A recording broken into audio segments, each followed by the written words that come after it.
And we are live with the first and hopefully the only COVID Con. And we have the host, the guy who put this all together, Kenny Casanova. Hey guys, just wanted to open up the show real quick here and wanted to thank the moderators that'll be bringing the first ever wrestling con ever to Facebook and also to Fight TV, which we're streaming on now live. We've got Eddie Bratz here. He's off to the side. We're calling him for the COVID gimmick today. His name is Deadly Ed. And also, later on today, we'll have another host at 4:30. His name is what did we call him? We gave him a gimmick name. It was Rob the Slob. That's it, Rob the Slob. So yep, we got Deadly Ed and Rob the Slob today, working hard for you. We got no money on this. This is free to all the fans. That was the idea for the whole thing, was to put something out there in these times of need here, these trying times, to put something out there fun for the fans and to give something back to everybody. We're going to have every 30 minutes, we're going to have a wrestler and or a historian or author. This is all about books. This is about wrestling books the best we can. There's also comics in here, any sort of neat products happening, and it's for the fans. So we figured we could get the biggest mark ever for you to start it all off, and that's Eddie Bratz to the side.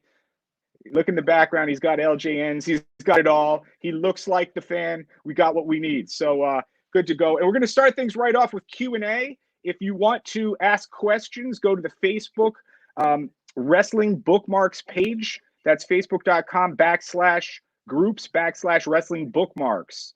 And you can ask questions there. And all day from today and also tomorrow up till almost midnight, both days, we're going to have questions coming in from the fans. So once again, we want to thank all the fans and particularly thank all the wrestlers and thank all of the individual people who've come together, maybe like 60 names to make this happen today. Cool?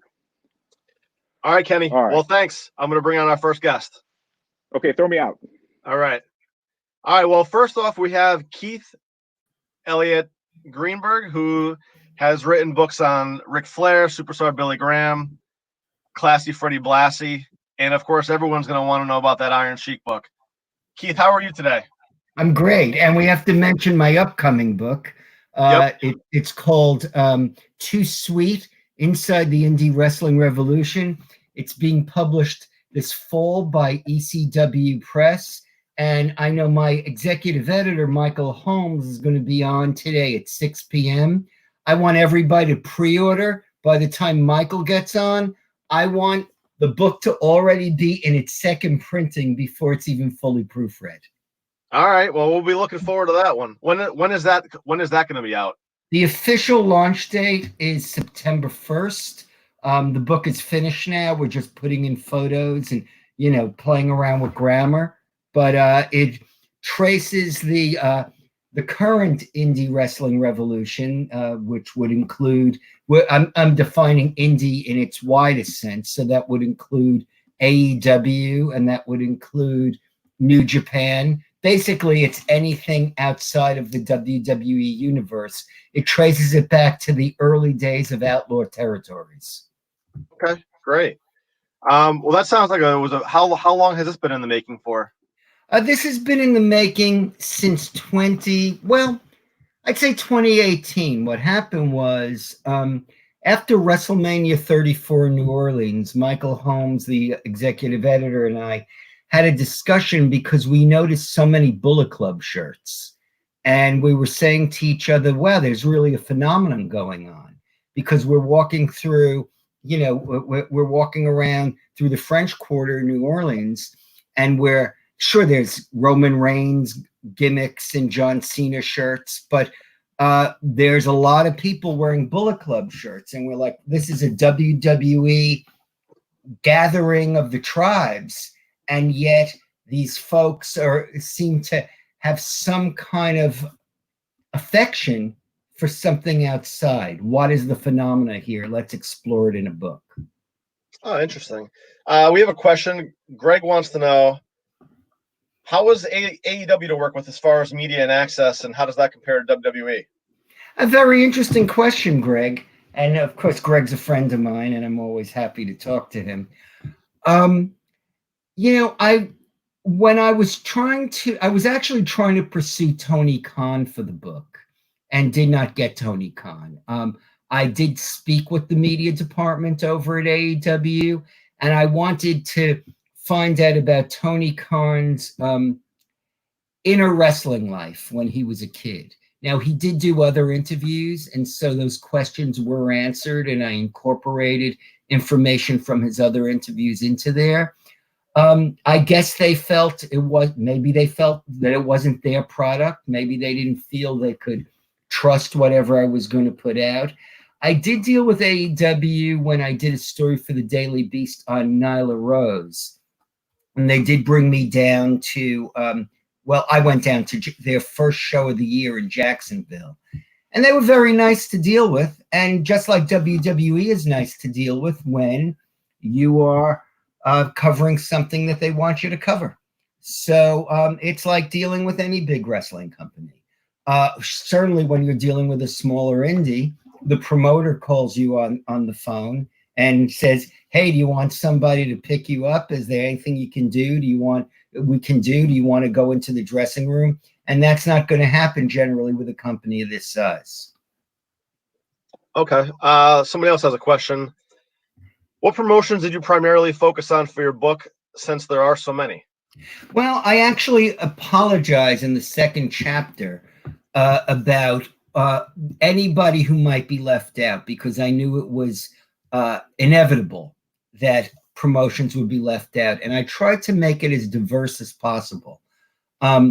We have Ring of Honor's in there, obviously. AEW's in there. New Japan is in there. Progress, Revolution Pro, Pro Wrestling Guerrilla is in there, and Excalibur.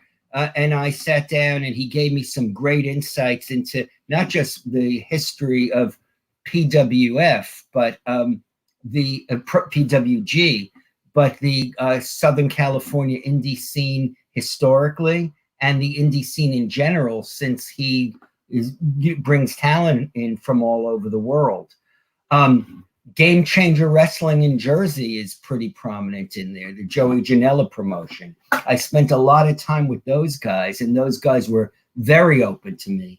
And I got a lot of great stories out of them, but there are smaller promotions too that are in there. There's a little promotion in Idaho that's included. There's what is it called? There was a promotion in Fort Worth that's included, David Fuller's promotion. So I tried to have the little promotions as well as the large ones. And then Chikara is also in there. And Mike Quackenbush was very cooperative. And he's kind of become a friend, like we spoke last week. I also tried to explain how did we get here. And to do that, we went back in history. And we spoke about these upstart promotions through the years. The promotion that Jim Crockett Sr. ran that went in opposition to Vince McMahon Sr. or Vincent James McMahon and Toots Mondt back in the early 60s. The Poffo family's promotion featuring Randy Macho Man Savage and his brother Leaping Lanny Poffo, my good friend who's going to be on here tomorrow. And how they went against a number of promotions in that part of the country, but largely the Memphis promotion. A promotion I watched as a teenager, the IWA, which featured some really great wrestlers. They had Bulldog Brower and Ernie the Cat Ladd, and Mil Mascaras was their champion. Ivan Koloff was in there. Those guys, when I was a teenager in the mid-'70s, they were trying to become a national promotion, and they had Eddie Einhorn with them, who later became one of the owners of the Chicago White Sox. And they didn't just run opposition to what was then the WWF. They were running opposition to the Crockett family's promotion. They were trying to, expand their tentacles a good 10 years before Vince McMahon did. And they were associated with another promotion, the NWF. And at one point, Antonio Inoki won the NWF title because he wanted to have an American title and defend it in Japan.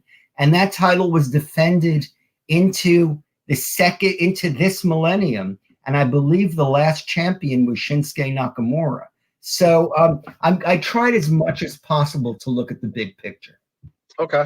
We have another question. Who do you feel is the most charismatic wrestler you have experienced in the ring and also outside the ring? Well, it's so funny you ask this question.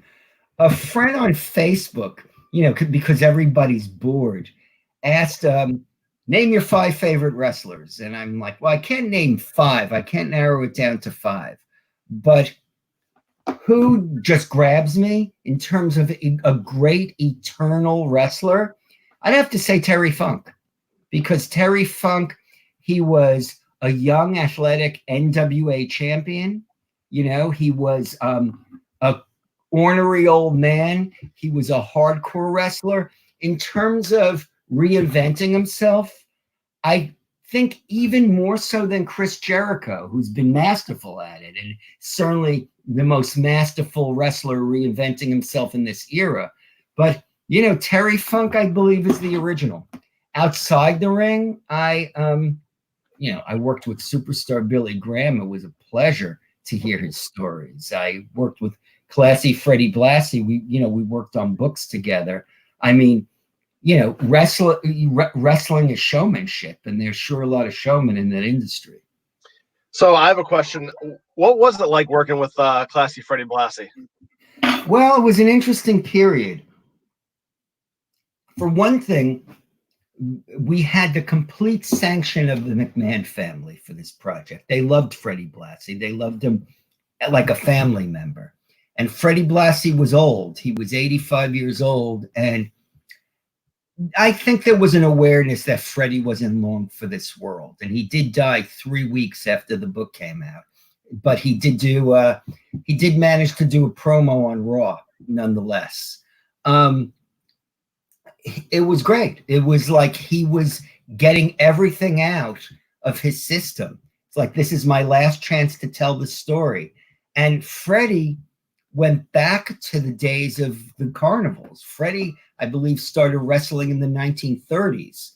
So he could take the history of the industry from the carnivals all the way to the pay-per-view era.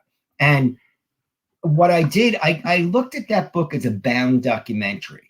So the main story was obviously Freddie's, but I'd have other people step in at different times for a page or 3 to just talk about their experiences with Freddie in the industry at that time.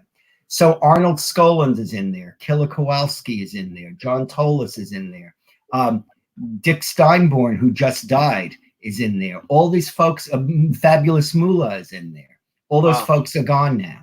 And so I feel grateful that I was able to be there at this period when these folks all had their faculties and they could tell these stories, because now these stories are gone.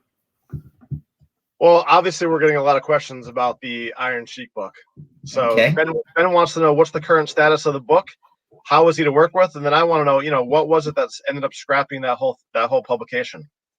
The Iron Sheik was a pleasure to work with, because the Iron Sheik and I knew each other for a long time. And again, the Iron Sheik isn't just the guy who people would see on the Howard Stern show. The Iron Sheik was a very serious wrestler who competed in the Pan Am Games and was in international competitions and had a great deal of pride about that. He's also a very warm family man, and he's the Iron Sheik. There's a certain part of him where he doesn't know where Khosrow Vaziri ends and the Iron Sheik begins. So he's colorful, he's entertaining, but he's a decent man, and I got to know that decent man. And I started working with him. Now, the WWE wanted that book. This is back in 2008. He and I watched the Democratic National Convention together in the course of me researching that book. But there's a lot of crazy Iron Sheik stories, and a lot of them involve drugs, and a lot of them involve politically incorrect language or characterizations of people. And the Iron Sheik also at the time was struggling with a drug problem. And when the book was completed, there was a feeling that it wasn't really a story of redemption because he was still struggling. And so the book was tabled. The book was written and it was tabled. And again, WWE had the last say. And then a couple of years passed. I remained close to the Iron Sheik and close to his family. And I ended up doing a story for Playboy magazine about my weekend with the Iron Sheik. And by that point, he had kicked drugs and he had reconciled with his wife and he was very close with his family. And someone at WWE saw that and said, hey, maybe it's time to bring back the Iron Sheik book because he's clean now. And I went in and I rewrote it and we went through it. And there was certain characterizations of people that maybe we watered down slightly, but not much. But there was still all the crazy stories about him smuggling an 8-ball of coke into Canada for Jake the Snake Roberts, and then him being angry at Jake the Snake for just giving him one tiny little line. There was a story about him clotheslining a groupie who had come to the hotel to see Marty Jannetty. There were his characterizations of Randy Macho Man Savage's stinginess or alleged stinginess and him attributing it to his Jewish ancestry. And I believe that, and it went back to WWE. I was in the office. We were looking at photos that we could put in the book. PWI was going to contribute some photos. So it was going to get published. And I believe there were pre-orders. And now it was being published by ECW Press. They were really happy with it, from what I gathered. And then I was told that somebody high up at WWE, I was told it wasn't Vince, but it was someone really high up, just said, how does this benefit our brand? Does this make the WWE product good? And I guess they concluded, no, it doesn't. And so it is the greatest unpublished treasure in wrestling journalism. It's a tragedy in a way because the book is not published. How many copies are said to be out in circulation? It was never bound. I mean, okay. I have a copy on my laptop, but I don't disseminate it. I was paid, and it's that's not my job. I can't show something that I was told don't show it. Right. We have another question from John Cosper. Are there any Andre the Giant stories that Freddie Blassie shared that did not make his book? No, he shared them. All the stories about Andre farting on the train. And I mean, look, I'm reading this book now. I'm reading the Andre book now. Those guys, have more Andre stories than I could ever, even contemplate. But no, Freddie Blassie, every crazy Andre story that Freddie told was in there. And, to contrast Freddie's book with the Iron Sheik book, those were several years apart. And the Iron Sheik book, I finished, say, in 2009. By then, WWE was a PG company. And when I did the Freddie Blassie book in 2003, it was at the tail end of the Attitude Era. And so all the foul language could stay in. And all the Andre flatulence stories could stay in. And so I was very lucky because I think that in this age, or maybe, the last couple of years, had I done the Blassie book, it would have been a lot more sanitized. Okay. Let's see. Georgia wants, I feel like we're going to get this question for a lot of people, so we'll kick it off here. If you wanted to become a wrestling author, how would you go about pursuing that? And, how did you get your start? Well, in some ways, I think it might be easier to become a wrestling writer now than ever before, because there's, dozens, if not hundreds of wrestling websites. And if you want to be a writer, you write. And so, you can contact folks who have smaller websites or even larger websites. You can, you could write columns, blogs. You could write about match results. And, you could get your name out there. And that was different when I was starting out. I was starting out in, I first became a writer in 1978 when I was 19 years old. You had to find an actual publication that would put your name in print. And I started out, I'd write for anybody about wrestling because I was, I'm a mark. And ultimately, people started publishing me. And little by little, I worked my way closer to the inner sanctum. And 1985, I was covering WrestleMania 1 for Us Weekly. And I was sitting next to Ed Raschuti, who was the editor of the WWF magazine. And he said, why don't you just write for us? We'll put you on retainer. And then I was backstage at WWE. Okay, let's see. We have another question from Ben. Do you feel like any of the older wrestlers you interviewed had a hard time opening up about the business because of their mindset towards it? I would say that was true, especially when I was doing the Blassie book. Not to say, look, I've never had a conversation with MJF. I'm told that he remains in character if he's in a hotel lobby. I had read an article in Newsday that when his father had heart surgery, he essentially cut a promo on the cardiologist. So there are people who still carry that around. When I was interviewed John Tolis about Freddie Blassie, John Tolis, he would not concede that they weren't fighting in the ring. He would talk about that Freddie was a great guy and they would hang out the pool all day and they were very dear friends, but he would never quite explain that it was a work. And I don't even like using that term because, as you know, when that leads to the use of the word fake, and there's nothing fake about the industry.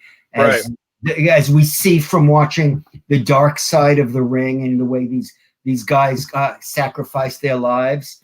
So, he was cautious. And then like a guy like Arnold Skolland, he personally, if I was hanging out with him, he would disclose everything. And then once he was being interviewed, suddenly his guard would be up a little bit.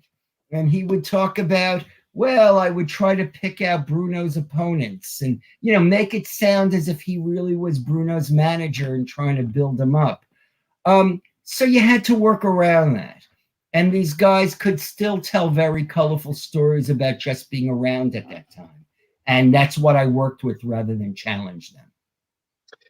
What was one of your, one of your favorite books that you had a chance to work on? I mean, was one harder than the other to put together? I know you did the Flair, the Superstar, Freddie Blassie, and then one they have coming up. Yeah, I mean, this book coming up, and I'll mention it again so people can pre-order it. It's Too Sweet Inside the Indie Wrestling Revolution. Right now, that book is very meaningful to me because I was on retainer for WWE for their magazines till 2007. Now, I worked on the Sheet book afterwards, and I also co-authored the third edition of the WWE Encyclopedia of Sports Entertainment. So I have maintained a relationship with WWE. In fact, they put me in touch not too long ago with Greg Valentine, who's interested in doing a book, and he and I have been speaking at least once a week, and hopefully that will turn into something. However, I felt cut off from the wrestling business. I felt it wasn't part of my life, day to day, week to week, and I missed it. I was sad that I wasn't in it to the degree I had been in it before. And so doing this book on indie wrestling allowed me to meet people from indie promotions all over the world and establish rapport with people like Joey Janela and now Nyla Rose, who I recently did an article on, and the folks at Ring of Honor and Carrie Silkin, who I'd already knew but got to know better. And so, I felt it in some ways, I don't know if I want to use the term relevant, but maybe in the context of wrestling, it made me more relevant because I wasn't just being called upon every few years when someone needed a wrestling project. I became part of the wrestling business once again. And I'm actually working on a sequel now. And this event is going to be part of it because the sequel looks at the 2020 wrestling scene in the context of real world events. And there's nothing as real world as COVID-19. And here we are at an event that would have never occurred if we were living the way we had been living just a few short months ago. Yeah. Well, this is something I'm probably gonna ask a lot of people, but who were some of the people when you were growing up that that you idolized, or wrestlers that that you followed? Well, I grew up in the 1960s. I was born in 1959. Freddie Blassie was my favorite wrestler, and I got to write his book. Bruno Sammartino, obviously, emotionally. I don't think in my lifetime there was nobody who ever hit a nerve the same way Bruno did. He was an ethnic hero. He was a working class hero. When he was being beaten down, you felt like somehow a member of your family was beaten down and you were angry and you wanted revenge. Killer Kowalski, of course, I enjoyed immensely, and I was fortunate enough to interview later on. I used to watch wrestling in Spanish. We got it in New York on the Spanish International Network from LA. So I got to see a young Mil Mascaras. I got to see a young Masa Saito. Pedro Morales had a lot of fire in him. Chief J Strongbow. Most of these guys I met. And one of my regrets, when I was working for the WWF magazine, I interviewed Pedro Morales. And I said, what was the deal when you lost the title to Stan Stasiak? That was very quick. You were hit with a heart punch. They didn't announce the finish. And he said, let's not talk about it now. One day you'll come out to my home. I'll tell you the whole story. And of course, I never followed up on that. Is there anyone that you would have liked to have maybe written a book with, who may not be, with us today, that never had one written about them? Well, in terms of writing, yeah, you know what?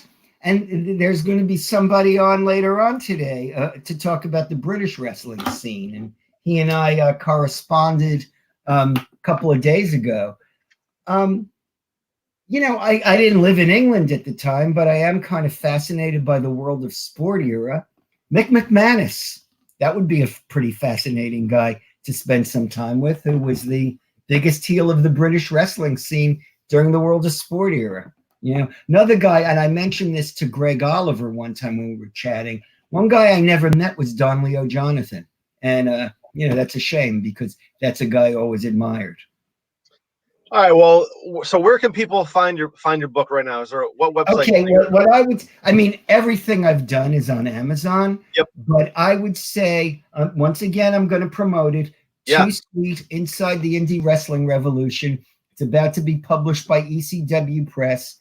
Pre-order it. You could go to the ECW Press website or just go on Amazon and pre-order it. Let's stack these things up. Hopefully the COVID virus will be, the scare will be over by the summertime, and I'll be doing some live signings, and we're talking about doing some promotional events, maybe where people could get some of the other wrestling books from ECW Press at a discount if they purchase or pre-order my book.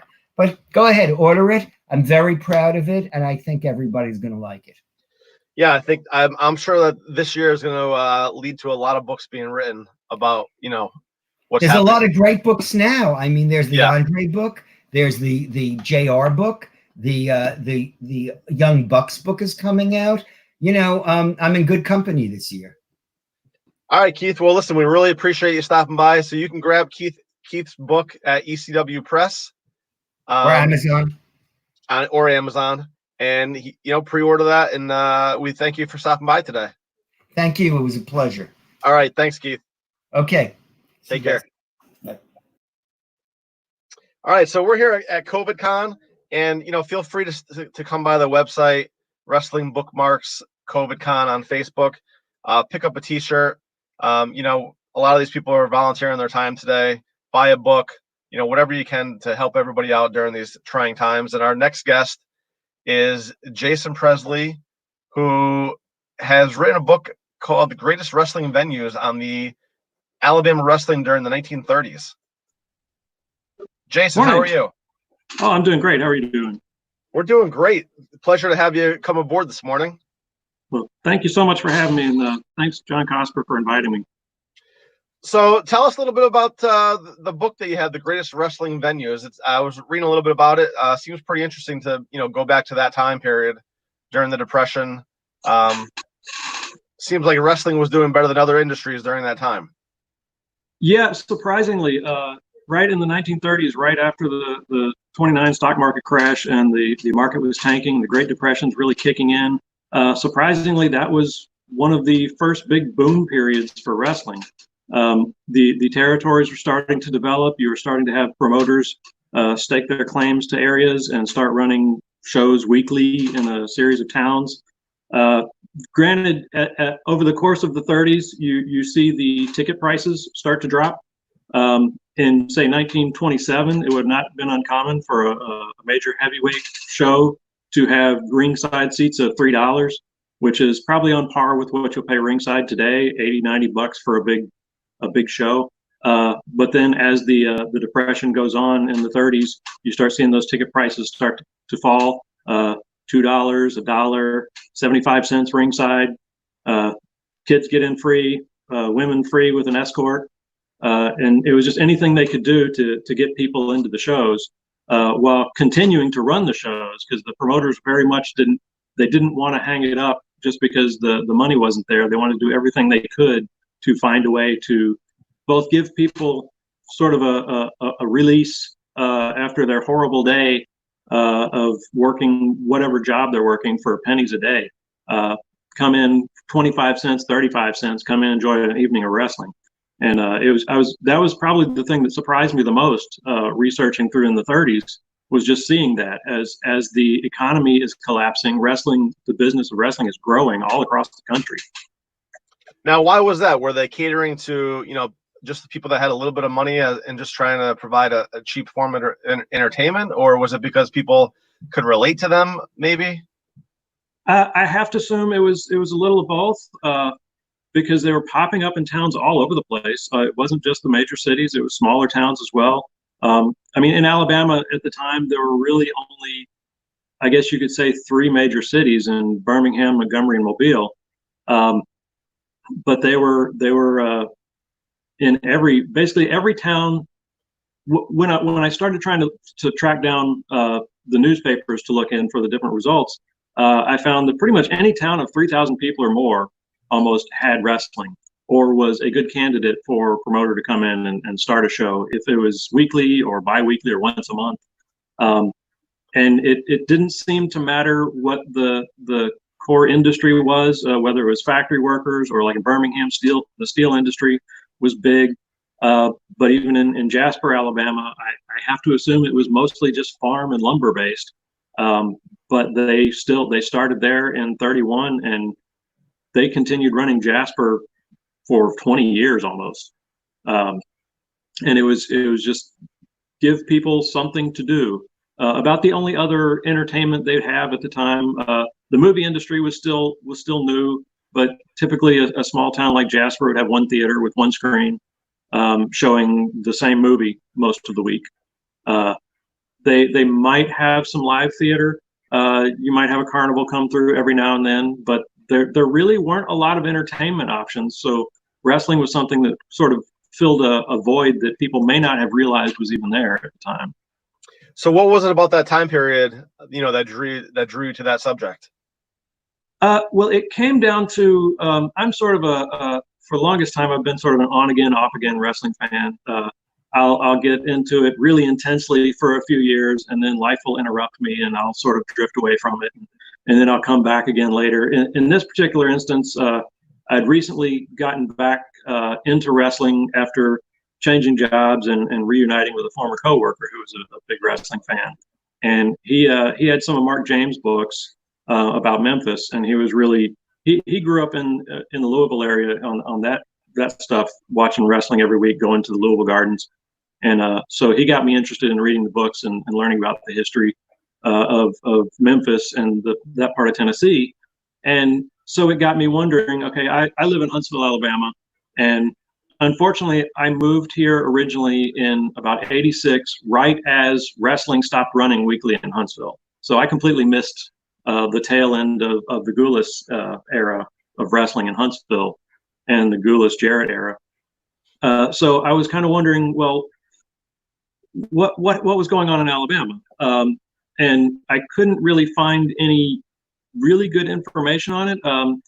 Mike Norris has been doing a good job detailing wrestling history in Alabama from the 50s on, and pretty much everyone I would ask about, well, what was in Alabama back then, and I'd get, well, there's Jackie Fargo and Nick Goulas running wrestling, and Roy Welch and the Fields boys down in Gulf Coast, and then the Fullers in the 70s and 80s. But I wanted to know, well, what set the plate for that? Where did that come from? And before about 1950, there really wasn't anything. I mean, people didn't have good answers. It just sort of fizzled out. It was like, well, partially because in general, if you look across the hundreds of wrestling books that are out now, you probably notice that the authors mostly seem to center on what they enjoyed growing up.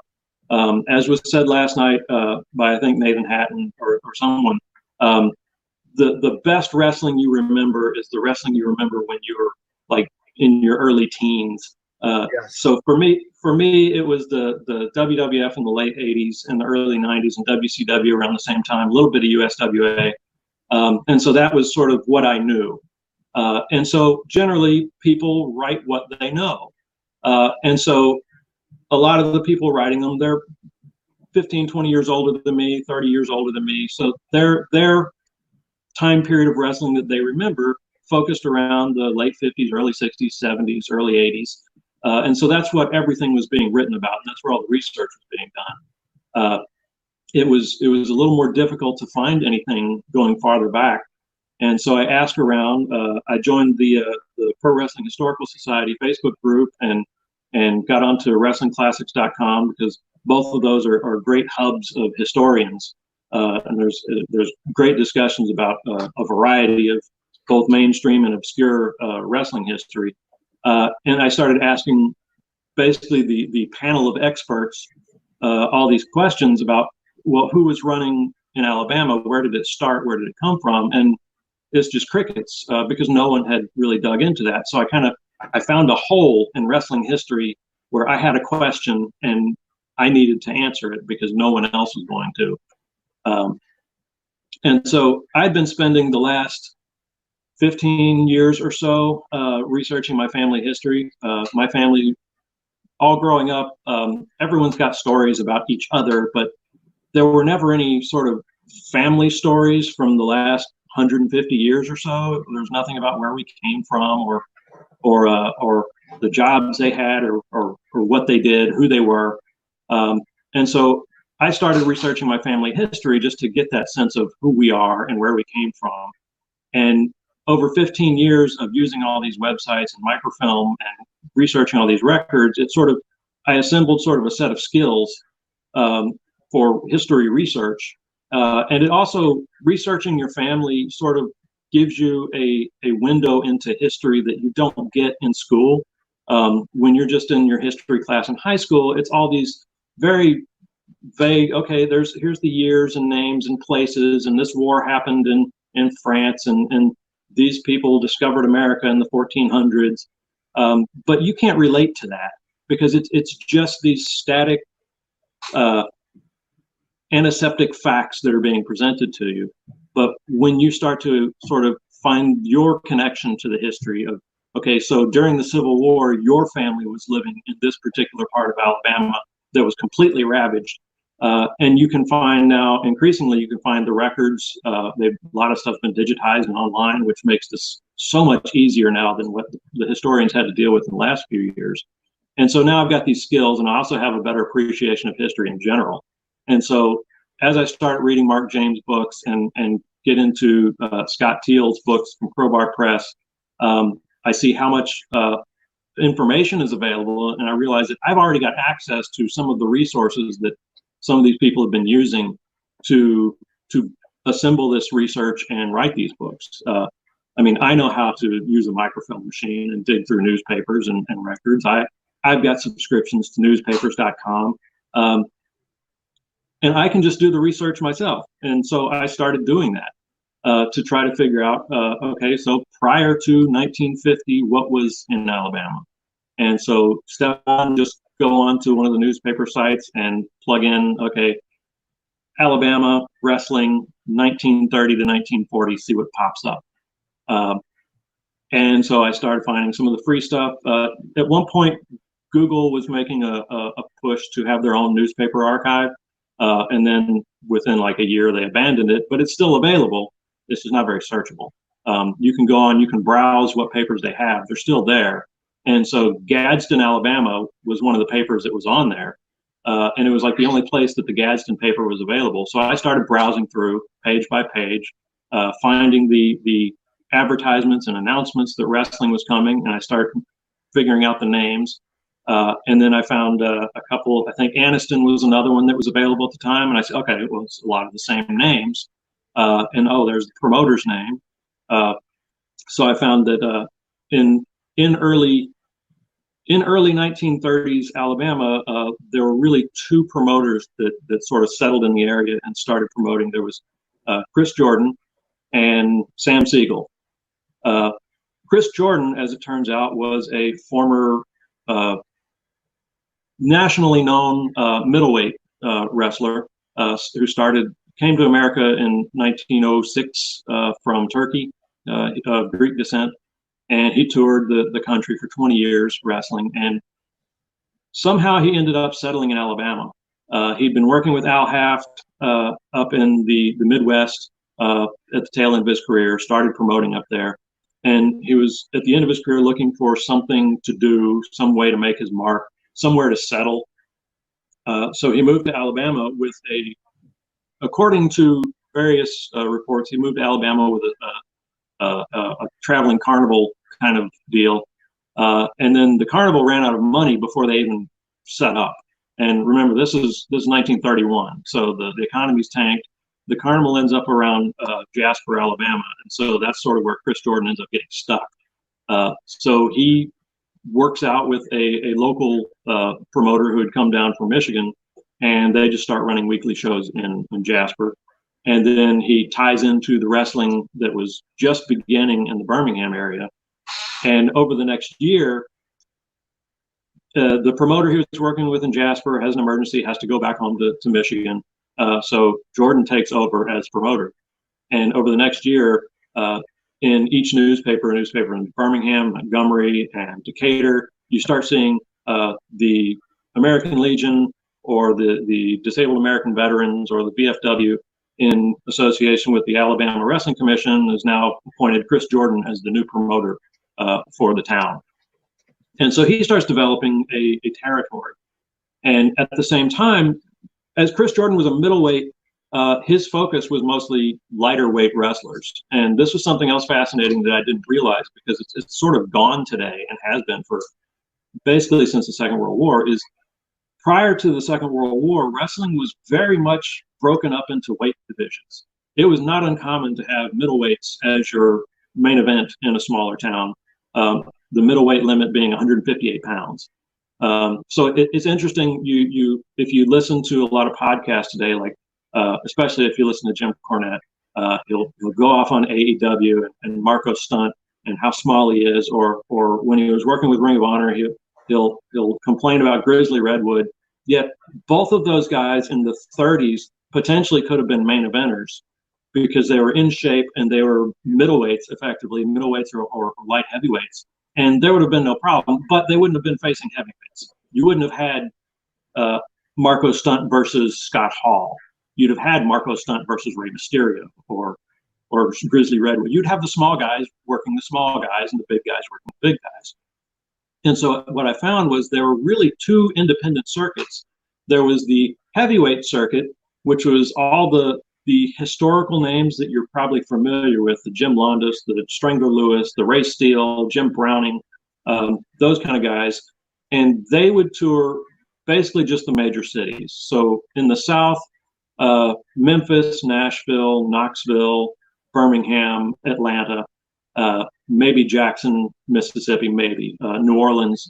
So they would hit those cities, and they had a very big. Their circuit was basically the country, booked out of either New York or Boston, depending on who was controlling the trust, as they called it. Basically, the different promoters and cities that were all working together. But then at the same time as the heavyweights were running, there was a burgeoning light heavyweight and below circuit, a variety of them. Basically, the actual territories that were developing. You would have a promoter set up camp and say, well, like for Chris Jordan in Birmingham, and then he would start running all the surrounding towns using his light heavyweight talent. But at the same time, while he's running Birmingham on, say, a Tuesday, Sam Siegel, who was a referee who came up through the Siegel, unrelated, different spelling, but he came up through Morris and Julius Siegel in Texas, who are promoting the heavyweight circuit in Houston and New Orleans and that area.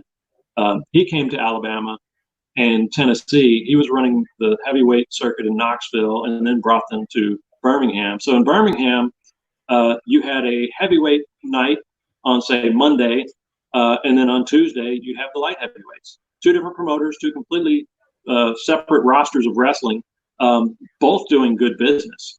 At that point, Birmingham was huge. Even during the Depression, Birmingham was still doing good because there was a very strong steel industry in Alabama back then.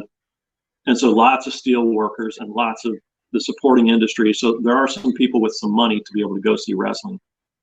So you have both Siegel running heavyweights and Jordan running light heavyweights. But the heavyweights, they come through less often, and it's a smaller group of guys because they're touring the whole country. So you can't have the same guys there every week because they've got to go from Birmingham to Knoxville to Richmond to Cleveland to Detroit to St. Louis, and it's a much bigger loop. Whereas Chris Jordan established his territory of, okay, so there's Birmingham at the center, but even in just the greater Birmingham area, there were like 5 towns within, I'd say, a 30-minute drive, depending on the roads at the time, running wrestling. So you had Birmingham in the center, surrounded by Homewood, Fairfield, Tarrant, Leeds, and there's at least one other right in that area, where you had a weekly circuit right there within 30-minute drive of the core of downtown Birmingham, which I found fascinating. So you could, if you lived in Birmingham in 1935, potentially you could see wrestling 5 days a week, right there within short driving distance.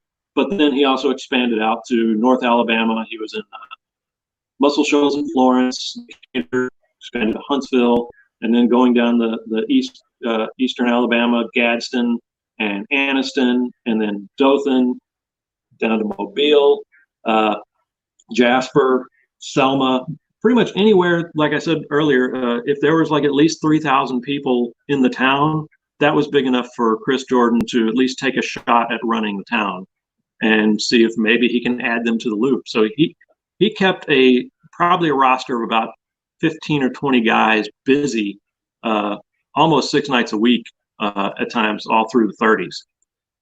All right, well, we have a couple questions coming in here. So somebody wants to know, what determined a successful wrestler back then? Was it connections or based on skill or something else? I'd say it was sort of a combination of connections and fan response.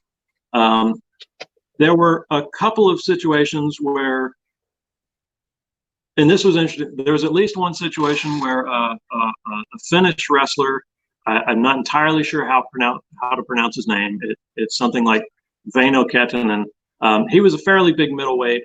He was a contemporary of Chris Jordan in the teens and 20s. He was another contender for the world middleweight title. He came in, and because he was one of Jordan's contemporaries, so Chris Jordan brought in a few of his friends, people he'd worked with over the last 20 years, guys that were maybe towards the end of their career. But also, if they hadn't adopted the newer style, because the wrestling in the teens and 20s was very different from the wrestling in the 30s. In the 30s, wrestling was getting a lot faster paced, a lot more exciting, a lot closer to what you would recognize today, a lot less of just 2 guys on the mat struggling for holds. So bouncing off the ropes, a lot of fighting outside. But anyway, he brought his friend in, but had some really dud matches to the point where even in the newspaper, it said that Chris Jordan stopped the match because he was unsatisfied with it and put 2 other wrestlers out there. So that first you have to impress the promoter. If the promoter doesn't like your performance and the fans aren't getting into it, then you're not going to come back. And that, I guess that's really what it came down to. If you were good and you developed a following, then the fans would keep wanting you back. Alabama had there was a big rivalry all throughout the 30s that was a sort of middleweight rivalry between Joe Gunther, who would ultimately replace Chris Jordan as promoter, and Freddie Knickel out of Memphis. They both came about at the same time, so they both have been about 20, 21 when they started for Jordan in 1931-32. And they were middleweights and then went on to light heavyweights, but they were exciting. It was sort of the equivalent of like a Steamboat Flair kind of thing. It was quick paced, it was fast, or maybe more like a Ultimo Dragon Jushin Liger kind of thing. It was hard hitting, fast, and according to some of the newspaper reports, they could go 60 minutes and never slow down. And they just kept the crowd excited. And this was an ongoing, like a 10-year rivalry that kept going and always guaranteed to bring fans in. So it came down to, were they good and could they impress the fans? And well, really, that's all it came down to. It was, could they impress the fans? Did the fans want to see them back? Did they react to them? And it's really the same as it is today. If someone goes out there and just gets no response, they're not going to survive in the business until they find a way to get a response and get the fans into the match. Okay. I got a couple other questions here. Sure. Somebody says, looking at Jason's the Court, who's the best Doctor Who? Well, sort of like I said earlier, when you grow up, the wrestling you watched as a kid is sort of the best wrestling. So I grew up watching Tom Baker. So Tom Baker will always be my favorite Doctor Who. All right. And Jimmy Wheeler wants to know, Jason, can you tell us a bit about the chap on your shirt? Yeah, this is Joe Gunther. This is actually adapted from a drawing or a piece of art from one of the newspapers that I found. And I badgered Jimmy about it to see if possibly I could get it made into a shirt, and he had his wonderful artist update the rendering and clean it up, and now it's available as a design through the Pro Wrestling Historical Society store. But Joe Gunther started as sort of Chris Jordan's keystone light heavyweight in Alabama that he kind of based a lot of the promotion around, because that was the kind of wrestling he wanted. He wanted fast-paced, athletic, skilled wrestling in the ring. And ultimately, he groomed Joe Gunther to be sort of he started teaching him the promoting side of the game, because until Jordan's death, he was trying to expand his footprint. By the late 30s, he had expanded beyond Alabama into Tennessee, West Georgia, Florida, Pensacola area, as far as southern Mississippi and New Orleans. And so he just needed someone else to help him manage all those towns. And then ultimately, Chris Jordan died in 1940, complications from rheumatic fever. But at that point, Joe Gunther had learned enough and was established enough that basically he just took over the entire promotion and the entire territory in Jordan's place. And so now I wear him. That's pretty cool. Was there anything that that you found surprising, during your research that you thought, wow, I'm surprised they were either able to do that back then or something that they couldn't do today? I was surprised at how much abuse the referees took.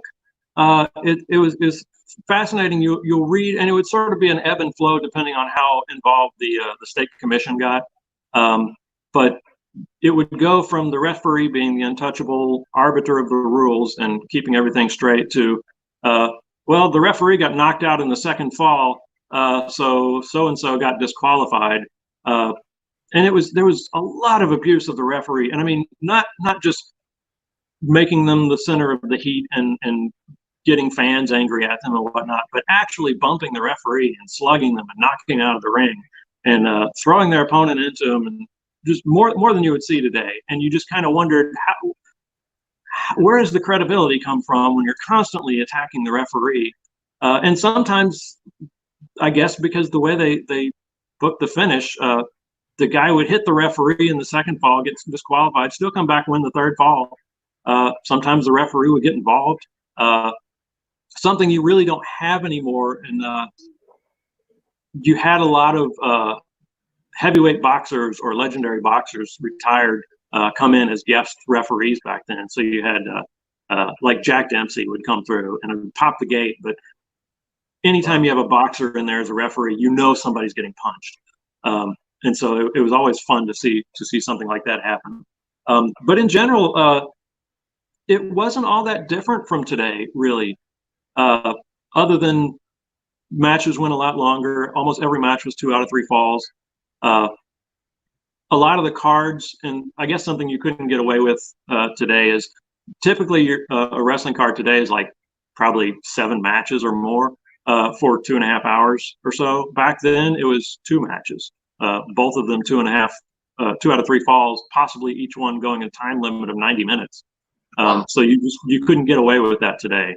They moved into the 40s where they would do a gimmick, and I asked a question on Jim Ross's website, and I got his perspective on it, which I didn't realize at the time. But they would have say 4 guys on the match total, but they'd start with a tag team match with all 4 guys teaming and working against each other, and then they'd break them out and do singles. So every guy worked twice, which meant the promoter got more out of his. He got to pay fewer guys. And gave the fans an extra match. Somebody wants to know, back in the 30s, were there any black wrestlers that were booked in the Birmingham area? No. The South was very much segregated at that point, and there is a reference to a Black Panther having wrestled in the late 30s, but I couldn't find anything that pointed it to being like Jim Mitchell or Jack Claiborne. So I'm not even sure it was a black wrestler because the newspaper would have made a big deal about it, and they didn't. There were Chris Jordan he was one of the first promoters to give women wrestlers a prominent role in the South.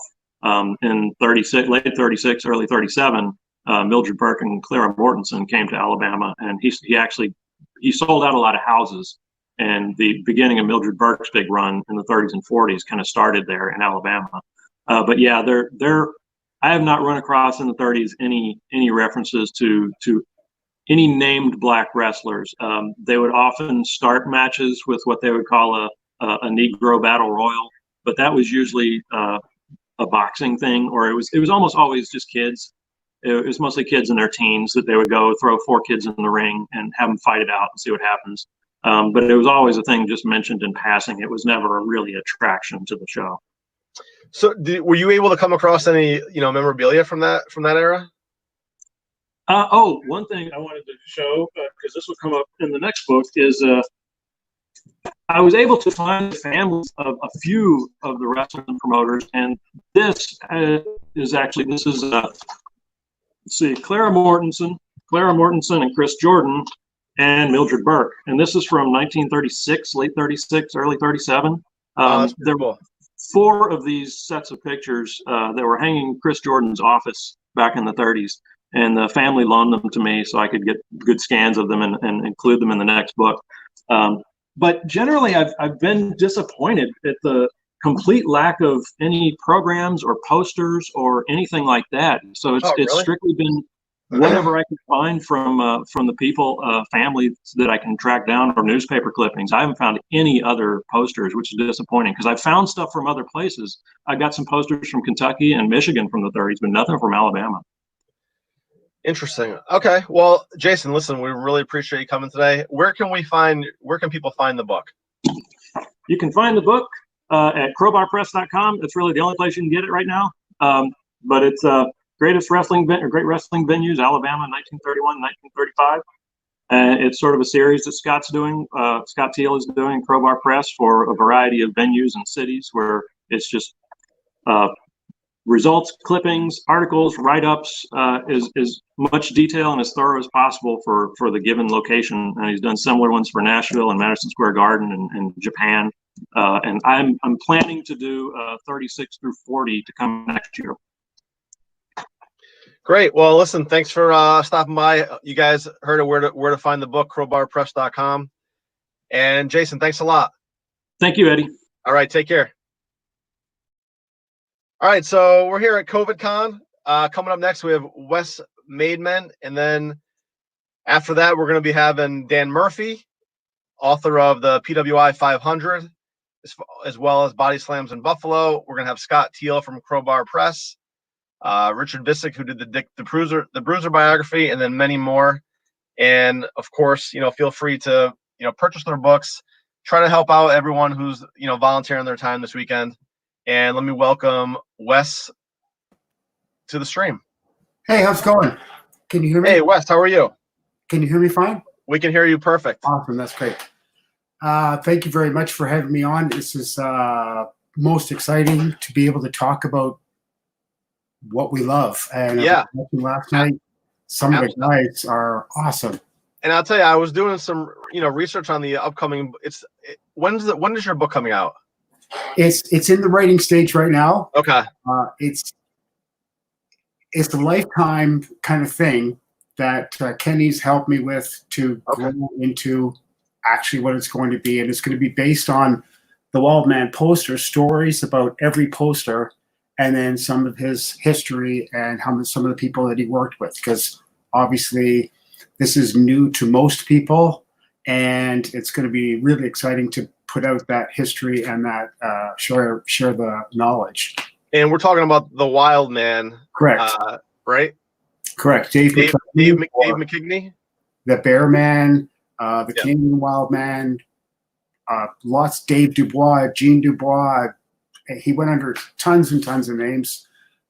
Just a brief scenario, but the guy wrestled in 35 states. Him and his Bears were famous. Terrible Ted, 1956 or something to 1975. Toured extensively in the States and Canada, promoted in Canada for 25 years. 25 years he promoted. No TV, no nothing, just posters and ads. Unknown wrestling royalty, really. Well, what I thought was interesting is, growing up as a kid, I remember watching footage of someone wrestling with a bear or whatever, but you never really knew who that person was. And so when I was reading about you writing this book, I'm like, wow, maybe that was the guy. So what was what have you learned about the bears? Was he using the same bear? Was it multiple different bears that they were using? I mean, how did they train them?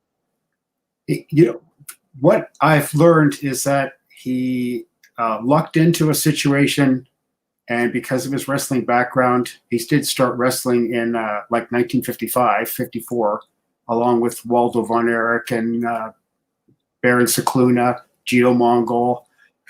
These guys all started together, and he lucked into a bear, and it just took off. It's like something happening, and you go, "Oh, this is fantastic! What a great thing to happen to me!"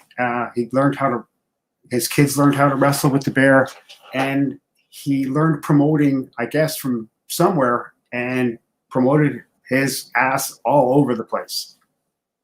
Yeah, I mean, I couldn't imagine, what the wrestlers thought of when someone asked them for the first time to get into the ring with a bear. Yeah, last night Rock was talking about that. Right. That was most interesting because he did mention Terrible Ted, but he learned that it was Tuffy Truesdale's bear. And there's quite a few guys that had bears, but not to say anyone was better than another one. But Dave had a bear for Terrible Ted, and then he had Smokey. And then he used to rent bears from different guys in the States to do his tours in the mid 80s. So, yeah, for sure. One of the bears live under. The heart's up. Okay. That was Terrible Ted. That was Dave when Dave crisscrossed Canada with the bear in the cage, and it was a phenomenon. So, what was the public reaction when something like this first takes place? Are people excited? Are they nervous? What are they? What are they thinking? I never personally saw the bear wrestle. I have lots of friends who actually wrestled the bear, which was listening to Rock last night talk about it. It's as a wrestler, okay, I can see that, but as a fan getting in, can you imagine getting in the ring? No, looking at 700 pounds of fur, and supposedly we've heard that the fingers got bitten off and blah blah blah. That's going to be in my book. The book's going to be called Bear Paws and Body Slams: The Life and Times of Dave McKechnie. And we have lots of stories of guys who actually, newspaper articles that state that he actually got pieces of their apparatus bitten off. Famous stories about the bear being arrested. The bear was arrested? The bear was arrested because it accosted some law people in Georgia. And I do have a chapter that's going to be on Beverly Shade, who's a great female wrestler and a good friend of my Facebook page called The Wild Man. She tells a great story about her and Dave in the 60s going to feed the bear in jail. The bear actually spent time in jail, which is bizarre. But, Georgia, no bears, who knows what was going on in the mindset back then, right? Somebody wants to know that they heard that they were putting honey on the wrestlers' butts as a rib. I've heard some terrible stories about stuff being put on wrestlers getting in the ring, or fans even slapping them on the back with fat on their hands, or all sorts of things. It still boggles my mind thinking about getting in the ring with a bear. My good friend Terry Dart, who lives in London, Ontario, and he's unfortunately in the hospital right now, kind of fighting for his life, sort of.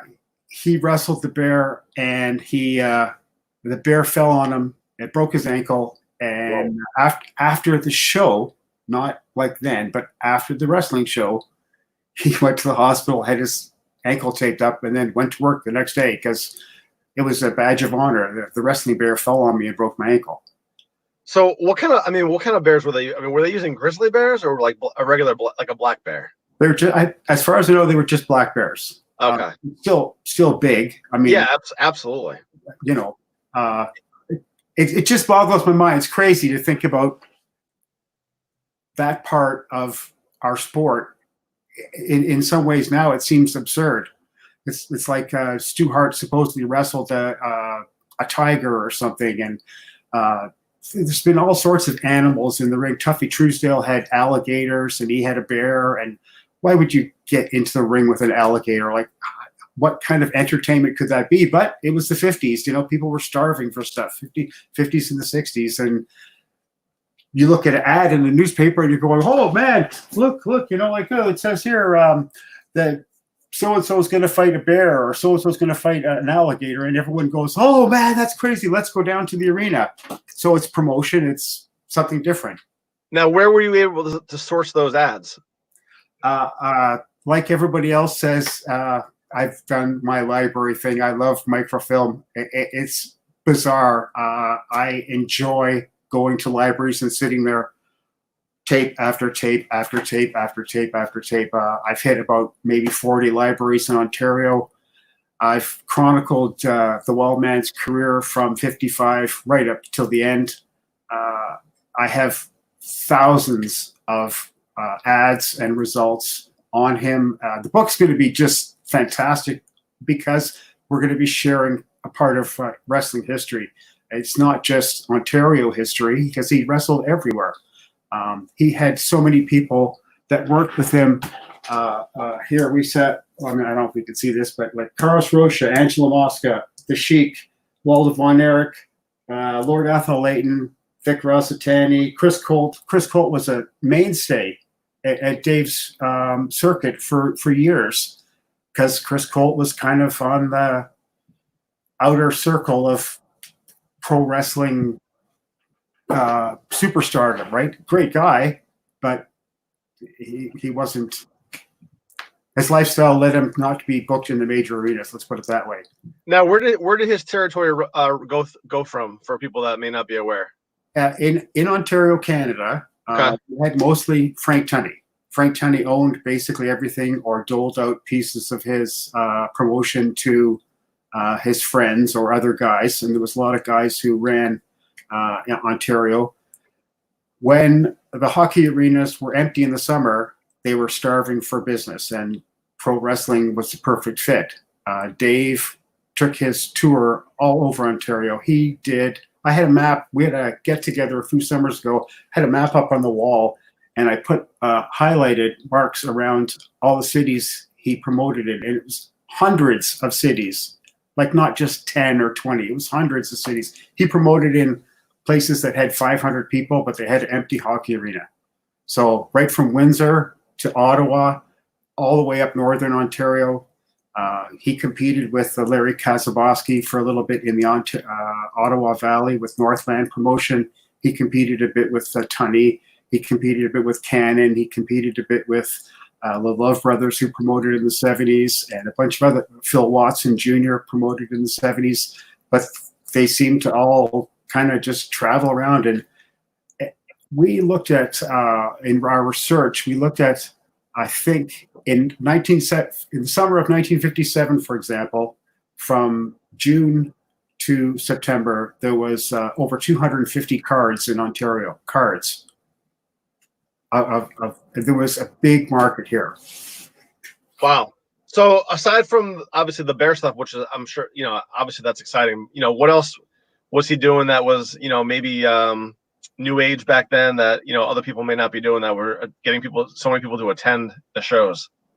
I think everyone agrees that the posters, and there's a green one here, and the red one up there. Most people agree that when he was 6 weeks before a show, posters were going up everywhere, barbershops, telephone poles, out in the country, in the cities that was going to be close to his cards. And it was a massive draw, massive draw. The posters were the big thing. Can you imagine in 1975, so that was 45 years ago, and you live near a town of 2,000 people, and you see a poster that says, "The Sheik versus Lord Athol Leighton." And well, everyone knows Lord Athol Leighton was the TV host back in this area at the time, and people would think, so the Sheik is coming to Shelburne, Ontario, or wherever. And it was a massive draw because it sucked me in. I who didn't want to see the Stomper? Who didn't want to see Lord Leighton or Dewey Robertson or Billy Red Lions or any of the other hundreds? Andre the Giant toured with Dave for years, off and on, in between his Detroit and Montreal gigs. And I couldn't even imagine seeing a poster. One of the chapters in the book will be about Andre appearing in my town just down the street from me at a baseball diamond in 1970, I think it's 76. And they had like 1,000 people there. So it's mind-boggling to think about a little guy, no TV, just posters and ads, and he was able to bring in such big names. So how long have you wanted to do this project for? It's been really, it's been a lifetime. Really? I've written stories. I found some stories last week. I've written like 12 years ago. And okay. I never had the focus to put it into a project, like other than just writing. Kenny one day told me, "Why don't you focus on the posters?" And the light bulb went off, and in I think 12 weeks, I've written half the book already. Now, those posters that are behind you, are those all vintage posters that are up there? Originals? I have 3 original posters. The red one and the green one are Wildman posters, and the one beside it is a Cannon poster. And the rest of them are, some of these posters are from, where are we going here? It's from the Titans in Toronto dinner that Greg Oliver put on a few years ago, which was great to meet lots of the stars from local guys that were around. We got to meet a lot of guys that have passed now, so that's really nice, like Waldo Von Erich, who started out with Dave. Somebody says that they remember Dave shows in Midland every summer when I was a kid. You can't even imagine. Midland in the 70s was like 2,000 people, but he was drawing 1,000 people to the arenas. Whatever they could fit in, they were jamming them in. And at $2 a head, it seems unbelievable how anyone could make any money, but he really did. He made money. And that was the draw in that town, the next town, the circuit he did, constantly touring in the summer, practically putting shows on every night. In 1974, I have him in the summer when Stomper came in. Archie Goldie came in for the whole summer, and they had about 6 nights off for the whole summer. They just town after town after town. Who are some of wrestlers that may have came through that territory that people would know? Most of the guys from Big Time Wrestling and Chic in Michigan. Yep. He did have 6 world champions work on his circuit, which was Fabulous Moolah, worked in 1967. That's going to be a chapter in the book. That's a really interesting chapter. Whipper Billy Watson, Ivan Koloff, Stan Stasiak, Larry Zbyszko, who was AWA champion. And there's one more. Saves my mind right now, but Andre, the Sheik, Rip Hawk, Tweed Hansen, Mark Lewin, Ox Baker, the Kangaroos, the Mongols. It just goes on and on and on. The guys were, say, even in between Montreal and Detroit. Anyone that was there, they would come in. Carpentier, Lord Ethel Layton, Dewey Robertson, Billy Red Lions, most of the local guys, Angela Mosca. Were you able to connect with anyone that was around during that period to talk to them for the book? I have on my Facebook page, which is just called The Wild Man, and anyone can just come in and take a look at it. It's about just about 5 years old, and it's got everything that is going to be in the book there. It's organized. I talked with lots of fans, tons and tons of fans, and some of the guys that are still around. We have a lot the guys that wrestled for them are still members of the Facebook group, so that's really cool. I can ask them a question whenever they want. We have lots of children of the wrestlers that worked for him are in my Facebook group, like Kurt Von Hess's daughter, Hartford Love's daughter is in there. Vic Rosatani's son is a member. So we have lots of people that are willing to share their memories. Say, for example, they were poster boys or they sold pictures at the table and stuff like that. Oh, that's yeah. Some people are saying George Steele.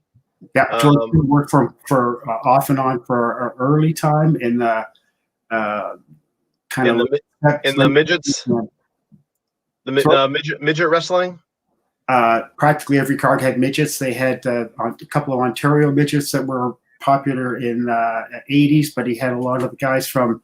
Dave worked with the WWA in 72 to 74, so he had a lot of their guys come up here. Jimmy Valiant, Bobby Heenan, Blackjack Mulligan came up, and the midgets that were from the WWA came up here also. Wow, that's really cool. So who were some of the, obviously Dave was someone that you liked when you were growing up, but where did you grow up and who were you rooting for back then?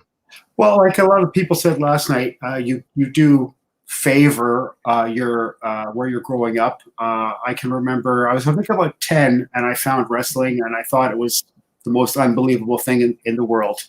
I grew up in the Toronto area, so we had Frank Tunney's wrestling, but also in Toronto, we were the luckiest people in the world because we were able to get Stampede. We were able to get Gene Kiniski out of Vancouver. We were able to get most of the Montreal wrestling, and we also had the NWF, which was out of Buffalo, and we were also able to get the WWWF out of New York. So we had lots of viewing.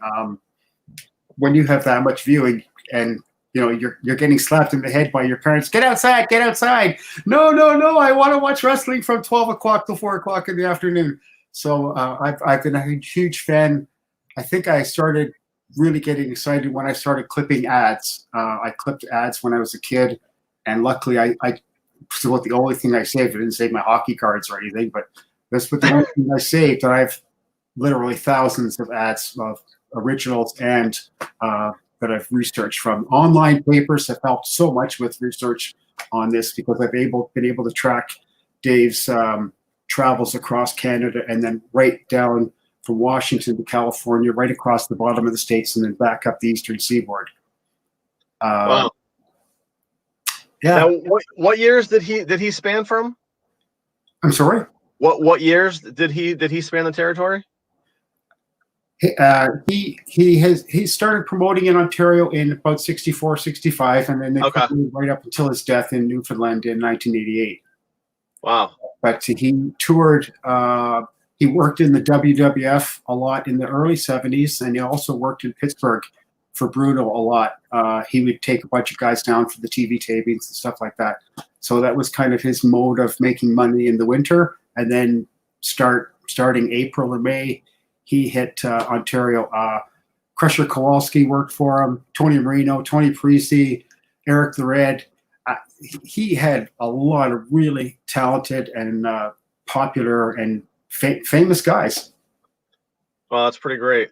Somebody wants to know if, let's see, did Wildman's girlfriend get roughed up by a bear once? Unfortunately, she got more than roughed up. A bear. His second famous bear was called Smokey. Smokey got out of the pen and went in the house and actually killed his girlfriend. Whoa! I He didn't expect that. the bear. We don't Wow. know. They don't know what happened, whether it was jealousy or puberty on the bear's part.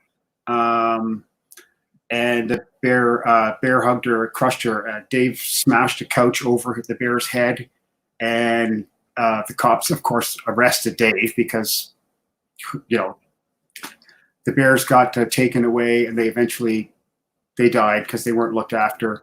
And after that, Dave didn't have any bears anymore because he couldn't look after them, and he had to rent bears after that. But yeah, it's an unfortunate story. The summer of 1978, Smokey killed his live-in girlfriend. Was that bear arrested? Yeah, no, that bear wasn't arrested. They took the Humane Society took the bear away and Okay. took it to a farm, and it just passed. When was his? Dave wants to know, when was his last show, and why did the promotion fold? Unfortunately, the last show was in Newfoundland when the Adrian Adonis and the Kelly twin and Dave died in that crash. 1988, such a sad, and many people said, Ricky Johnson included, who's Rocky Johnson's brother, he said that Dave was trying to make enough money with a tour with Adrian Adonis in the east coast of Canada so that the next year he could come back and maybe get a TV show. So he was, it would have been a lot of older guys, but he was trying, that's what Ricky Johnson thought that Dave was trying to do. Now, Dave did film a TV show in 1975, and the TV show is up on the Facebook page. It's actually an hour-long show taped in an arena with an announcer and everything. Lord Ethel Layton and Bob Finnegan were there, I think, and Terry, guy from Detroit, Terry Teagarden. They put on a show, but Sheik's mobile unit was there from Michigan, but I don't know what happened. Most of the people are gone now, so there's no one to ask those questions of why, specific questions that we just don't know the answers to. Right.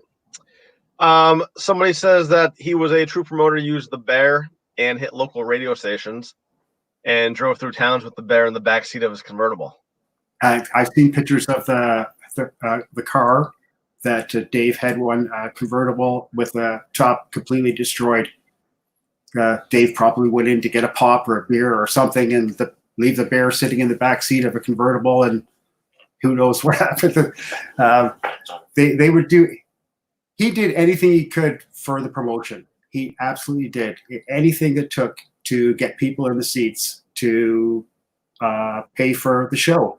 Dave went above and beyond all the time, like a one-man show. He did everything. Now, did you ever meet him? Did you ever have a chance to meet him? I talked with him like this much. Okay. Hey, Dave, how's it going? Yep. I wasn't like most of us weren't. Like 45 years ago, we weren't who we are now because of the internet, right? So I wasn't going to go up to him and say, "Hey, I know you're Dave McKechnie, blah blah blah." Right? So I just briefly spoke with him. Now, some of the people that are on the Facebook group, The Wild Man, they've known Dave, they knew Dave, they partied with Dave, they drank with Dave, they gave Dave rides. so excited to have so many great people on the webpage, or not the webpage, but the Facebook page. Yeah. So I'm assuming back then that there wasn't like cable like today, right? So he was literally word of mouth, newspaper, 100%. radio, and was still able to draw 50% of the population to come to the shows. That's unbelievable. My records show him promoting between 1,600 and 2,100 cards in Ontario. Probably the most famous independent promoter, successful and independent promoter that never had TV. So 100 cards. That's incredible. I mean, it makes you wonder what would happen, today if he had, everything that's available today as far as technology goes. Mm-hmm. Right? I mean, he might have been Vince McMahon. He could have. Certainly, he had the promotion skills. He just not really necessarily had the backing, right? Right. Somebody wants to know, what about Dave's long beard? I heard a story just recently. Dave had a habit of flicking his beard while he was getting dressed or discussing the matches in the dressing room or talking with people in the car or whatever while they were traveling, and didn't lose a step. He's constantly flicking his beard. People have habits. I pick my nose. What can I say? So was there anything? So you're still doing the research, or you've done all the research now? You're just putting it together. I'm just editing, and there's a few stories. I don't really have to do that much research. Some of this, I'm doing some stories that are fiction in the book also. I've written a lot of fiction about it, how I think the scenario would have taken place in the car going to a show.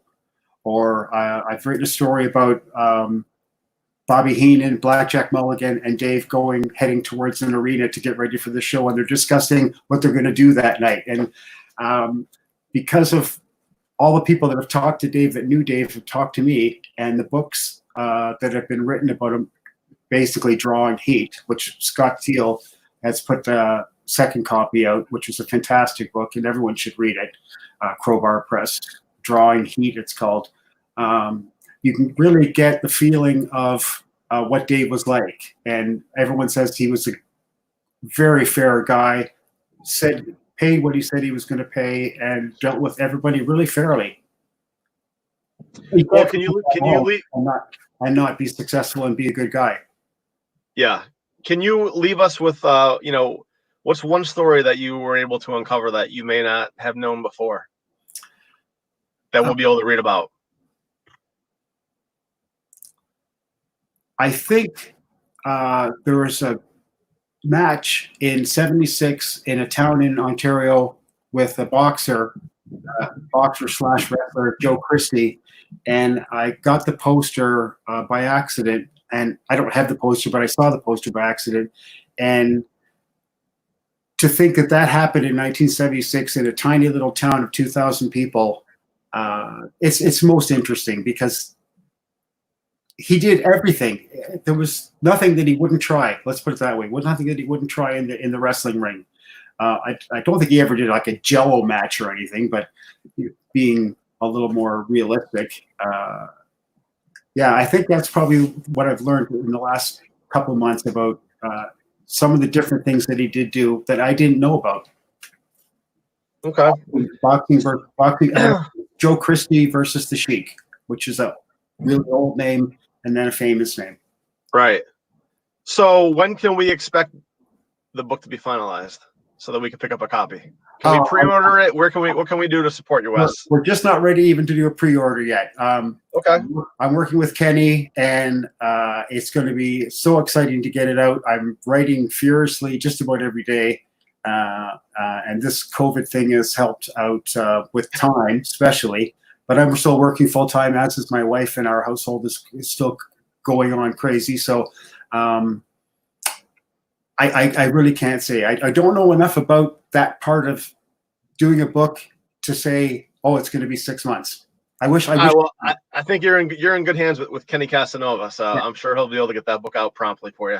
I'm really excited about it, and I'm really happy to have been here, and this has been a lot of fun. And I do thank John and Kenny for inviting me. And am I up here? Yeah, we're gonna let you go, and Wes, really appreciate your time today. Thank you very much. I'm looking forward for the book to come out as myself. That's great. Thank you very much, Eddie, and I hope I'm going to be able to watch a little later on, see Greg Oliver and Scott Teal. Awesome. Thank you. All right. Take care, Wes. Bye. All right, so we're here at COVIDCon, and just so you guys know, we're obviously a lot of our guests that they're home. We have technology issues. My lights are flickering for some reason, but we're powering through, and I think everyone so far has had good audio video quality, and we're gonna get to our next guest, Dan Murphy, who you might know from the PWI Top 500 list. And also, he's written the book Body Slams in Buffalo. So I'm going to bring him on right now. Dan, how are you? Hello. Not too bad. How's it going? Can you hear me? Yes, I can hear you. Can you hear me? Yes. All right. Perfect. Good. Perfect. So, nice. Well, thanks for joining us today. I'm very happy to be here. Thanks. This is really unique. It's incredible the life that this has taken on since this COVID-Con was announced. All the people that got involved. It's really pretty cool. Yeah. Well, it's really great to be able to get everyone together, especially with all the fans out there that are watching, stuck home, looking for things to do, and glad that we were able to bring everyone together to get this rolling.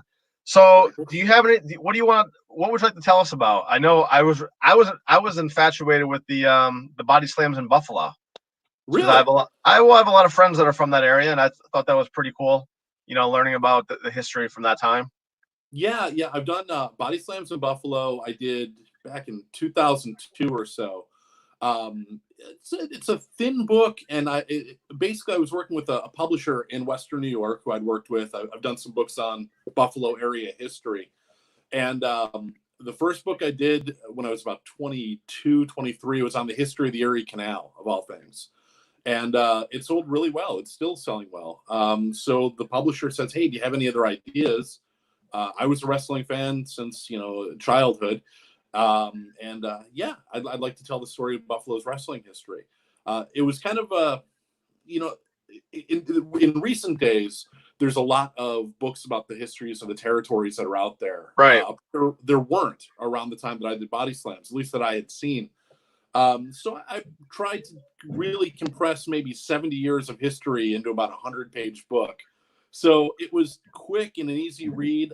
If I went back and redid it, I'd probably take it in a different direction. But it was a good opportunity to tell a less known part of Western New York's wrestling history.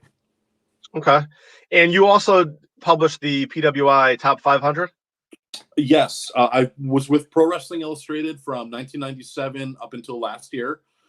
Senior writer. So I did a lot of the, I coordinated the 500, did a lot of the articles, had my own column. The 500 was something that I kind of oversaw for the last 10 years. We would sit down with Stu Sachs and some of the other writers. We would kind of make the top 10. We debate. A lot of debate went into those calls and meetings. In the course of maybe a 6-hour day, we might get up to the 70s. And then they would kind of tag me and say, "All right, Murph, you're in, finish the list." And I had to do it, send it in, everybody would review it, and then we'd kind of make any adjustments, then go with it. So for the past 10 or 15 years, I've been keeping an eye on the indies and all the up-and-comers and overseas, Japan, England. So it was a lot of work, but it was definitely a rewarding project. All right, so I'm gonna mark out here for 2 minutes, but growing up, I loved Pro Wrestling Illustrated. It was the go-to magazine, right? I know. I love the logo. Matter of fact, I just bought a collection of every issue that they ever had from the 80s. But Awesome. but that must have been pretty cool for you, right? Because you were obviously a fan growing up, and then you get to go work there. Oh yeah. I was a fan. I was 10 with the first WrestleMania. So I was kind of right in that perfect age that Vince McMahon was targeting, the Hulk Hogan, Hulkamania, rock and wrestling, the whole thing. So I was a fan growing up. And then right out of college, I got a job as a sports reporter with a little weekly newspaper, the B newspapers out here in Buffalo. And UFC, I think it was the third UFC event was coming in. They were going to run it in Niagara Falls, New York. And at the time, the state legislature didn't want to have Ultimate Fighting. And at that time, they were going to regulate it. So all of the fighters had to wear gloves. They had to wear mouthpieces. A few moves were barred. And I knew that there was some kind of crossover between mixed martial arts and pro wrestling. Guys like Dan Severn, Ken Shamrock later on. And I thought it might be an interesting story for PWI. So I called the office, like cold called, got Stu Sachs, the publisher, on the phone, pitched him the idea. He says, it sounds, we don't normally do UFC, but it sounds intriguing. If you can get photos, let's do it. So I'm all excited. I grew up reading Pro Wrestling Illustrated, and I just talked to Stu Sachs, and Bill Apter was there at the time. They moved the event about 2 days beforehand, and there went my opportunity to write for PWI, I thought. So I get Stu on the phone. I'm sorry, they're moving the UFC thing to Dothan, Alabama. We talked for a little bit. He says, it sounds like you know your stuff. How about you send a couple clips in? So I did. And next thing you know, I started doing my first piece was introducing Prince Iakea. He had just won the TV title in WCW. And I kept doing more and more and more. And, 22 years later, I was still doing it. Well, that's pretty cool. So what went into making the PWI 500 list? Well, basically what we do, and a lot of people kind of don't appreciate it or realize it, the criteria looks at the achievement over the past 12 months. So it's from typically June 30th to July 1st, or July 1st to June 30th of a calendar year, usually. And it is based on their achievement, what titles they've won, won-loss records, quality of opposition, how they're pushed within the given promotion. We look at all these criteria and determine it. What always drove me nuts is some people would be like, it's a kayfabe list, which drove me nuts because, and still does, because wrestling is kayfabe. If you can't, it's not all about work rate. It's not all about, work rate is something to appreciate, but if you can't appreciate the stories that wrestling is telling and do a list that is reflecting those stories, then what's the point? If we're writing about a TV show, you're not writing about what the actors are doing behind the scenes. You're writing about the characters on a show. So we really took pains to try to have the list reflect what everybody had achieved. I remember Christopher Daniels one time came up to me, kind of ticked off about his ranking, and how do I get higher in the 500? It's like, well, you got to get more of a push. You got to win more titles, man. What can I say? But we really take a lot of myself, the entire staff of Pro Wrestling Illustrated, put a lot of effort in and really try to make that the best possible list that we can. So this started. What year did you start doing this? 97. I started with PWI, yes, in 1997. Okay, because that's pre-internet. That's pre-internet days. So how are you? True. How were you able to dig up the information, back then to put the list together?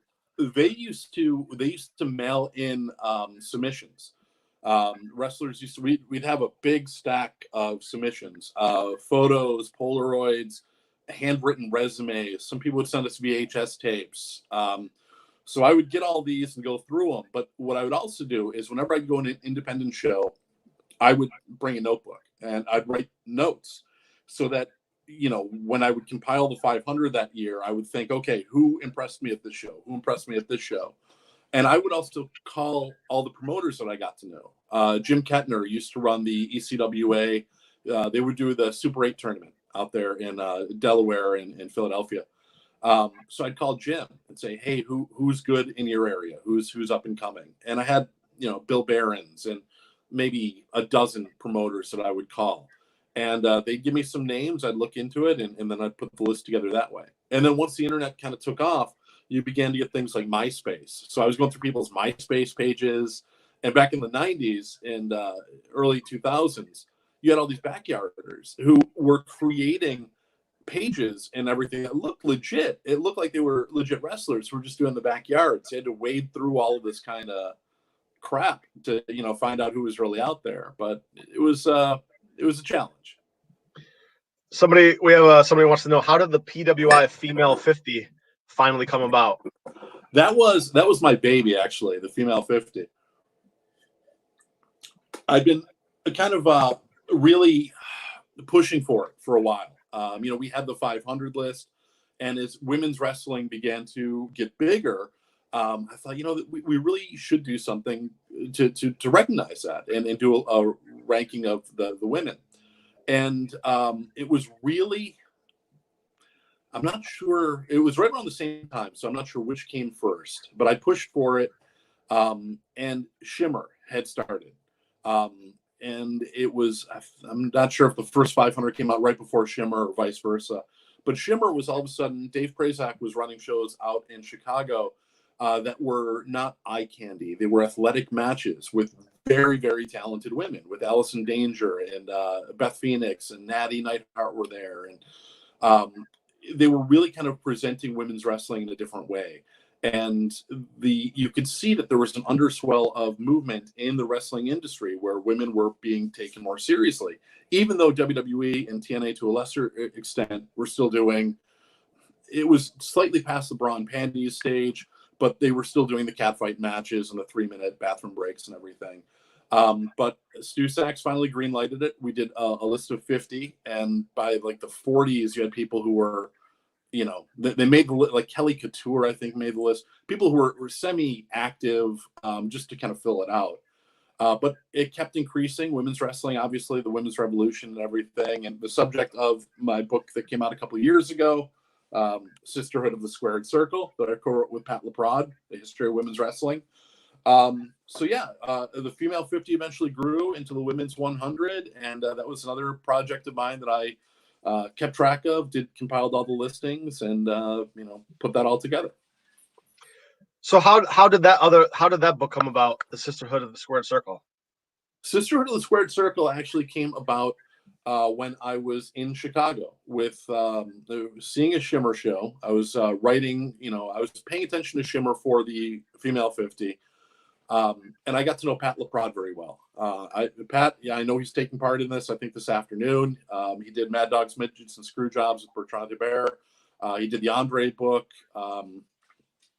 And I got along very well with Pat. He and I were sitting at the timekeeper's table. I think we were keeping time for Dave, ringing the bell, whatever. And it's one of those things with Shimmer where, if you're there for the show, you help out wherever you can, setting up chairs, doing whatever. And he said, I've got an idea for a book, and I think that you might be the ideal partner to write it with me. And he said, just a history of women's pro wrestling. It hasn't been done. And I kind of COVID con, and he greenlit it, and we were off and running. And I pulled it all together. It came out in 2017, and it's been I've been extremely pleased with it. It's been a very big success. Well, that's great to hear. What are some stuff in there that people would be surprised about as far as women's wrestling goes? Because I remember as far back as maybe Fabulous Moolah, right, that era, but I'm sure it goes back even further. It does. Yeah, we really kind of begin with essentially Billy Wolf. We have a little bit before that. The interesting era really is when Billy Wolf begins to take Mildred Burke, and they have their cadre of women's wrestlers, and Billy Wolf trying to get into the NWA, and Mildred Burke and Billy Wolf eventually parting, and then eventually the rise of the Fabulous Moolah. That's all fascinating stuff that happened in the 30s and 40s and 50s.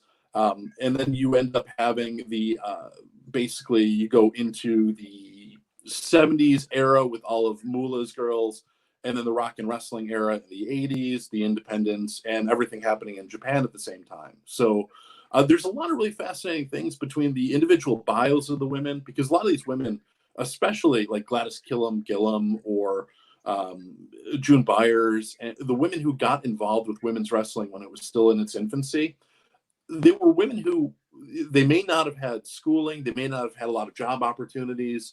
They didn't want to settle down and get married. They wanted to travel and see the world and make money themselves. And in 1940s America, how could you do that? There were no other professional sports for women. There were, you know, if you didn't want to be a housewife, what could you do? If you wanted to see the world on your own dime, how do you go about doing that? So it attracted this really unique brand of women who went out and you know, kind of made history in their own way. So that was fun, just going through in all of the bios of that era, learning about those women. Now, did that come about the way that women's baseball did, because the men were off fighting war? It did. There's definitely some parallels to like a League of Their Own. You know, there was women's wrestling as the men's rosters were a little bit depleted. You ended up kind of filling out the card with some women, and it became very popular. You know, the women's matches were still a novelty. It was still, you know, something new and fresh. It hadn't been done to death. So it was definitely a boom period for women's wrestling. And the women really took it very seriously. They went out there and they wanted to have the best match on the show. In a lot of cases, Mildred Burke certainly did. So they went out there and really tried to kind of work, and they knew that they were not respected by a lot of the men. You know, Luthez for a time would not appear on any show that a women's match was on. You know, he said, you know, the women are good, but I'm the NWA champion. Like I have to present the NWA in a legitimate sense, and having women on the show, I won't do it. So these women had kind of a chip on their shoulder and went out there and really tried to hustle and work, and they did a lot of really good matches back in that era. Yeah, so. What do you think about the way, you know, it's evolved to what it is today? What do I think? Well, I think we hit like maybe it's the COVID stuff, you know, where you're flatten the curve. I think we hit a peak and now we're coming back down. On one hand, matches, women's wrestling is great. I mean, we predicted in Sisterhood of Squared Circle that one day women could headline WrestleMania. We didn't think that would happen within 2 years of the book coming out, but they did. Pat and I did a session in Las Vegas at Cauliflower Alley Club, panel discussion. We had Santana Garrett, Malaya Hosaka, Chelsea Diamond, and cheerleader Melissa up with us. And we discussed whether women could ever make it to WrestleMania, whether, you know, Ronda Rousey could succeed. And this is before Ronda Rousey had joined WWE. And we got a lot of spirited debate, and even among some of the women and some of the people at the Cauliflower Alley Club, they're like, "Yeah, I don't see women ever headlining WrestleMania, or I don't think Ronda Rousey could make the transition from UFC to pro wrestling because it's such a different game." But it happened. That being said, I think that what's happening with wrestling in general right now, not just women but men, you can really see it with these empty arena matches and everything, but it's just gotten too spotty, too worked out, too choreographed. And it just feels to me, and this is one of the reasons I kind of stepped away from PWI last year, it doesn't feel fun anymore. It feels like it's just people kind of doing dance routines. There's no real interaction with the audience, no ability to call things on the fly.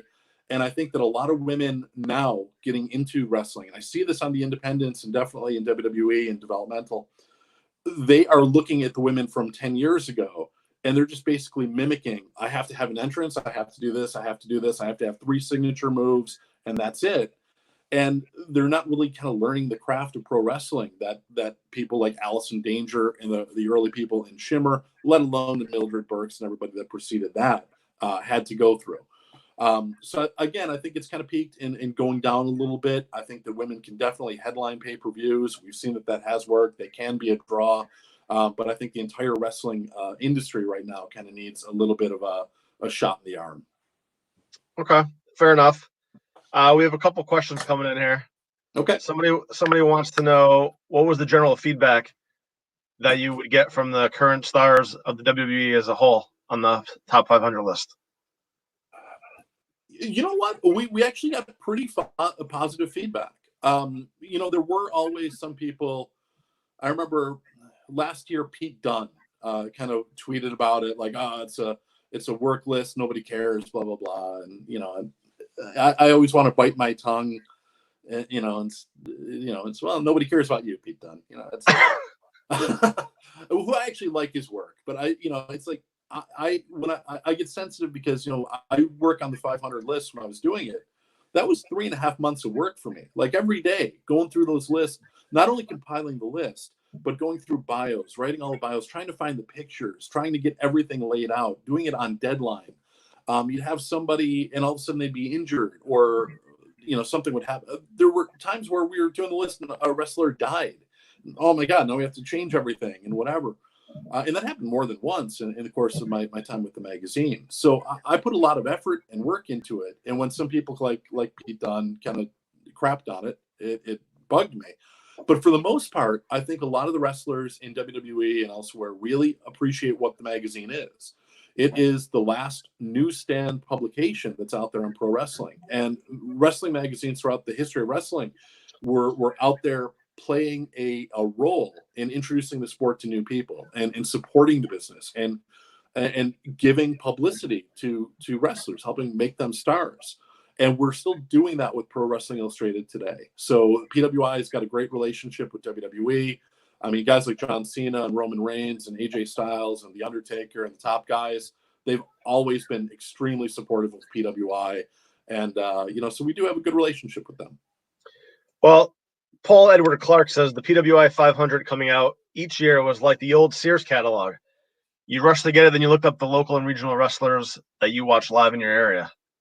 I'm glad to hear that. Yeah, that is exactly that's what my experience was. As a kid, I would get the 500, and I mean, it's embarrassing to say, I think, but I'd get it, and I would take a pen, and I'd put an X through all the guys who I've seen, and it was my goal. I have to see all 500 of these guys.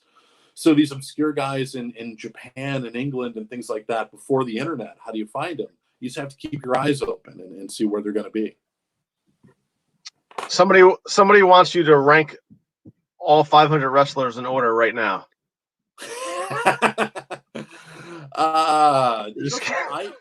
I have not been watching much lately. I kind of made a break from it. I'm still writing. I've got another book coming out for ECW Press next year, but it's more on wrestling history. So I've kind of been looking at older matches rather than what's going on right now. But what years can we expect in the new book? When will it come out, or what time period are you going to be covering? It's going to cover from the beginning up until today, but only, I can't get into too much detail. Yep. But only certain wrestlers, some of the all-time greats. Okay. But there's a common thread that connects guys like Strangler Lewis to Daniel Bryan. And we basically, my co-author, Brian Young, he's a boxing writer. He and I put this all together. We're actually turning it into ECW Press on May 15th. I have the binder. It's right here. It's done. I'm just going through all the revisions. I can't reveal the title yet, but been working on that. But if I had to go off the top of my head for the 500 for next year, I think number one, the main, it would have to be Drew McIntyre would be number one. He'd be my leading choice to be the top guy.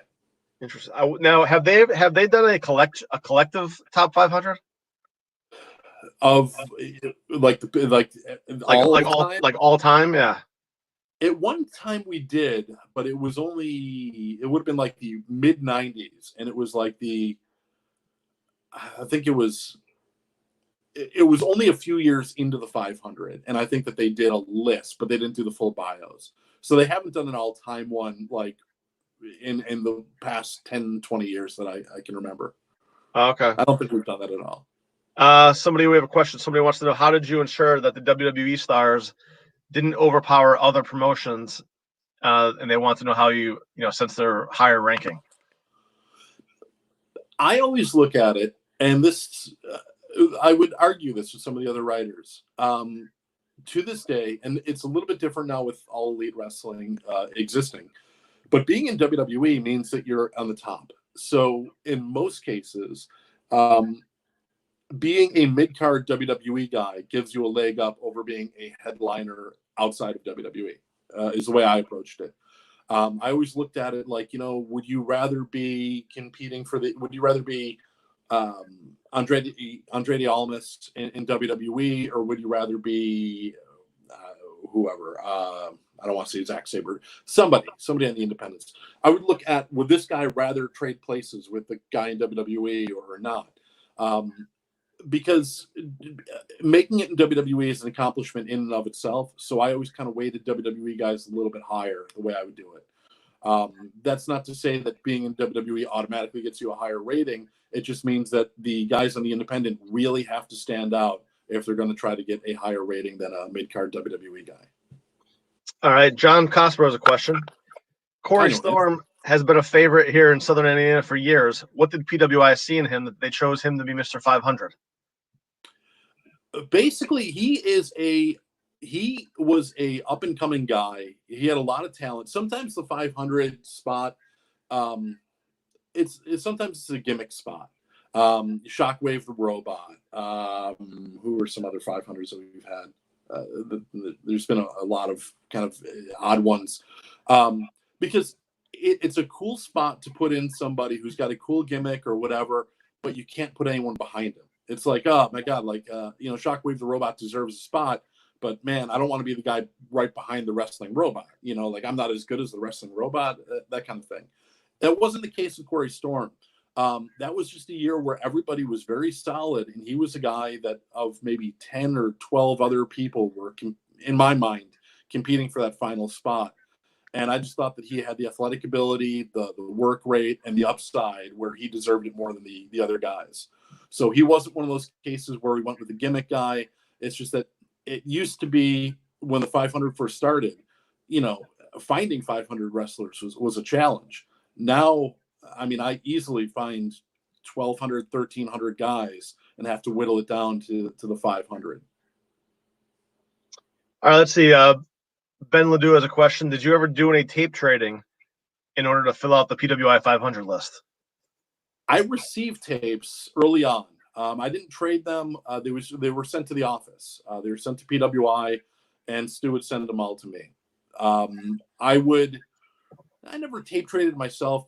Early on, before I was with PWI, I ordered some old Smoky Mountain tapes and things like that because I wanted to see the other promotions that were out there. And when ECW was first starting up, I was in college. I was trying to get my hands on ECW tapes. I never did the tape trading through a magazine or things like that. But when ECW ran locally, they'd have their big merch table with other tapes, and I would dig through all the most obscure tapes I could find. So I looked for tapes, to keep an eye out for things. But most of the time for the 500, they were sent in to us. Okay. Somebody wants to know, was there ever a year where there was a major argument for the number one spot? Oh, yeah. Every year, almost. Yeah, that would happen all the time. The one year that I remember the most, though, was number one was The Miz. And he was just having an incredible year. And I remember I was driving from where I live in Buffalo, New York, to Philadelphia to the office. It's a 7-hour drive. And the only thought I'm thinking the whole time, somebody talked me out of The Miz, because he had beaten John Cena at WrestleMania. He had this huge run. And it's like, he's the obvious guy. He's definitely the guy who's had the best year. But I didn't want him to be our guy. He, even as champion, he was still kind of being treated as, he's the Miz. He's kind of a joke. So I get to the office, and the other writers are there, and we finally start the meeting. And I think it was Al Castle who said it. He's like, so we're really going to go with the Miz, aren't we? Like, it was all unspoken. And it's like, yeah, I think we are. We don't want to, but he's the guy. And then everything fell in line after that. But sometimes, we've had Mike Bessler and I, Brady Hicks, Stu, we'd argue for a better part of an hour, just to determine who the top 3 guys are. So yeah, that happened pretty often. All right, Dan. Well, listen, we really appreciate you coming on today. Real quick, someone does want to know, where can they get a PWI t-shirt? Oh, actually, yeah. We brought these back last year. So if you go to pwi-online.com, that is PWI's website. You can subscribe to the magazine, the digital edition of the magazine, and you can order the t-shirt. They have it in the classic, red and white. They also have it in the black. They have a variety of different colors and sizes and everything you may need. So yeah, definitely get it. It's they fit well. It's pretty cool. So yeah. So Dan, where can people go pick up some of your work? Okay, Sisterhood of the Squared Circle. You can get that pretty much anywhere through ECW Press if you like, ecwpress.com, I believe. Yeah, ecwpress.com or Amazon. Or if you are friends with me on Facebook, message me directly. I can get in touch with you as well. And I do have the upcoming book coming out next May that I can reveal a little bit more down the road. But yeah, that can be available through ECW Press or Amazon, or once this whole pandemic runs its course, at a bookstore near you. All right. Well, thanks, Dan. Really appreciate your time today. No problem. Thank you very much. Take care. All right. Take care. Stay safe, guys. All right, guys. We're here at COVID Con. I may, if my lights keep flickering, I'm gonna have to try to go natural light because I don't think it's showing up well on here. But we're having a great show so far. You know, go to their websites, check out their books. You know, purchase them, help these guys out. We're going to be showcasing a T-shirt after our next guest that we're going to be selling. That's going to help out everyone who's involved running the show today and tomorrow. And our next guest is Scott Teal from Crossbar Press, and he's going to be talking about a bunch of stuff that he's doing. Let's bring on Scott right now. Well, hey, how you doing, Eddie? Scott, how are you? I'm fine. It sort of worried me a little bit when I heard you say you were going to go natural light. I didn't know if you were going to be shedding your clothes or what. Yeah. You may wonder why I'm wearing this mask. Well, I did it for a purpose. The people who have been around a while, I'm just curious if people want to message or post on this site where this mask actually came from. Let's see how many people would know where it came from. So Scott wants to know if anyone out there knows where this mask where it came from. Great. And I'm gonna unmask now so you can see exactly what I look like. Hey, I appreciate what you're doing. This is great. This is just, phenomenal. I've had a great time listening. We appreciate you coming on today. I was checking out the site. You've written 1,000 books. Not quite that many, but which one do we start 900. With? What's that? What should we start with? Do you have anything that's just recently come out that is upcoming? I'm working on 2 right now. Well, I've got about 12 books actually in the works, but I'm working on 2 right now. One I've been working on for a better part of a decade is Frankie Kane, who wrestled as the Great Mephisto. And this guy has more stories, more information about old-time pro wrestling than probably anybody I know. He's 90-some years old right now, but he has a mind like a steel trap. And I've been working on this forever, but I'm working 24/7 on it right now. That's my sole focus because I want to get this thing out. And it may be 2 volumes before I'm through. I've got like 200 and some pages already, and I'm just barely started. And the other thing is history of pro wrestling history of Knoxville, Tennessee. I did histories on Nashville and Madison Square Garden. Of course, Jason Presley was on a little while ago talking about his book on Alabama. But this is a book I'm working on with Tim Dills, a friend from Chattanooga, and it has every match that we could find from Chattanooga from 1906 all the way up till when the territory pretty much just went out after Smoky Mountain Wrestling. Wow. And it's got inside information about John and George Kazana, how they got the promotion started there, who was before them. It's going to be phenomenal. It looks like it's going to be a 2-volume set because there's so much information. It's just incredible. The Knoxville newspapers back then, not only did they print the wrestling results like most newspapers did, but they printed a lot of behind the scenes stuff. There was a guy named Tom Anderson who had a column in the Knoxville Journal.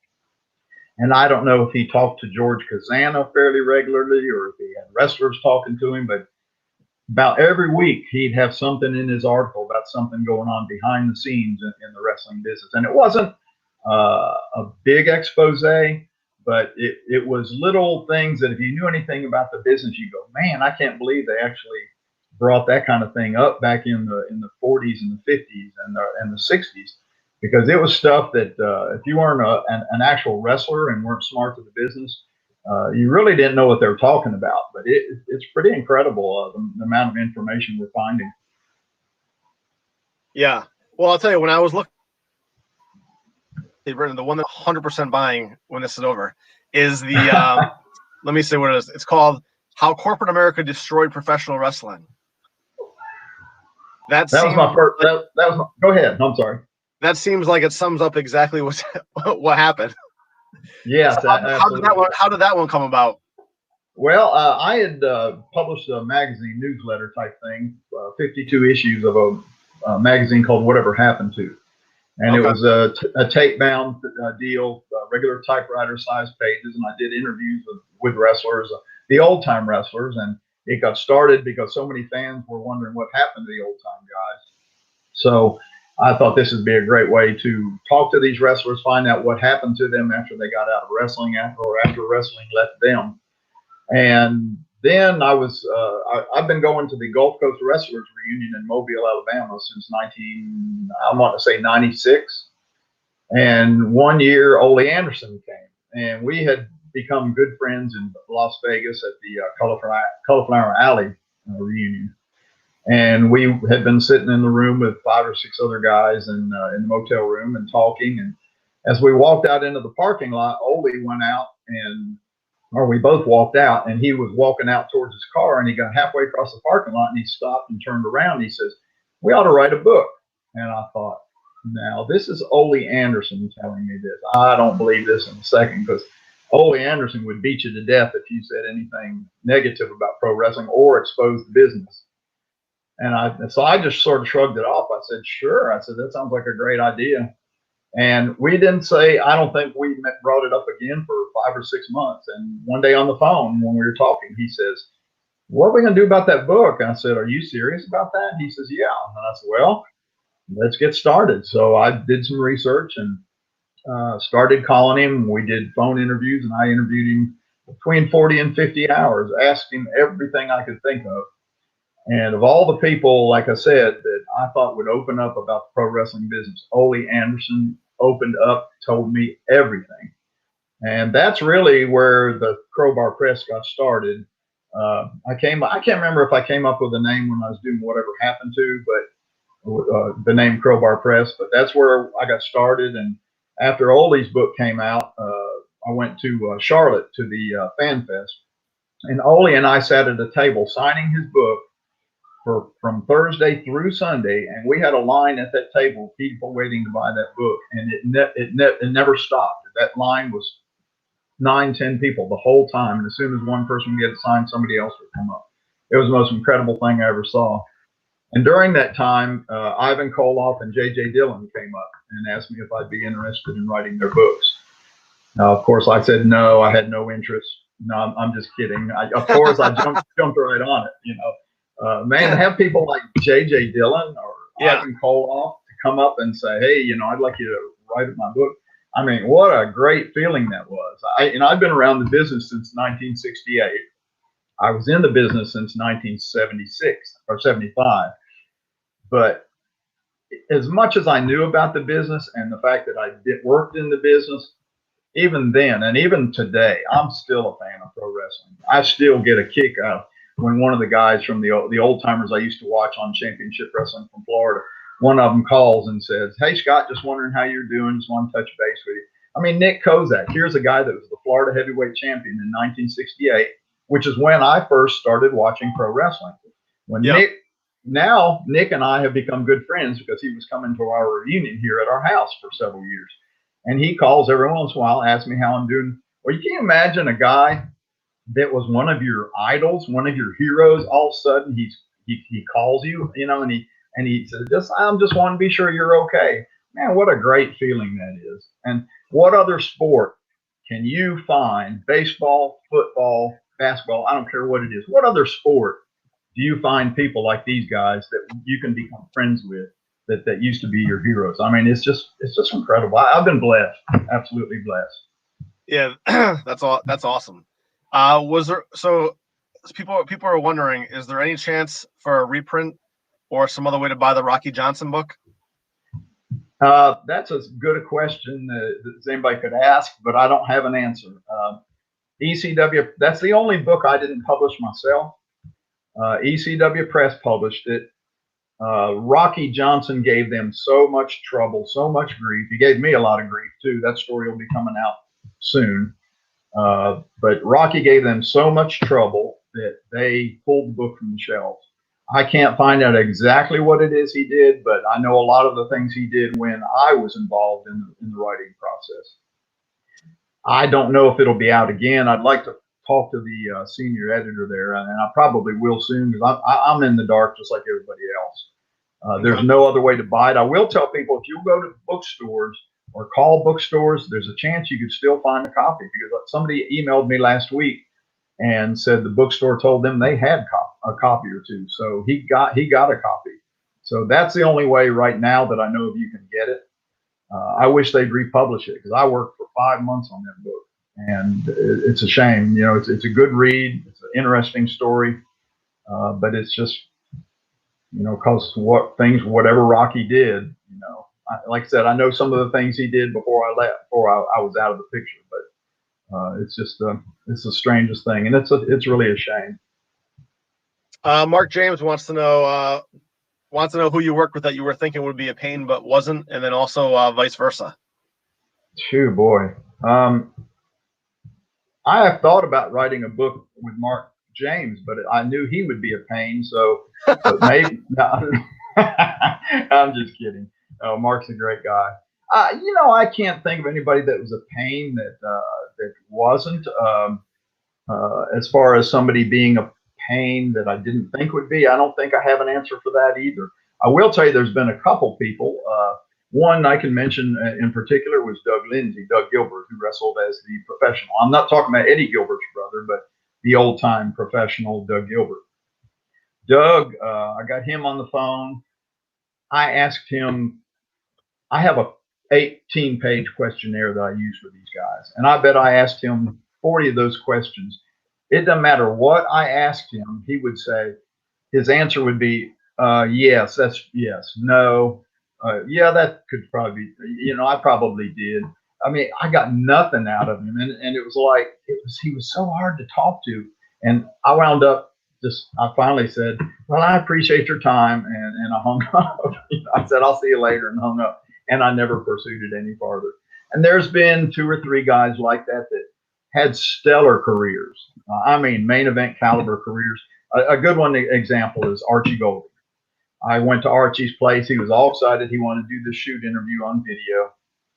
I asked him 18 pages of questions. There's like 600-700 questions. And we wound up, he answered everything to the best of his ability, answered everything truthfully as far as I knew. We wound up with 2 hours and 50 minutes of an interview, and that's it out of all those questions. I have people all the time, and it wasn't that he was holding back. It was he's like some guys. I don't care how big their career was. Can be main event wrestlers. They just don't have the ability to either remember or to how to put their story into words. So you wind up with very, very little. So that was sort of a disappointing. The shoot interview turned out great, though. I mean, it's really good for what it is. But you know, I figured his book, you know, because he wanted to write a book. And after we finished the shoot interview and he got it and looked at it, he said, yeah, we need to get this in a book. And I said, well, you're talking about 40 pages, 50 pages maybe in the shoot interview. He says, well, I can tell you a lot more. Well, I'm like, you know, I've already asked you 600-700 questions. You know, I don't think I didn't say that, but that's what was going on in my mind. There's nothing more there, because if I can't get it out of those questions, it's not there. And I've had a few guys some guys are real easy. J.J. Dillon, I tell people, you put in a quarter and you'll talk for 2 hours, you know. And then you got other guys, I won't mention names, but there's other guys that it's just hard to get a lot of information out of them. You know, I wind up with a book of about 200 pages, and that's fine. But you'd think with their career, the things they did, they would have, you know, untold number of pages of stories, but that's just not the way it is. How much fact checking do you do when you're writing these books? Because I have seen in a lot of the shoot interviews, you know, obviously when you're watching them as a fan, you watch and then you go back and watch the match that they're referencing, and it's not exactly how they say it happened. So how much fact checking do you do, or do you just go by, you know, whatever they say is is gospel. Oh no. Yeah, I know what you're saying, because, and it isn't always these guys. You know, there's guys that they will embellish stories. There's guys that will lie to make themselves look better. There's guys that most of the time, what I find is these guys think when they tell you a story, that's how they remember it. You know, it's been so Right. long ago that they in some reason, even if it was two months ago, they may remember it, you know, wrong, you know, than the way it really was. I check everything, and I'm talking about everything possible to check it.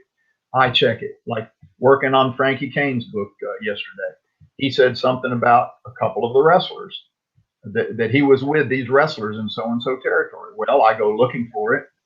They weren't in the territory when he was, but they were in the same territory as he was in another city at a different time, in a different territory. So I call him back. I said, I cannot find so and so in the territory with you during that time. I said, could it have been Tulsa, Oklahoma in 1968? And man, it went off like a light. He says, yes, that's where it was. And he goes on, he says, because I remember Leroy McGurk was there, and so had called Leroy, causing him a bunch of problems. So it's things like that. If I can find little bits of information that can help these guys remember stuff, you know, then they start remembering, and they also remember other things. But no, I check everything, and I don't care how simple it sounds. You know, I have Frankie's another thing. He told me something happened at a certain time. Well, I went, or somebody, it was how somebody died. And I went and looked, and he didn't die. He said he died he had his legs amputated and died in a car wreck or something. Well, that wasn't the case. The guy didn't have his legs amputated, and he didn't die in a car wreck. He was alive until, you know, he's probably 60 some years old. But that's how Frankie remembered these stories. But then you got like another one he told about the death of Janet Boyer, who was Buddy Wolf's son in Columbus, Ohio. Billy Wolf's son in Columbus, Ohio. He said that she died because the girl wrestlers beat her to death. Well, that's not what happened. I mean, there was a lot of controversy about that situation. Ella Waldeck was raked over the coals because fans read about it in the newspaper, and they used to call her murderer because they believed that she had actually killed her in the ring. But that's not exactly what happened. So it's things like that. I have got to check everything, because if one little thing goes through that's not true, people say, "Oh, that's not true. That's a lie." And if that's a lie, then they think, well, if that's a lie, then what else is he lying about? You know, So you really got to be careful, and you're not going to get everything. I've got stuff in a lot of my books, I'm sure, that's not true. It's not that I didn't check them. I didn't have any way to check them. You know, there was no reference to them anywhere, which is the hardest part about researching pro wrestling. You just don't really have the resources. Baseball, football, you can check that kind of stuff. I mean, that stuff's gospel. But when you're dealing with a thing like wrestling, where they're working you and they don't print anything in the newspaper except the result, who won the matches, there's just not a lot, you know, to go by as far as the actual facts of what happened behind the scenes. Yeah. Jimmy Wheeler says that Bruno Lauer's book is his favorite autobiography of all time, which is the Harvey Whippleman. Yes, that's a great book. Bruno called me. It was after I'd done Ivan's book, and maybe I know it was after Jody's. He called and asked me if I'd be interested in writing his book. Well, Bruno is a more modern guy, because I always wanted to write about the guys from the 50s, the 60s, you know, the early 70s. When Bruno called me, I said, Bruno, I try and write books about the older guys. I said, I don't like to get into this more modern stuff, because, you know, Bruno even goes up in the WWF. WWE is, you know, Harvey Whippleman. And I said, I really don't think I could do justice to this, and it wasn't that I couldn't do justice, it's that I just really wasn't all that interested. Well, he says, will you let me send you the manuscript? Well, he sent me the manuscript, and I fell in love with it. I mean, he has a great way of telling a story. He's got a great sense of humor. I mean, the stories he told about Sid Vicious in the book, they're just drop down laughter. You know, it's great stuff. So yeah, I'm so glad I did that book. I you know, just for the opportunity to write about somebody that was a more modern guy, and far as I can tell, what he told me is the truth. It's a little bit harder to research his career as far as some of the background facts, but in some other ways it was easier because some of the things he talked about have been reported in the Observer because he was a more modern guy, where in the old days we didn't have that. What was it like working with Tony Atlas? Oh, great. Tony is so much fun. He's another funny guy. He's easy to talk to. And the best thing about his book, so many of the guys, they put themselves over. And in the process, a lot of times, if they had problems in their career, they blame others. This guy did this. I didn't make it here because so-and-so held me back, or blah, blah, blah. Tony, it's really funny. It's like the name of the book, Atlas Too Much Too Soon. Tony said the person that hurt him the most in his career, and can you guess who that was, Eddie? Tony Atlas. That's exactly right. He said, and he lays out all these things he did, all the problems he had with drugs, with the sex, the shoes. And that's another story. But he was so honest in it. He didn't blame anybody else. I mean, he had some stories about people that didn't treat him right. Rocky Johnson being one of them. But he told it straight up. I was the problem. I was my own worst enemy. I did this. I did that. If I hadn't done this, I wouldn't be having the problems I am today. So that was the best thing about that book. And Tony's just a salt of the earth guy. Just down to earth. He's not a big, he's not one of these great big fancy, guy. He's just a normal guy. And I loved working with him. I'll tell you, I watched some of his his shoot videos. He's a great storyteller, and I tell you what, I would pay money to have that guy read me like a bedtime story, because the way he tells a story is it's just captivating. Yeah. He's really good at telling stories. He draws you in. That's something else with my books. I don't try and write them as if I'm writing a book or presenting it as if this is Tony Atlas. He wrote his book. What I want is for you to sit down with his book, open it up, and as you read, I want you to feel like, you know what? I feel like I'm sitting across the kitchen table from Tony Atlas, and he's telling me his story. I don't want it to be some big fancy, big worded books. I wanted you to feel like Tony Atlas is talking to you personally through this book. Yeah. Let's see. Somebody wants to know, what is it like to write a book about a subject who is deceased, and to be able to find reliable sources? That's a good question. And that's a discussion I had just this morning with Jimmy Wheeler from the Pro Wrestling Historical Society Facebook group.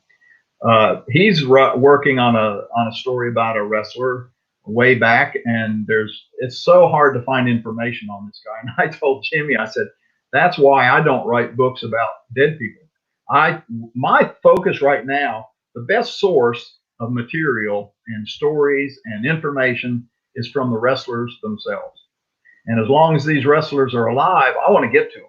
So when all the wrestlers are dead, which hopefully will be a long time from now, but when they're gone, then I'll sit and think about writing a book about a wrestler that's deceased. But until then, I got so many people I want to talk to interview. My favorite thing to do in pro wrestling, as far as my writing goes, is interviewing these guys, because they have so much information to share with you. There's so many of the guys that have passed away without doing a really in-depth interview that it's a shame, because, like, for instance, John Tolos, there are just so many names, like that were big names in the wrestling business. Eddie Graham. I mean, think of the stories we could have gotten from Eddie Graham, but he died before all this really got kicked off. Well, the shame of that is all the stories in Eddie Graham's mind, in John Tolos's mind, in Johnny Valentine's mind. When they died, those stories disappeared. We'll never be able to recover them. So my focus is on the guys that are alive. I want to get these things out of their brains before they're gone, because that's where the information is. They were the ones that lived it. And granted, there's embellishments. There's things they may say that aren't true, but some of that we can fact check. If not, it just goes down in history the way they told it. Yeah, the one for me would be Randy Savage. Ah, absolutely. Now Lanny would be a great book. Lanny, Yeah. he'd be, he'd be the second best thing to actually talking to Randy Savage, because he was there with him. He knows all the ins and outs. He was there. I'd love to have interviewed his dad, Angelo. Angelo, I knew him when he worked for us here in Nashville. He had tons of stories he told me when he lived here, when he worked here. But he's another one that we've lost before we had a chance to really mine, his information and his story. Let's see. We have a question here. Are there any former lady wrestlers that you'd be interested in writing a book on? I do a series of books called Wrestling Archive Project, and what those are, they're made up of about 3/4 of the book is my old interviews from my Whatever Happened To that I did years ago, and most of those interviews with the wrestlers in those books are dead. They're already gone, and I'm the only one that ever interviewed them. But there are about 1/4 of that book is brand new interviews. Well, I'm thinking about doing a book, a complete Wrestling Archive Project book, one of the volumes, strictly on the lady wrestlers. And I can't really think of anyone in particular that I, want more than any of the others, but they all have such good stories that I think it would be fascinating to just sit down and interview every single lady wrestler that, started in the business, say, before 1980, 1985, and just talk to every single one of them and go through that list of questions I've got and ask them everything. I mean, there's so few of them now that really had a handle, were around when Moolah was in her heyday. Those are the ones I want to get to more than any, because they were there. They know exactly what went on in Moolah's training quarters. And granted, some of them are disgruntled, so they may say some, tell a few things that maybe aren't quite true, but I think for the most part, we'd get a good picture of that, exactly how Moolah handled her business. And I don't mean I'm looking for negative stuff, but I just like to know every facet of it, because there's girls that love Moolah. I want to talk to them as well. So yeah, that's a great question. I'd love to do, more interviews with some of the ladies. What is your format? I mean, do you have like a standard list of questions that you ask people when you do an interview, or does it depend on, who they are and stuff like that, or do you just? No, I have a standard list. It doesn't matter whether they're main event, a guy from the 80s, guy from the 50s, guy from today. It's those 18 pages of questions. I formulated those questions over past 20 years as I've done interviews, and I just go. That's my go-to. I go right to that every time I call somebody, and it starts out very basic. When and where were you born? What were your parents' names? I ask them everything, and some people say, "Man, there's too much about this so-and-so's childhood in this book." Well, how do we? The childhood is how we sometimes determine why they grew up to be the way they were. Ole Anderson, he didn't have a good shot. The dad was a mean old gruff person. Well, Ole Anderson's a mean old gruff person. So that's because of his father. That's how he turned out. So I think it's very important that we include all that, all those kind of things. Yeah, I mean, I have, 40 to 50 autobiographies from wrestlers, right? And it's probably the only ones that I'll read. And people, in college, they're like, why do you have all these, wrestling autobiographies? And I'm like, these people lived their entire life as this one character, and we never got to know who the real person is. Yeah. It's a story that people love reading about. And, we're thankful for the authors like yourself, that are able to bring these guys to life and let us see what the person was behind that. Because, Brad Pitt gets to be Brad Pitt when he's done, doing his movies, so. And these guys didn't really have that opportunity in the 80s, and maybe even not even earlier. Right. Guys like Sputnik Monroe. He didn't come into the ring or leave the dressing room, and when he walked out, all of a sudden he puts on his Sputnik Monroe suit. He was Sputnik Monroe 24/7. I mean, if you saw him before the matches, at the hotel, after the matches, at his house, he was Sputnik Monroe. All those guys were like that. They had their whatever they portrayed in the ring. That's the way they were. Yeah, there was a few. That were different, that acted like Abdullah or the Sheik. Yeah, they weren't like that. But for the most part, guys like Sputnik, they were exactly what they portrayed in the ring. And the great thing about, you talked about your friends asking about why do you like these books? Wrestling was a world of its own. It was like a fairyland. I mean, we had so much fun in the cars and in the dressing room, the people out in the audience had no idea what was going on except at the match. That's all they knew. we were having a ball, and it was like living in a different world. It wasn't like we were in the real world, and that's a problem with some of them, because when they got out of the business, they didn't know how to cope. They were used to this fairy world, or this make believe land that they lived in. But it's exactly true. That's if even non wrestling fans read these books, I think they'd be really interested in how some of these biographies are read. Yeah, absolutely. Well, Scott, listen, we really appreciate your time. Where can we find your upcoming stuff?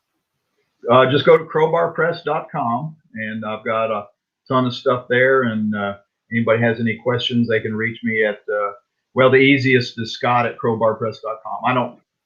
That's not my regular email address, but that's the easiest one for people to remember, Scott@crowbarpress.com. I'm more than happy to answer any questions anybody has. All right. Well, Scott, appreciate your time today. And we appreciate all you've done. This is great. I just can't tell you how much people appreciate what you and John and Kenny have done. It's just really amazing. All right. Well, thanks, Scott. Sure. Thank you. All right. Crowbarpress.com, and you can pick up some of his books there. All right, Scott. Take care.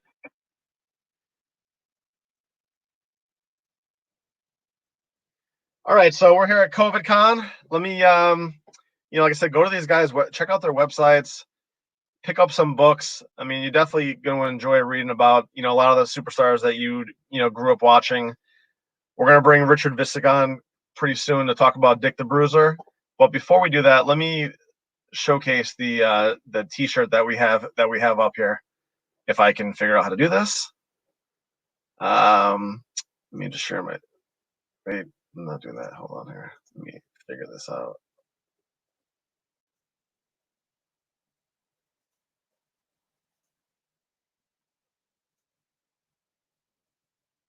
It's not going to let me do that.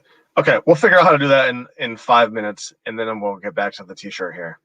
In the meantime, let me bring on Richard Visick to discuss Dick the Bruiser.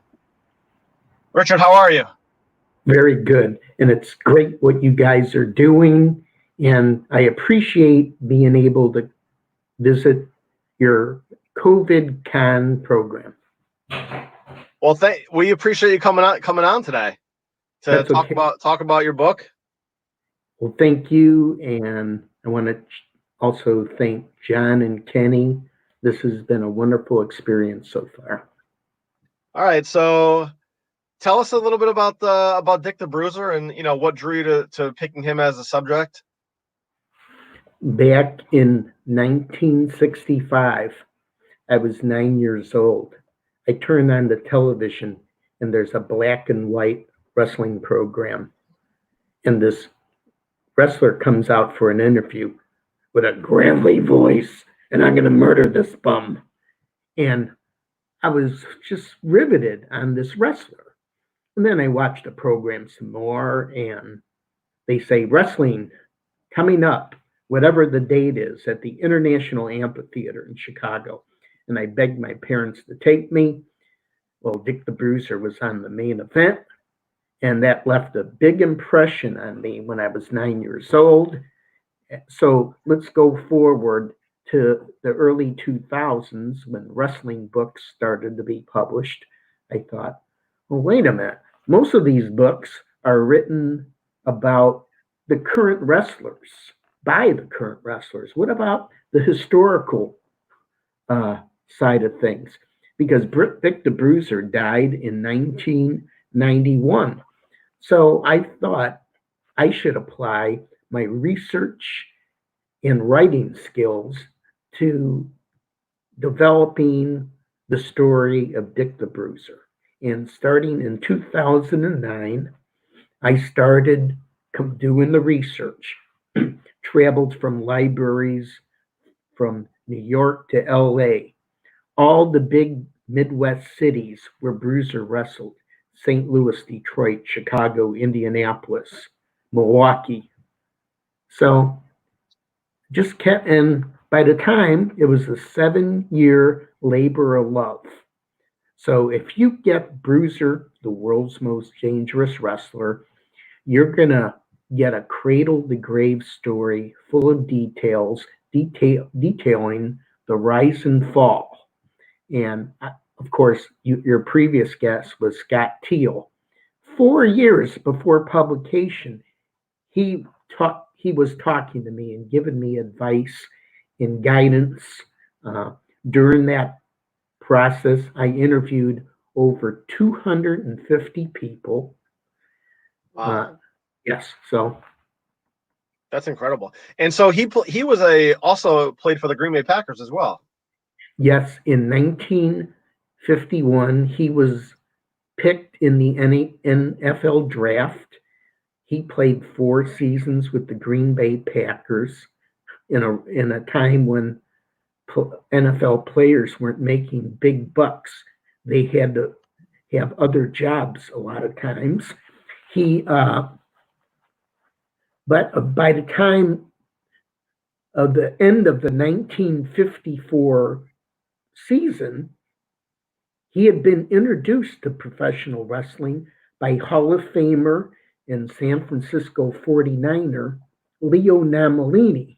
So he started out wrestling at Reno, Nevada, and by the time his football career ended, he went into wrestling because he figured out, hey, I can make more money doing this, and I don't have the wear and tear on my body like in the NFL. Interesting. So, what were some of the more interesting things that you were able to find out during your research? Mm-hmm. Well, I was lucky to find a couple amazing historical sources of information. The Indiana State Library had the complete collection of Margaret Afflis, his mom, who was a Democratic politician in Indianapolis from the 1930s to the 60s. There was a lot of paper.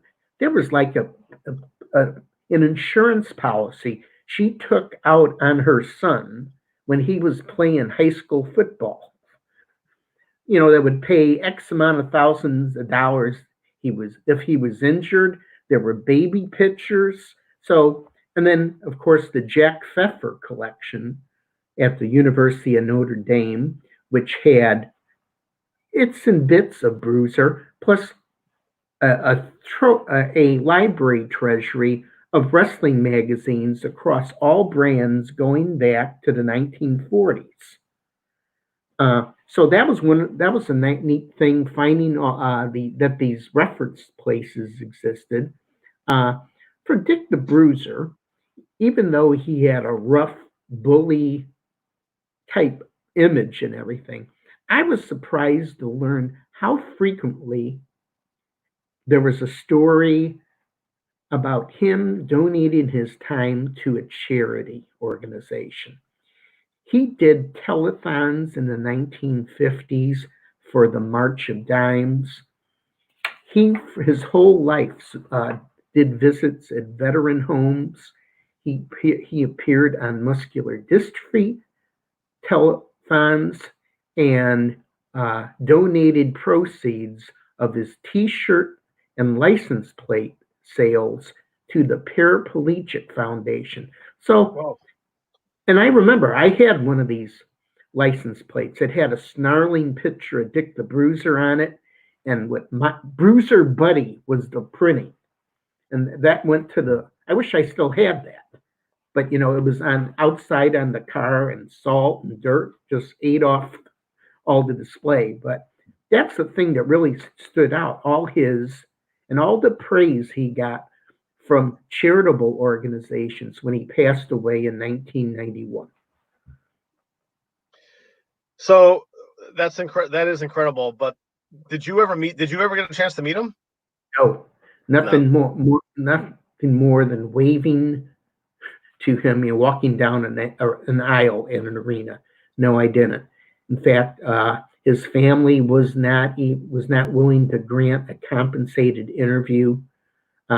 So I had to rely on over 250 people. Of course, a lot of them are household wrestling names: Dory Funk, Blackjack Lanza, Jerry Briscoe, Mad Dog Vachon, Johnny Valiant.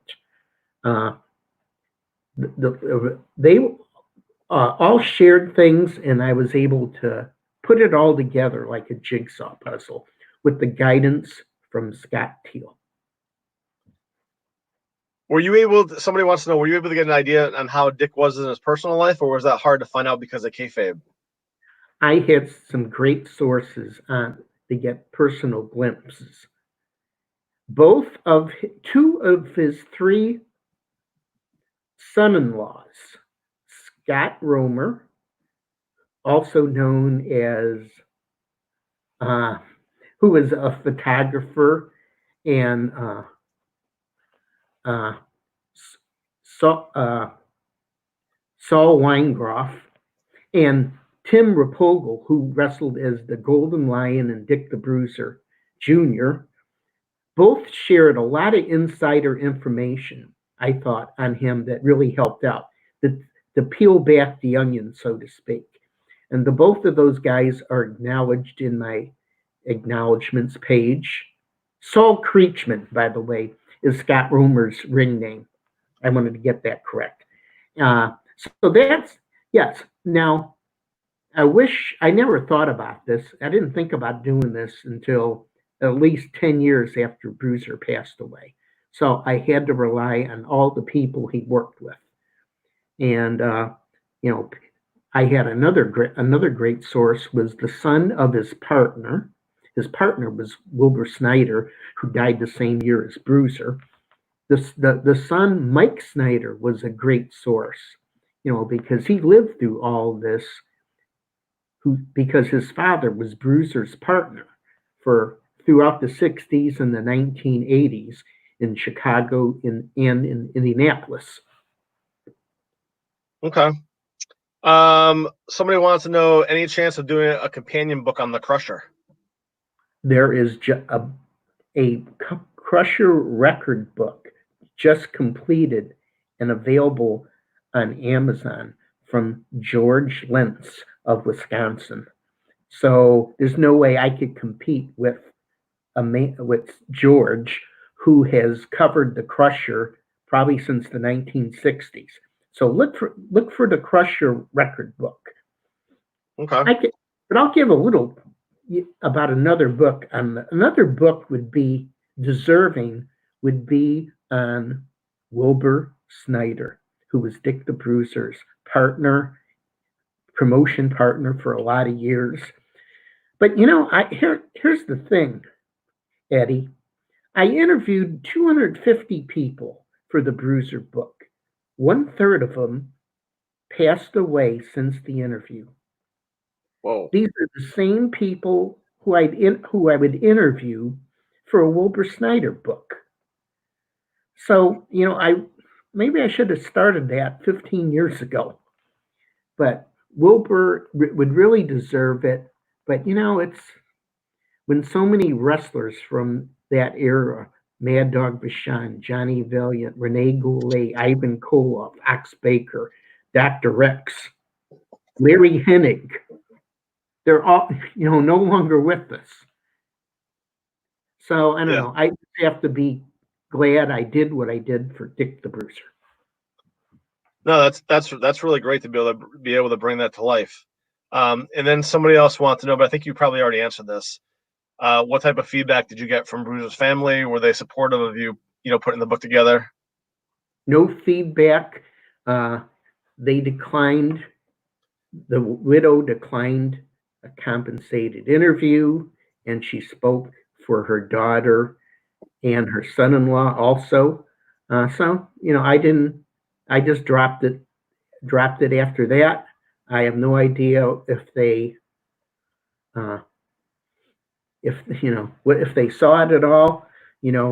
Luckily us reporters or us journalists have freedom of the press as far as writing a book.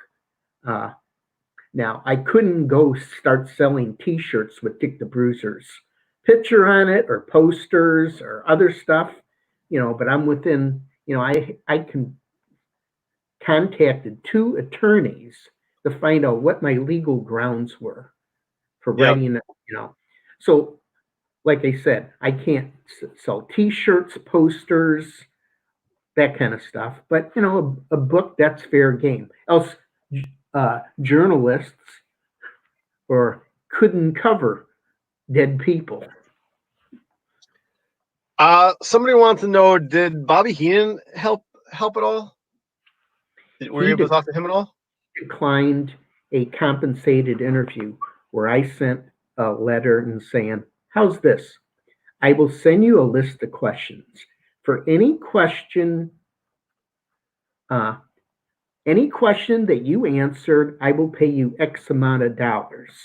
He sent a letter. He sent the envelope back, not interested. I understand that there was a lot of resentment because, okay, he got his start with Dick the Bruiser, and rumor and legend has it Bruiser was very rough on him. Not only personally, but if you see any early the surviving video from the WWA, Heenan's taken all kind of bumps and juicing, and so I'm sure. And then he left over a pay dispute, so I can understand him not wanting to help me out, and I wish he would have, but he had a rough ride from Bruiser. Okay, we have John Cosper's going to come in because he's got a question. Oh, hi, John. I'm going to bounce out for 1 second and fix a few things, and then I'll be right back. Hey, Richard, how you doing? Good. Thanks for having me on. Oh, absolutely. Hey, I got a question for you. It's a Bruiser question that came up when I was working on Bluegrass Brawlers about Louisville. And the question is, what legend story have you heard about how he ended up getting the Louisville territory? And there's a couple different versions of that story. One of them is a whole sordid tale involving Jim Barnett and possibly the UK football team, and he had to skip the country. There was one where he I guess Bruiser ran opposition to him and put him out of business, and another where he possibly held Jim Barnett out of a window and said, "Get out of my town." So I got multiple different versions of it, and I was just curious what you had heard. I had working on the book, I never was aware of the whatever football team or holding somebody out the window. I wasn't even aware of that then. I wasn't. I started this 11 years ago. I guess there was still internet, but had no knowledge of that. I did talk to William Estes, an attorney in Texas. He is the son of the late Buck Estes, who was a matchmaker working for Barnett. Bruiser and Snyder just decided to open up their own shop in Indianapolis, and of course it also included eventually Louisville. They promoted opposite, sort of the principle, well, we'll build a better mousetrap. So that's how, and eventually though, Louisville didn't take off too successfully, and they dropped it. But there's an internet video of Bruiser wearing a sweatshirt with a skull and crossbones on the chest, and they're promoting Louisville. Interview, so that was a city on the circuit for quite a while. I know it's just less than a 2-hour drive down from Indianapolis, and that's where one of Bobby Heenan's first matches working for Bruiser was held. Heenan describes that first night in his first book. I remember that story. Yeah. So I was just curious about that. I know Louisville's just kind of a footnote in the whole Dick the Bruiser story, and I mean he's an Indiana legend, and I mean Letterman used to make references to him all the time and everything. So, curious too. How much did Scott Romer get to contribute to the book? Because I know he's got a lot of Bruiser stories. I traveled on business to Indianapolis 4 or 5 times a year. I had dinner with Scott Romer on every one of those trips. Yeah, with notebook or tape recorder in hand.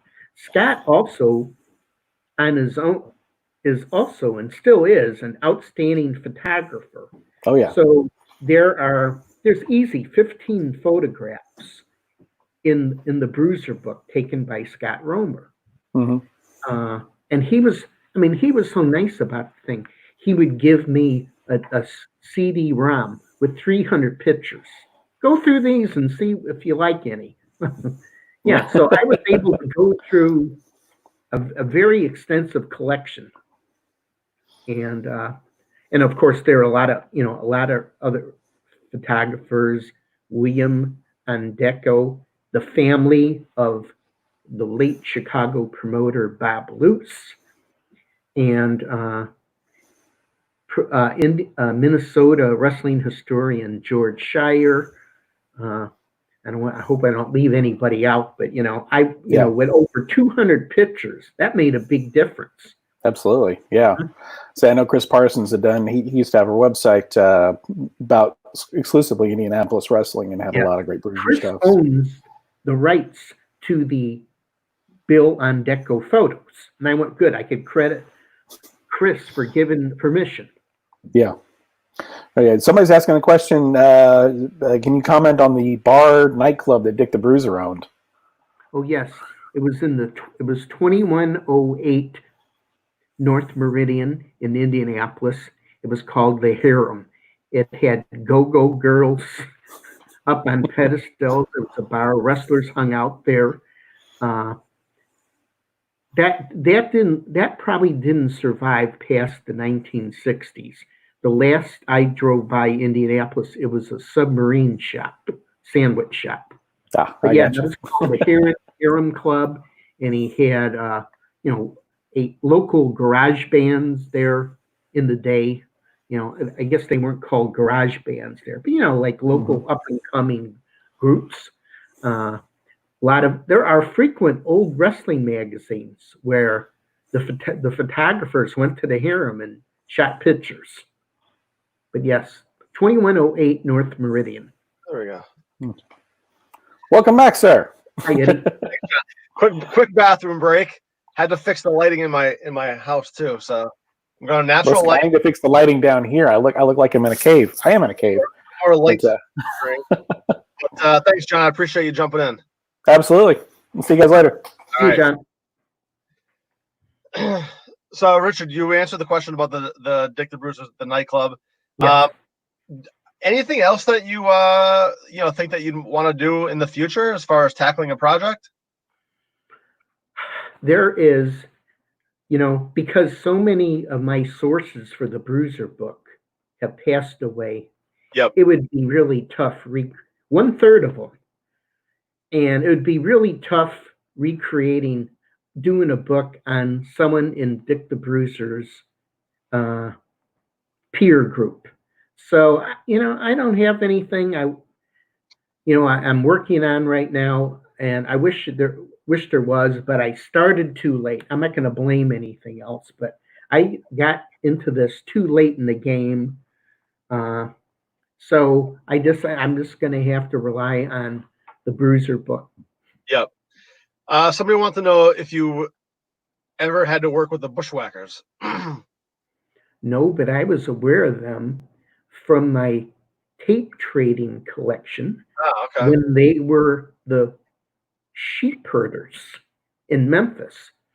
Because right after, as Dick the Bruiser's campaign went into a decline, because by 1980 he was 50 years old, and so were Moose, Bobo, Wilbur Snyder, and their promotion faded out. I started watching Memphis wrestling via tape trading, and that's where I saw the sheep herders, the various ensembles that were I never met them. I'd see them sometimes on a WWF program also. Okay. So aside from Dick the Bruiser, who were some of the people that you idolized growing up? I was and still am impressed with Raymond Lewis Heenan. Bobby, that first called Pretty Boy Bobby Heenan, then Bobby the Brain Heenan. So much of the success of the start of the Dick the Bruiser campaign, the promotion with Wilbur Snyder, known as the WWA, One of the success reason for it, there was always a stable of villains managed by Heenan. It started out with the Assassins, then the Devil's Duo, Patho and Markov, and then Blackjack Lanza, the Blackjacks, the Valiant Brothers, Ernie Ladd and Baron von Raschke. So all managed by Heenan.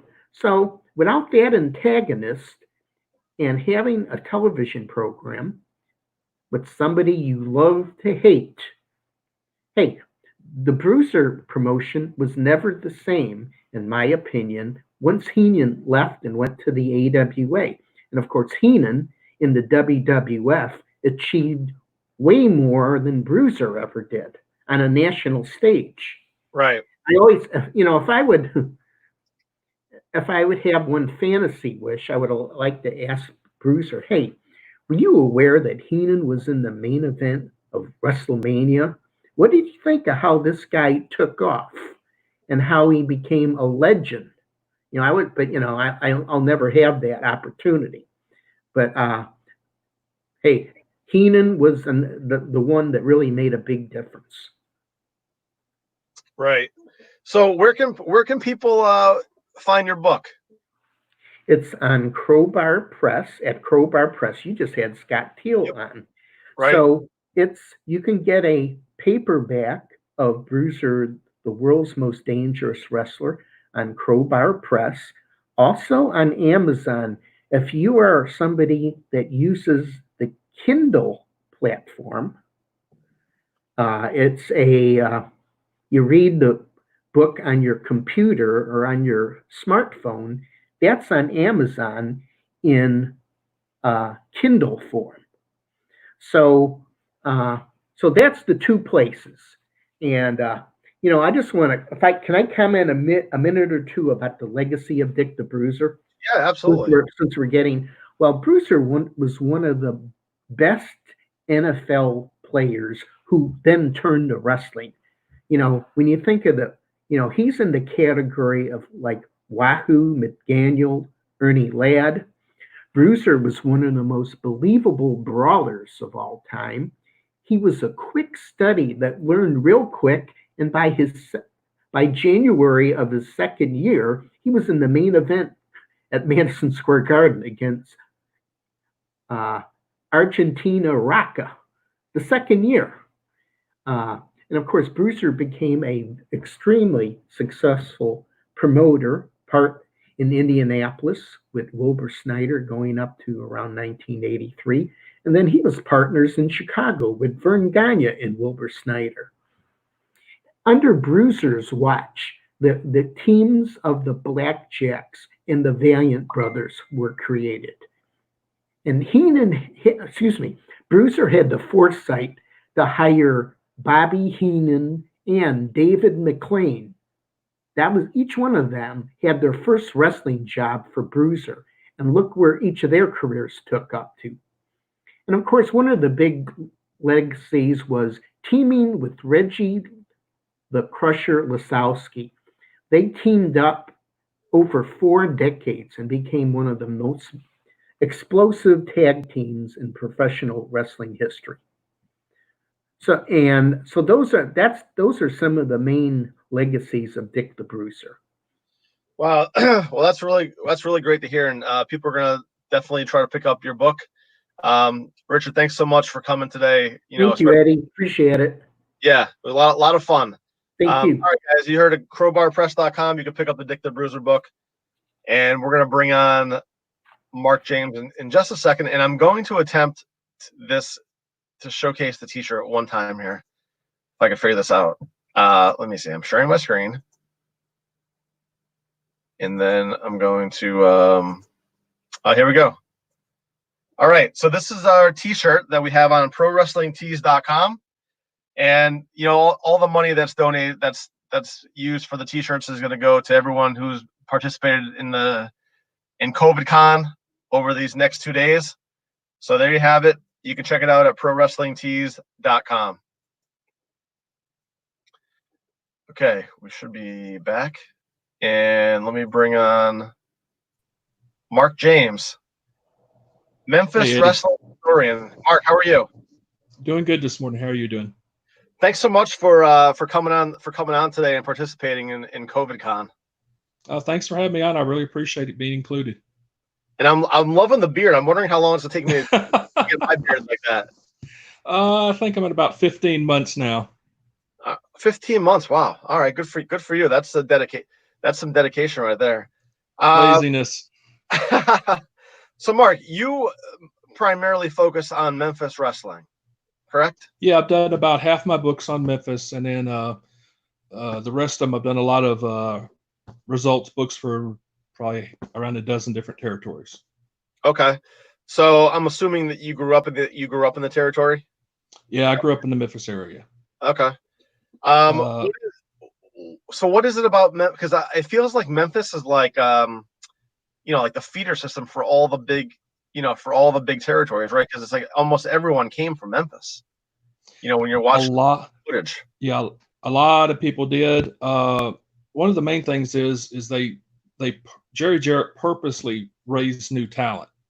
The first 2 or 3 matches on every card was usually rookies against established guys to give them experience in the ring and experience in front of big crowds, and just to get used to it. So that's one of the reasons Memphis lasted for so long, was specifically because Jarrett wanted to rebuild, what was going away, keep the feed coming, so to speak. Okay. So, what were some of your favorite books to work on? I've really liked working on the yearbooks for Memphis. I did 1977, 1978, 1982 so far. It covers Memphis specifically during those years, and it breaks down month by month and has the Monday night programs that were sold at each show, all the 52 weekly issues of that. Then it's got breakdown by month of what was going on in front of the camera, behind the camera, what the fans were thinking, what they were trying to do, the angles, what fell through, what worked, what wasn't supposed to work but did, and the opposite like that. So it's a in-depth yearbook. I've done 3 of those, like I said, and we'll be doing more of those. Oh, great. So do you have the opportunity to interview some of the older guys that came through Memphis, or is it strictly research based? No, it's I've been able to talk to a lot of the guys. My gosh, I mean, you can go through the list: Jerry Lawler, Bill Dundee, Jerry Jarrett, Lance Russell, Dave Brown, Jimmy Hart, Stan and Steve, the Fabulous Ones, Ricky and Robert, the Rock and Roll Express, Austin Idol, some of the older guys like Tommy Gilbert, who are no longer with us, Jackie Fargo, who's no longer with us. Just a lot of the guys that were the big deal here back in the 60s and partially 60s, some of them, but the 70s and the 80s. And I just think it's really important to get their words of what they thought was going on. In my 82 book, as an example, that's the year Andy Kaufman came to town with Lawler and had that big feud. Everybody's talked to Lawler. In my book, I talked to everybody else except Lawler. I talked to Hart. I talked to Jimmy Valiant. I talked to Dutch Mantell. I talked to Bill Dundee. All the guys that were around. Referee Jerry Calhoun was in the match with them. I talked to all these guys because no one's ever asked their opinion of what was going on. And I just wanted to get as big a complete picture as I could get on it. Were you able to get in touch with anyone who was connected to Andy Kaufman? No, not really. I talked to one of the producers of the David Letterman show, who was there when Andy and Lawler went on in July of '82. But I said, look, is there any way you could get Dave Letterman a couple questions? He says, Dave won't talk about it. I said, okay. I was appreciative the guy at least got back with me. So that was cool. Somebody wants to know, what are your thoughts on the Rock and Roll Express still going strong right now? If they can go strong, keep going. Just stay safe. And I've seen some of the moves Ricky's been doing the past year, and they're kind of crazy, but I love Ricky and Robert. I've always said for Memphis, the best Memphis tag team in Memphis was the Fabulous Ones, but the best Memphis tag team that left Memphis to go nationwide was the Rock and Roll Express. All right. We have a question from Nathan Hatton. Hi, Mark. Can you speak to the circumstances of Buddy Fuller leaving the Memphis promotion after he exploded the territory? Yeah. I guess that was right around in '77. Jerry Jarrett split from Nick Goulas. They went to war. Jerry Jarrett won the war and won Memphis and could promote in the area. part of the deal he had to have with the NWA board of directors was to be in that you had to be in a family who was associated with the NWA. Well, Buddy Fuller is Roy Welch's son, so the Welches were heavily invested in the NWA. So he made Buddy a partner. There were some shenanigans going on in a couple up north cities, up in I believe it was Indiana, that Buddy was doing, and Buddy was keeping a lot of the money from the ticket sales. Jerry found out and let him go. It didn't really. There was a deal where it's hard to remember what it was. There was some deal that Jarrett just said, the money you kept, that's like a loan or something, and you can owe me the money. But they split and really never did business again. Even though Jerry did business with his sons, Robert Fuller specifically, and actually brought him in the book in the late 80s. But there was when Buddy died, Buddy's wife apparently, and this is according to Jerry Jarrett, came and sued him for the money for something about the loan. Anyways, he had to end up paying more money to Buddy's widow about it when it was his money to begin with. And it didn't make a lot of sense, but it was like Jerry Jarrett explained, it's like, it doesn't always have to make sense. You can go to court with guys and keep paying lawyers and pay more than you would have had to just to win, or you can just pay it and be done with it. And that's what he chose to do. Okay. Let's see. Somebody wants to know, tell us about the concession stand matches. They usually happened in Tupelo, Mississippi. Tupelo was every Friday night they had Tupelo at the, I don't know if it was a American Legion building or a little cinder block building. Anyways, the reason was because every Saturday morning was TV in Memphis. So the boys would all go to Tupelo on Friday night, have their matches, and then come back to Memphis and have a little hotel party thing going on at the Admiral Bimbo. Anyways, they would have these matches. It started around 78 or early 79. I think the first one ended up being, I forget who it was. It was Lawler teaming with Rick Gibson against, I can't remember who the opponents were. Anyways, the big famous one happened right after that when it was Bill Dundee and Jerry Lawler going against Wayne Ferris and Larry Latham, the Blonde Bombers. And they tore the place down. The wrestlers knew it was going to happen, but the old guy that owned the concession stand did not know it was going to happen. And that cost a lot of money to Jerry Jarrett when he had to pay for all the supplies and food and everything. But they would occasionally, about once a year, get other tag teams. I know Ricky Morton and Eddie Gilbert, when they were tag team, and I believe they had a concession stand brawl with, it was an Oriental team with, I think it was Masafuchi and Mr. Onita, managed by Toji Yamamoto. And they had a concession stand brawl down there as well. So it was one of those things that they would occasionally go back and do. And they would literally go in the concession stand and just start beating each other with everything that was there, throwing bottles, big jars of mustard and mayonnaise at each other and splashing the walls and just destroying everything in there. And Jerry Jarrett would then have to go write a check for a couple $1,000s every time. Somebody wants to know, what are your thoughts on the current indie shows around Memphis? There's some good products out there. I think it just depends on the talent and the guys putting it on and how serious they are. It's hard to do that nowadays without storylines. For guys like us who are used to storylines back in the day and watching and being cohesive, that just isn't possible anymore because there's no TV. There is some internet, but it's just a different product now. And some are good, some are not so good. But I think there's always going to be wrestling. That's just how it is. Yeah. Mark, any plans to come out with a second volume of the wrestling news? Not right now. I was having a problem with the publisher with the those old wrestling news newspapers. The quality of that paper is just so bad on the scans. It's kind of hard. So I'm not sure there's any plans to move forward with that right now. All right. Somebody wants to know, what is the real story of Paul Heyman not showing up for the scaffold match? I believe he just was scared he's going to get thrown off of it and killed. That's just, he was, it was legit. It was 15, 20 feet in the air. It wasn't a little light one. It was a big deal. And you look at the scaffold match with Cornette, at the Skywalkers at Starrcade, he blew his knee out. And I think Heyman probably figured he would have been the one going off that cage that night. Or not the cage, but the scaffold. Okay. Let's see, any good stories about working with Jim Cornette? Oh man, we've done 2 books together, and I can't even tell you how many conventions and stuff like that we've set up together, and he's just an amazing guy. The best thing is everything you see online about Jimmy and this and that, it's pretty much true. He's kind of crazy and he's out there, but he's the most honest guy I've ever met in my life. We've done books, like I said, we do when we're splitting the money. I get an itemized email from him with everything sold and this and due and this and that, and he actually beats me to the punch in getting the information to each other. So he's a very good guy. All right, I'll tell you a quick story. Quick for me, I guess.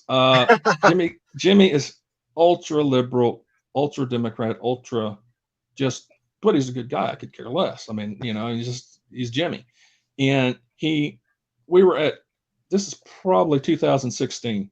We were in Charlotte at Greg Price's Fan Fest, the last one he put on. And there was just so many people there. And we were at this booth from like 9 a.m. till about 5 p.m. every day, 3-4 days. And after about 4 or 5 hours there, it's like 1 or 2 o'clock in the afternoon. We are starved, but we can't leave because there's lines of people. So it's like one of the fans says, "Look, I'll go get you some food." And Jimmy said, "Oh, would you?" Yeah. So we gave him some money. We went and got the food, came back and did it. Well, the guy got Chick-fil-A. And Jimmy is to his core against Chick-fil-A and their standards and their views, which is fine. But he says, "I can't eat this." And his wife Stacy's there, and she grabs Jim and says, "Jim, I am starving." And she grabs him by the arm and pulls him on the ground, and they sit down behind the table so no one can see. And she says, "Jim, shut up and eat this sandwich." And so Jim's eating the Chick-fil-A sandwich, and we're all eating it, just laughing. That's funny. So that's a great story. Yeah, Jimmy's great. He's wonderful to work with. He's one of the few guys that I've worked with that's like me. We literally, when we're knee deep in the book project, we'll work 20-hour days on it, literally. And he's the same way. I'll get an email from him at 3 a.m. about it, boom, and he'll get one from me at 4 a.m. And it's just, we work like crazy on the books when we do them, and it's a lot of fun to work with Jim. See, Ben Leduo. Ben, I hope I'm pronouncing your last name correct. What do you attribute how long the Memphis was able to last after the majority of the territories died out? The territory is kind of what I touched on earlier. Jerry Jarrett was always looking for new talent, in that a lot of territories didn't have newer talent. They would wait for other territories to make guys up and then bring them in. Jerry had the older guys who were willing to train and teach, and that helped bring your own stars up. Guys like The Undertaker came through early. We were talking about a while ago about all the guys that came through, but the last phase in the late 80s, early 90s, there was guys like Undertaker, Stone Cold Steve Austin. All these guys were green to begin with, but they were trained throughout the way to talk, the way to wrestle, the way to use ring psychology, the basics. And I think that was why it was the last station, so to speak, of where you could go to get trained the real way to be a professional wrestler. Okay, let's see. We have some other questions here. Oh, how many times was Lawler fined in Memphis? Fined? Oh, I don't know. A couple times at least, probably. So much. I mean, in the 70s, early 70s, he was the bad guy. Lightning, then that happened then. But from the late 70s through probably 80% of the 80s, he was a good guy. So the good guys don't get fined. It's only the bad guys. So let's see. Any stories of Bruiser Brody? He came through in 86, the spring of 86, had a feud with Lawler. Excuse me. Great feud. I've heard Jerry talk about it. He said he had no problem with Bruiser. Bruiser came in, did what he said he'd do, did what was asked of him. They had a good working relationship. And I just recently heard Jerry Lawler talk about that. And he says he was a pleasure to work with. Very professional. All right. Who do you think was the best trainer in the Memphis area? Man, there's a lot of good ones. I think Bill Dundee is great. Bill Dundee gets psychology better than 99% of the guys out there. He knows it. You also had guys like Toji Yamamoto who would do training. He understood the psychology too. I mean, this guy had two moves in his wrestling moves. It was a hip toss and a karate chop. And he got over like $1 million in Memphis because he understood psychology. When he was a bad guy, and when he was a good guy. And that's what he was, one of those guys in those early matches on the card that would train with the young guys in front of the crowds. Tojo could put his fist behind him and act like he had something in there, like some salt or powder or something, and do an evil smile, and 10,000 people would just be screaming at the ref. Just something as simple as that. And then he'd open his hand up and show and they would just get mad at him, and he'd laugh at them. But he had them eating out of his hand. And that guys like that were really good. I'd say Dundee and Tojo. All right, let's see. Dave Holloman wants to know, can you give the background of Randy Savage coming into the Memphis territory after the promotional war Jarrett had gone through with his father, and what impact his arrival had on Jarrett's business? Yeah, Diamond Dave Hillman. Okay.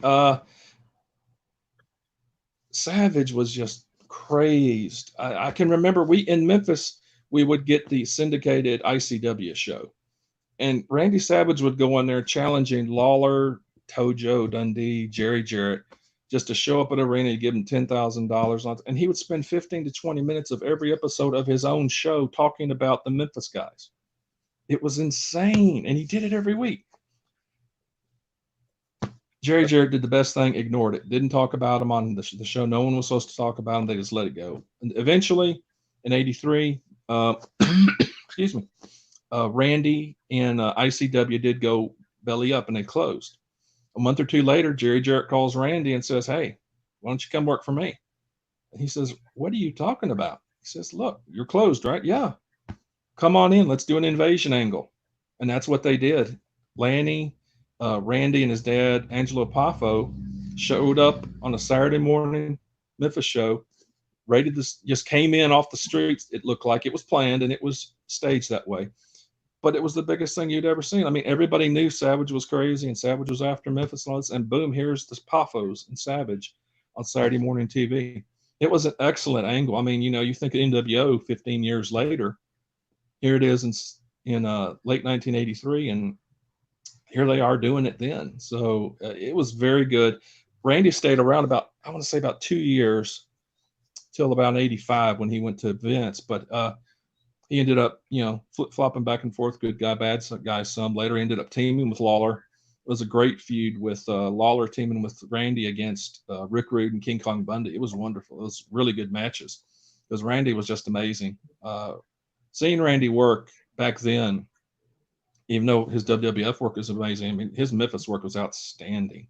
I saw an amazing match. I think it was in 84, 85, him against Nick Bockwinkel, and it was just amazing. I highly recommend. I think that match might even be on YouTube. If you can go look it up, I highly recommend that match. We want to see how good Randy Savage is. Going against Nick was amazing. All right, yeah, we'll make sure we check that out. Let's see. Somebody wants to. How long would somebody typically stay in the territory before they move on to the other areas? Yeah, it totally depended on how over they were, which is pretty much, I think, how it was a lot of places. You got guys who they gave a big push. Don't ask me why, in 1984 to Iron Mike Sharp. No idea why. They brought him in like this big deal, had him win a belt, a Mid-America belt, and nobody cared. And he was out of there in about 3 weeks. But you come in and a big great example is when Lawler did his retirement angle in 77 after the hair matches with Dundee. They were going to bring in Dick Steinborn as Mr. Wrestling. He was going to be the big heel who was going to bring Lawler out of retirement and turn him to a babyface. Well, the night of the tournament, one of the guys in the tournament was Jimmy Valiant. And he just clicked with the fans. They hated Jimmy. I mean, they were just going nuts over him. And so Jerry Jarrett on the fly went out and gave the information to the ring because it was supposed to be a draw between Jimmy and Bill Dundee. And there was going to be a coin toss finish where Bill won. Well, they sent word out to the ring, tell the ref and the coin tosses have Jimmy win. And Jimmy ended up winning the title that night. And then that ignited the whole Jimmy Valiant versus Jerry Lawler feud. And that just, I don't know. What's the question again? Because I got confused on that. What was your question? I'm sorry. I think it was how long someone stays in the territory for. There you go. But if the fans react and are buying tickets, they could stay there for years. Bill Dundee came into the territory in 1975. He didn't leave till 1983. You got guys come in for 3 weeks. So it just depends on how over they get with the fans and if they're selling tickets. If they're selling tickets, they'll keep keeping them. Yep. When it comes to the ownership of the Memphis Footage, what information have you gathered on the situation? It seems like people come out of the woodwork when it comes to who owns what. Yeah, I don't know. I really don't. I don't know if there was a group out of, I guess it was Cleveland, that Lawler sold USWA to, which was XL Sports. He still gets sued from them about every 2 years. It's been 20 plus years, 24 years after the fact. There's some other guys that say it's public domain because it wasn't really, it's no man's land. I don't deal in footage, so I really don't have to know. I deal in the books, so. All right. Greetings, Mark James. Elaborate about the TV ratings in the 80s, and your 1982 book is a must. Thank you about the 82 book. Yeah, the ratings were getting, my gosh, Memphis was about 450,000 people. And their ratings, they were getting around 350,000 people a week watching out of that. I forget what the numbers were, if it was a 29 or a 28 or something like that. But on a Saturday morning from 11 to 12:30, they were getting 3/4 of the city watching Channel 5. So it was a big deal. It was a big deal. And you got to realize back in the day, it wasn't like it is to now on wrestling, where you get main event guys fighting each other. It was, the main event guy against a jobber or something. So it was all about setting up the matches, talking, doing the interviews, and it got over. Memphis guys could talk. Okay. So who were some of your favorite guys in that territory? Oh, sure. Obviously, you got to, growing up here, Lawler, because he was always here, and he just was the guy. He was our Superman, so to speak, our Batman. We didn't have a pro sports team, so a lot of the young guys like me, we just gravitated towards wrestling. And you got to do Lawler, you got to do the Dundees, you got to do the fabulous ones, Steve Kern, Stan Lane. Always loved Jimmy Hart when he was here as the bad guy manager. He was amazing. His WWE work just is far inferior as to what he was doing in Memphis. If you want to see some really good stuff, watch any old Memphis clips from 1980 to 1985 when he left that Jimmy Hart's in. I would put that 5-year span of Hart against any other manager at any time frame.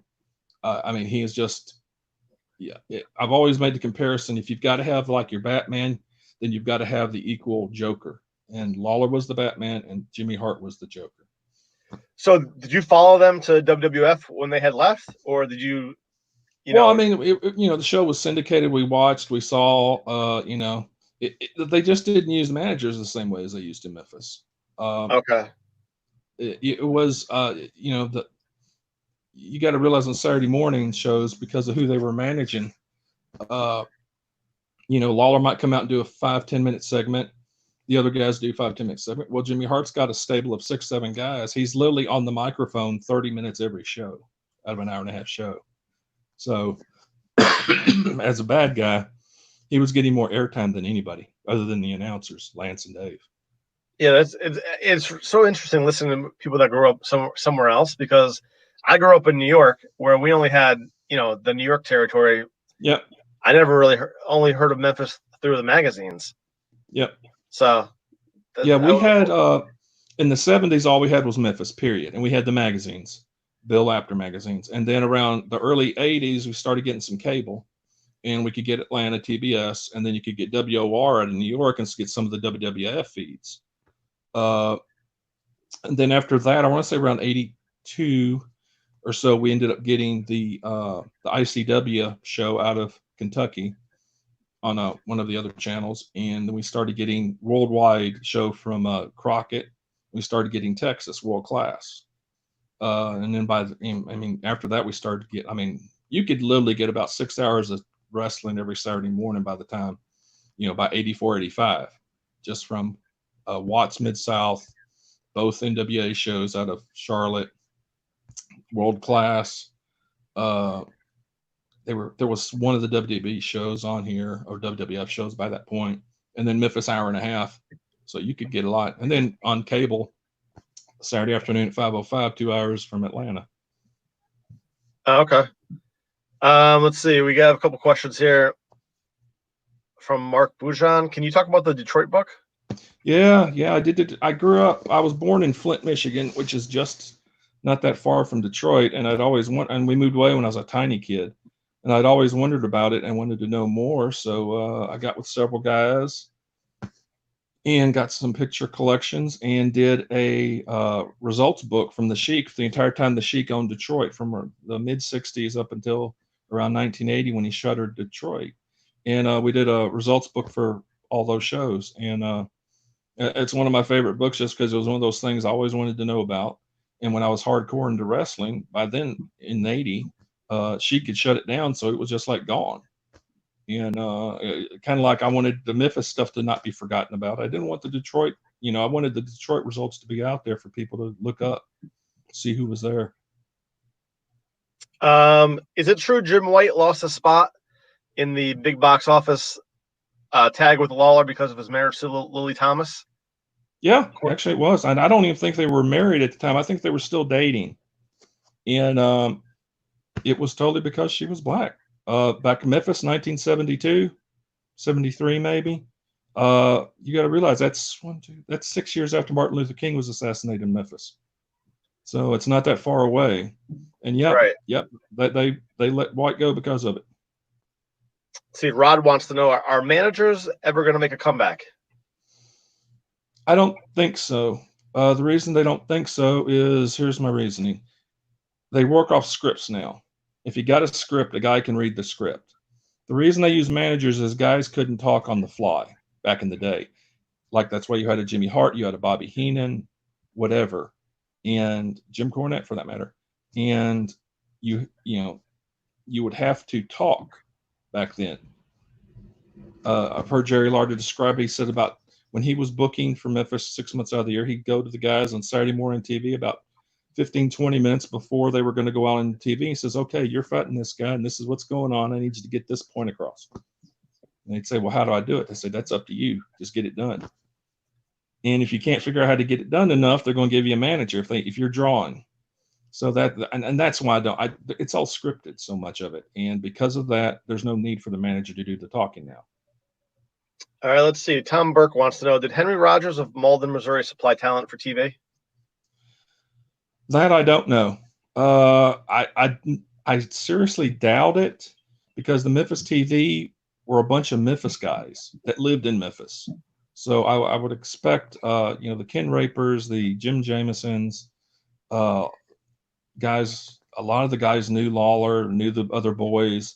I know several of the guys now, Tom Maley. These guys were all local guys. So I don't think, I'm not saying it didn't happen. I'm just not aware of any. All right, let's see. What was your favorite angle from Memphis? Oh man, that's like asking a favorite book. Favorite dog. I don't know. I just I did enjoy the Fabs. The whole creating of the Fabs was good. I enjoyed Lawler finally winning the AWA World title from Hennig in '88. That was great. The angle with Lawler losing his hair in '87 was good. I did love the '86 angle where Dundee was teaming with Buddy Landell against Dutch and Lawler, and Dundee and Landell were the bad guys. That was really good. That one of the best matches I ever saw was Landell and Dundee against Lawler and Lawler and Dutch in I guess a death match, and I think it ended up going 27 falls or something. And that was just amazing. There's just so many stuff. I mean, it's you got to realize 52 weekly matches plus Saturday morning stuff, and I watched from I was a kid in the early 70s up until probably weekly. I watched it till the late 80s, around 90. So that's a lot of angles for me to pick out. All right, let's see. We have one last question here. When did Hulk Hogan make his TV debut in wrestling at the Chase, and who was his opponent in the match? Have no idea. I don't know a lot about St. Louis. I mean, I know the basics. I don't know when people debuted in St. Louis at the Chase. I just know in Memphis, he debuted in Memphis summer of '79, probably around April '79. He was going against the Mongolian Stomper a bunch. He ended up leaving, coming back about 3 months later, July or August, and was getting in a feud with Ron Bass. Brutus Beefcake was here as his brother, Eddie Boulder, and he was teaming with him a little bit, but no idea about the chase, though. Okay. All right, Mark. Well, listen, we really appreciate you coming on today. You can check out Mark's stuff at memphiswrestlinghistory.com. Or markjamesbooks.com. Or markjamesbooks.com. Is there anywhere else we can check stuff out? Just those two websites for now?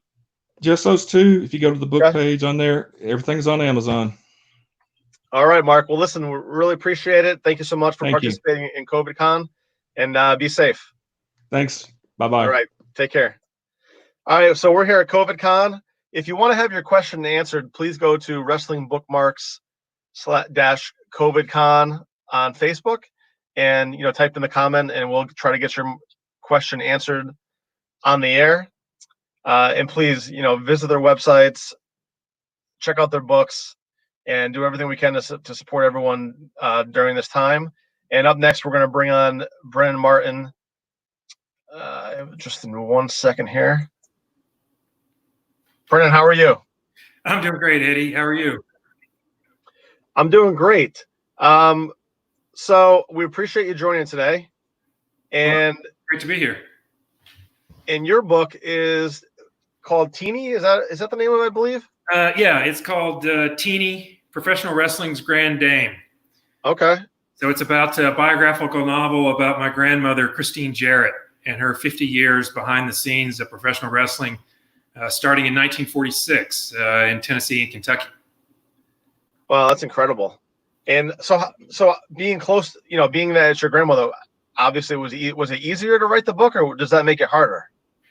Well, it was easier, I think, for me to write the book because I knew her. I knew, so the book is not written as a straight biography, right? It reads as a novel, and it's based on a true story.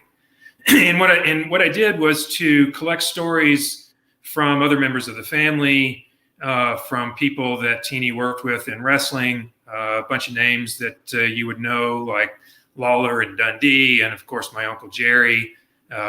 Talked about both family things and wrestling things, as well as Jim Cornette and a bunch of other guys.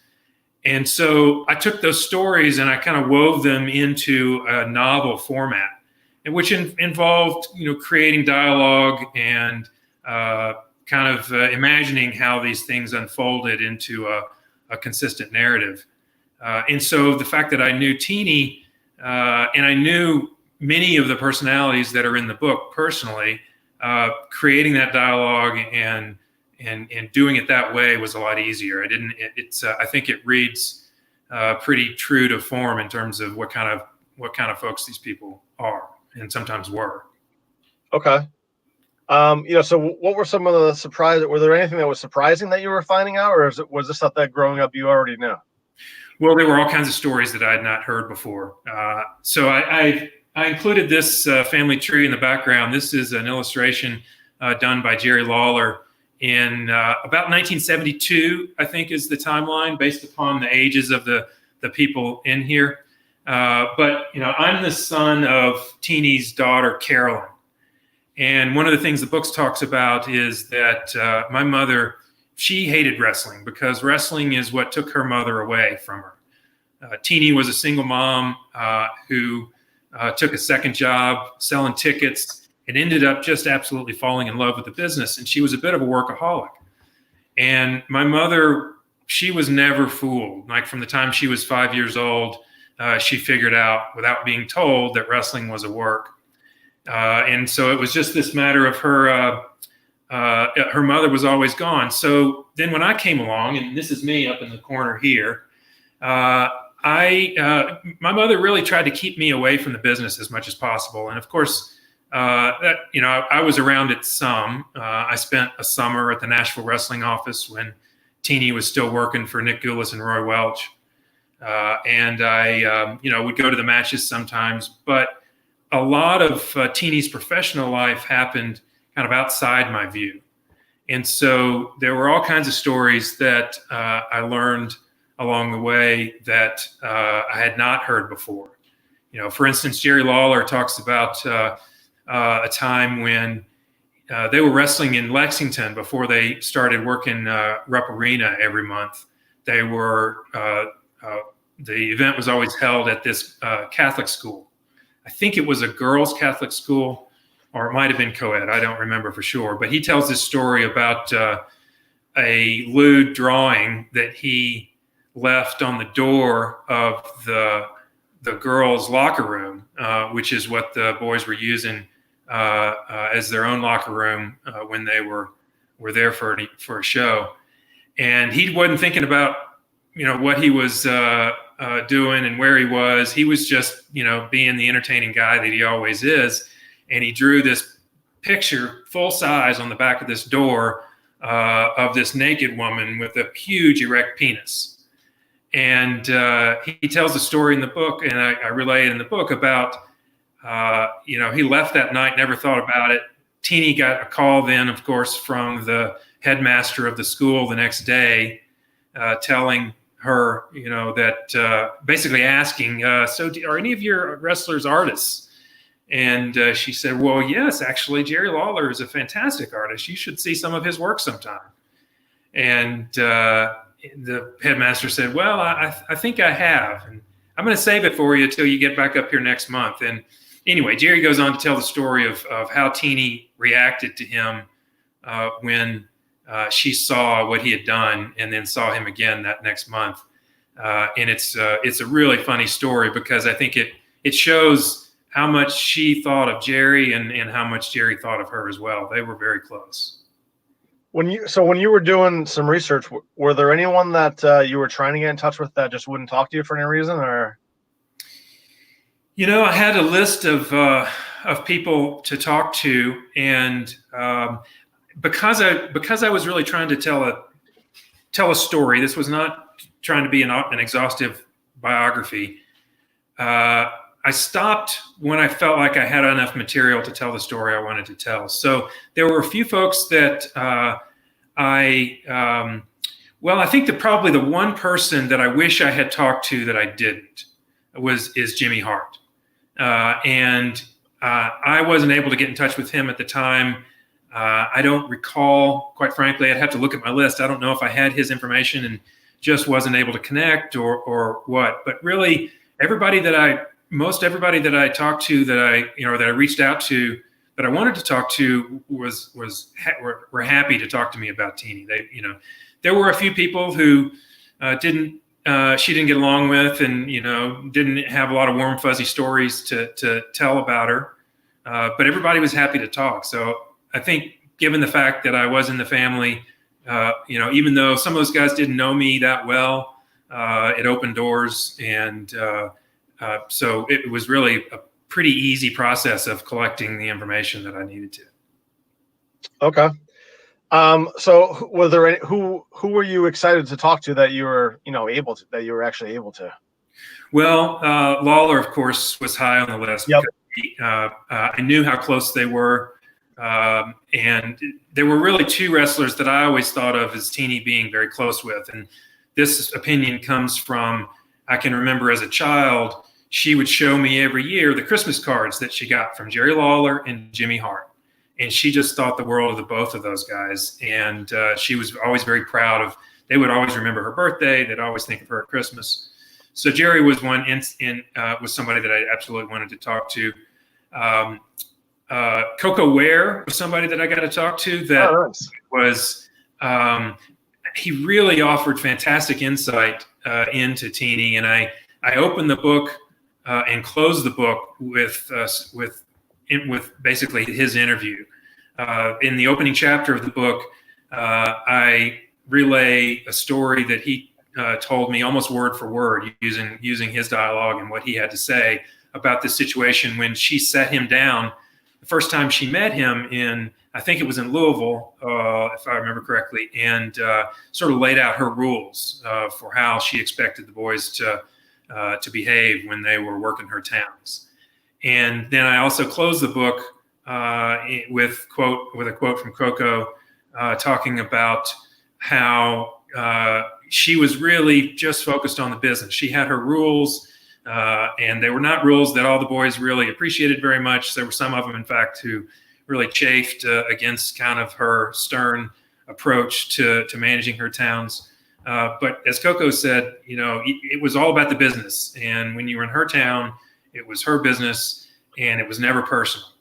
So that was a couple of guys. And of course, one of the guys that I spent almost a full day, maybe it was only half a day. Anyway, a long time with Jim Cornette. He was somebody that I absolutely had to talk to because Jim and I had met before when I was really young. And I went on a trip with Teeny to Evansville, Louisville, and Lexington. And we spent either one or two nights at Castle Cornette with Jimmy and his mother instead of coming back to Nashville the way that she often did between those towns. But she knew Jimmy from the time he was very young. She was the one that first brought him into the business, working for her originally in Louisville before Jerry brought him into the ring as a manager. And so he was somebody that I was very excited to talk about, and he was as he always is, a wealth of information. So we have a question. Somebody wants to know, as an old Nashville fan, Miss Christine was a class act. How did she feel about Jeff wrestling? Well, she was worried. She didn't want Jeff to get hurt. And this is the same kind of concern that she had when her son Jerry went into the ring. She was happy when Jerry decided to quit his job and work in the office with her in Nashville for Nick and Roy. She was all for that. But I tell the story in the book about that, and this came from Jerry in terms of how she reacted when she overheard him talking to Nick and Roy and Tojo about him getting in the ring.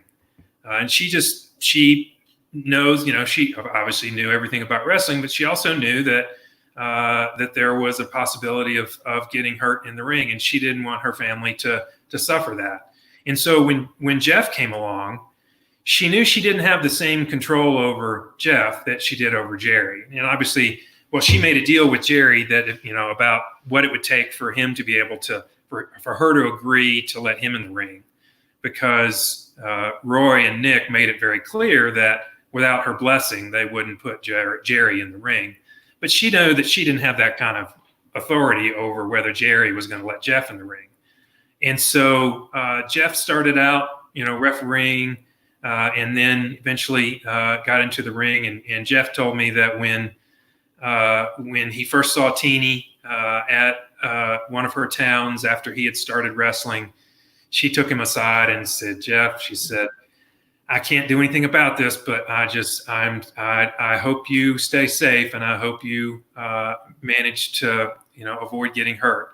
But she was super proud of Jeff and Jerry, obviously, too. And, she was, as much as she was concerned about them getting hurt, she was both of their biggest fans. So what made you, want to embark on this project? Well, my wife actually was the inspiration behind it because she never got to meet Teeny. Teeny died in 1998.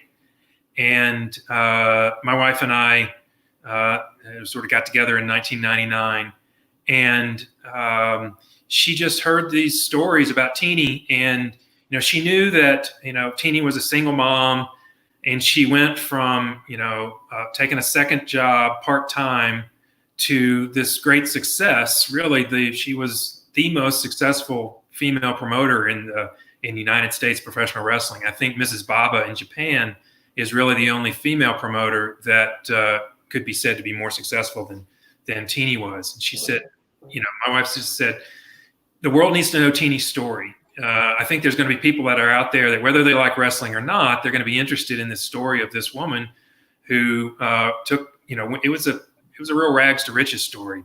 Teeny came from a very poor family background that was riddled with alcoholism. And so I said, I think you're probably right. And I also, the other thing about it is I feel like I owe everything I have to Teeny. She paid for my private high school education, which resulted in me getting a scholarship to college, which resulted in me having a good professional job. If it weren't for Teeny, my financial situation would look entirely different from the way it does now. So I just wanted to pay her back. And I also felt like hers was a story that was getting lost. Everybody knows about Jerry Jarrett and what he did with Memphis Wrestling. But I didn't think everybody knew about how much Christine Jarrett was involved in running things behind the scenes and in really, being the promoter. She was never the face of the business, but she ran everything in Kentucky. So Jerry really ran Tennessee and the events that, things that happened in Arkansas and Tupelo, Mississippi, and so forth. But everything that happened in Kentucky and Southern Indiana, that was Teeny's territory. And she was the one that was making those towns a success. And I just felt like I wanted people to know about how instrumental she was behind the scenes of the overall success of, Memphis Wrestling in the greater territory in Tennessee and Kentucky. Okay, let's see. John Cosper wants to know, can we hear some stories about the grip? Yeah, so Teeny's signature move was the boys affectionately called it the grip. And what that means is that if Teeny had something to say to you, if you broke one of her rules, and the rules were no foul language, be on time, stay away from the arena rats, and never, ever, ever break kayfabe. I mean, those were really the 4 rules that Coco told me that she sat down and told him when he first met her. But if she caught you breaking one of those rules, she would come up and grab you either by the chin, and she had a very strong grip, and squeeze your lips together to make it kind of hard to talk, or she would sometimes grab them by the ear and pull them out of the dressing room. And she would read you the riot act, and she would tell you what you had done wrong. In fact, I've got this great picture. She was known for the grip from early on. This is a picture from the Nashville wrestling office with Roy Welch playfully giving Teeny the grip, sitting, I believe, at Roy's desk there in Nashville. So anyway, she was doing this from early days. But one of my favorite stories about the grip actually involves Ricky and Robert from the Rock and Roll Express. And I was working an event with them in Jackson, Tennessee in 2017 when the event first came out. Burt Prentice was running the show. Mark James was there. Jim Cornette was there. And we had all our tables set up before they let everybody in. And we were just kind of BSing. And I asked Ricky and Robert, I said, did Teeny ever put either one of you guys in the grip? And I think it was Ricky that spoke up real quick. He said, absolutely not. He said, we knew better than to break Miss Christine's rules when we were in her town, when we were on our best behavior around her. So no, she never put us in the grip. And I just thought that was a great example of the respect that these guys had for her. And now, not everybody had that respect. But some of them absolutely did. There were certainly some of those guys that weren't so afraid of her. But she did put the fear of Teeny into some of them. So what was it like? So what was it like growing up in a wrestling family?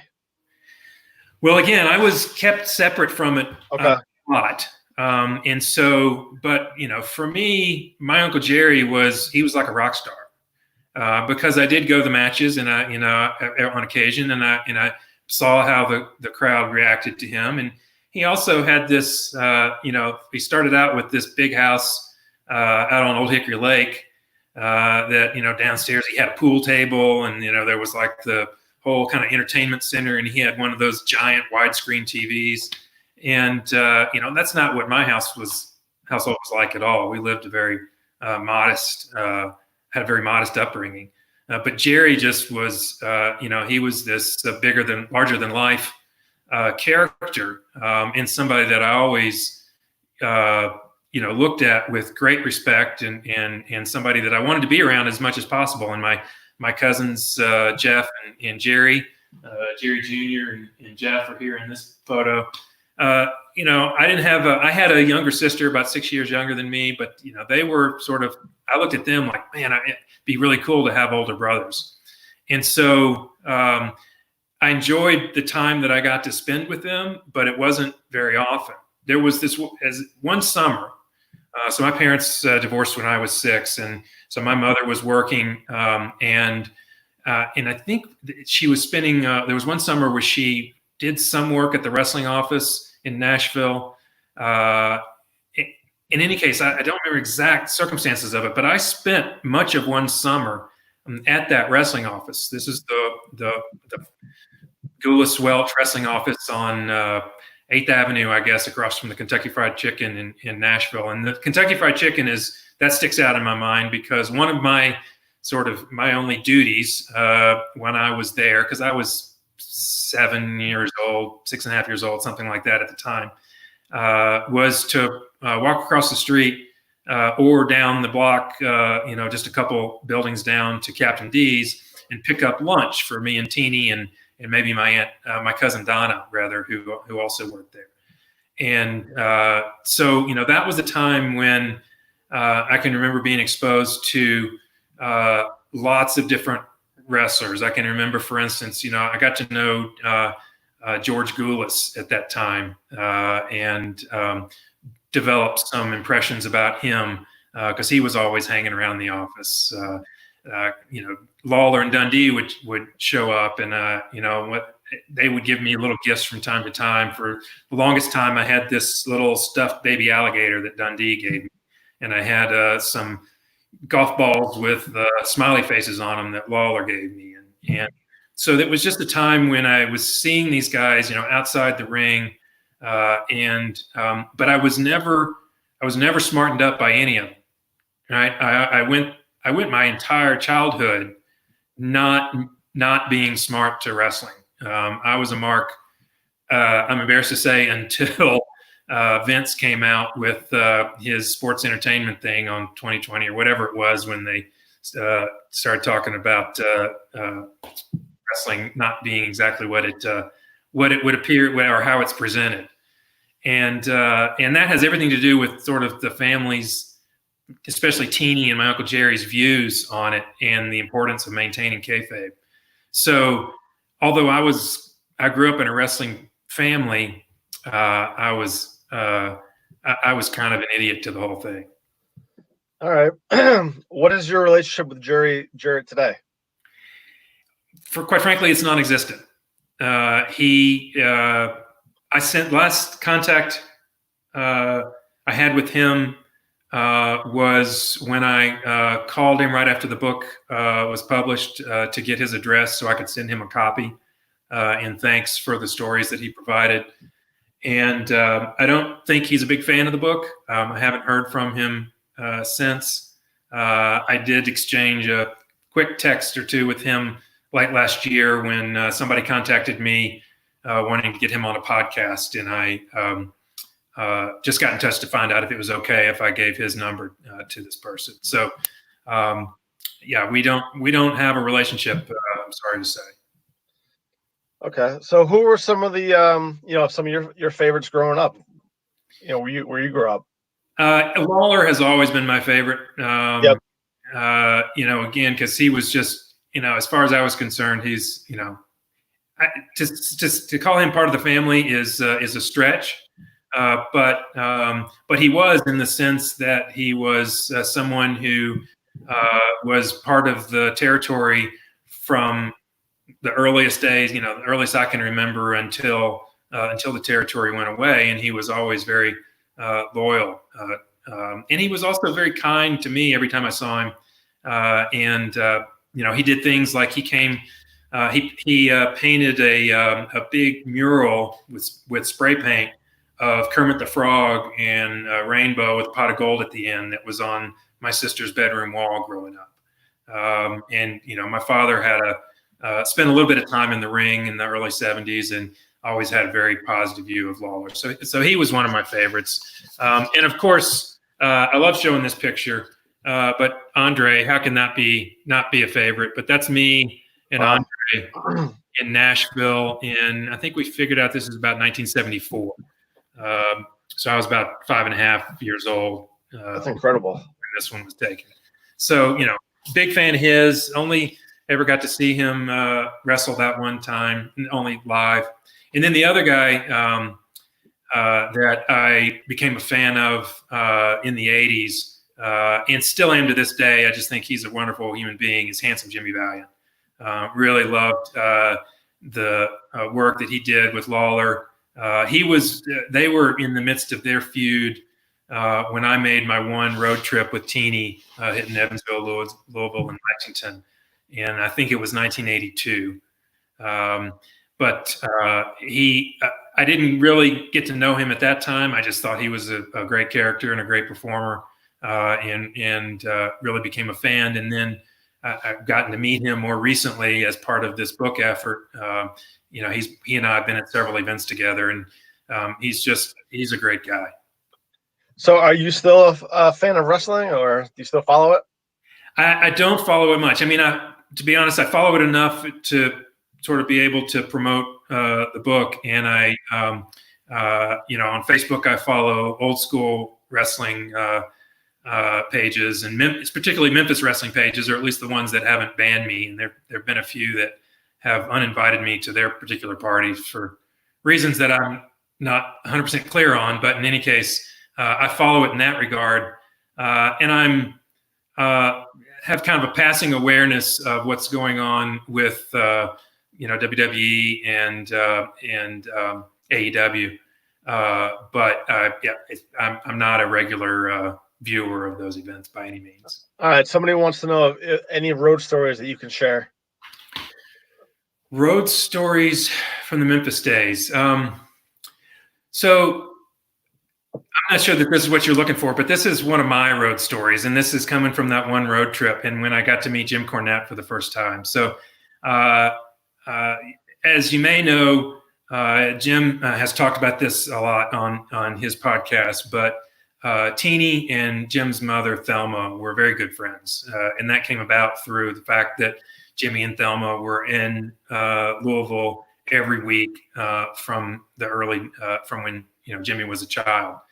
And so when we spent the night at then Thelma's house, Jimmy took me up to his attic bedroom, which is now his repository of all of his whole collection.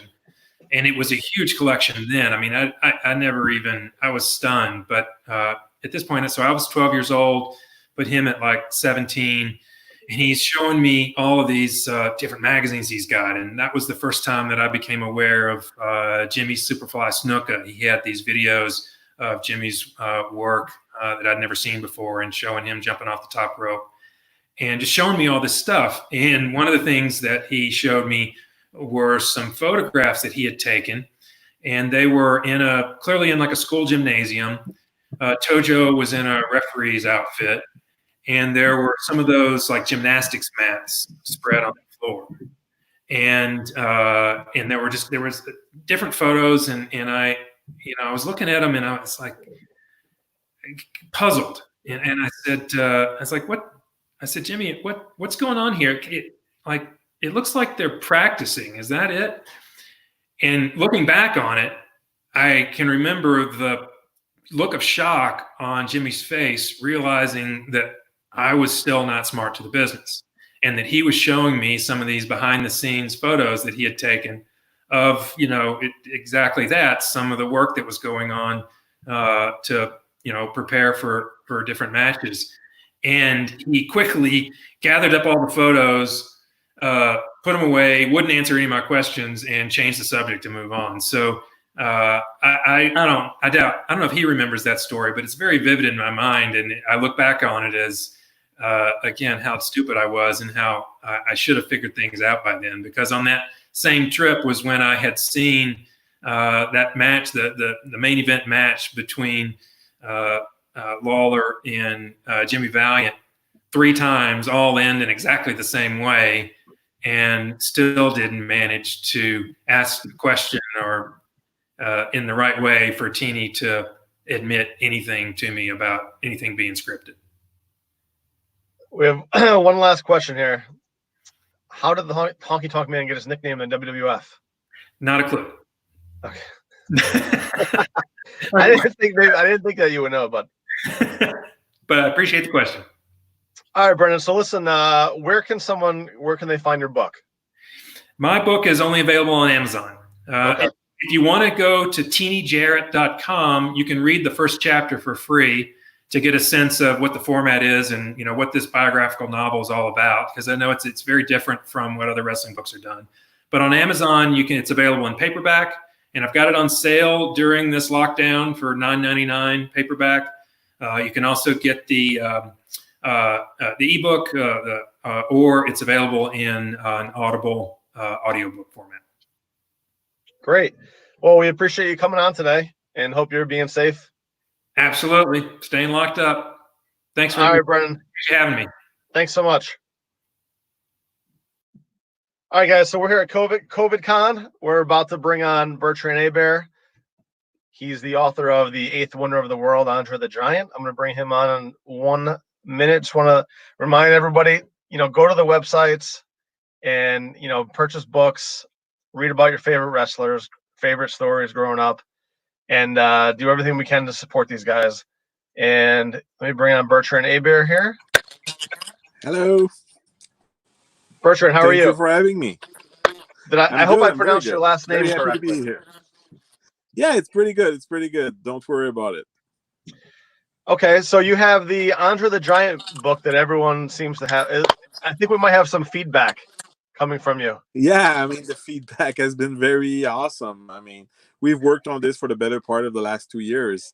So having the feedback that we've been getting so far, I mean, it's very rewarding in itself. So we're really happy about the Eighth Wonder of the World, the true story of Andre the Giant, me and Pat LaPrade.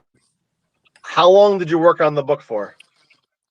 I mean, the better part of 2 years. I mean, it's a long process going through the publisher. You have to finish and do the interviews and put a manuscript together. Then they go through it themselves and they do a lot of correction. And obviously, for me and Pat, English is not our first language, so that's also it's a lot of issues.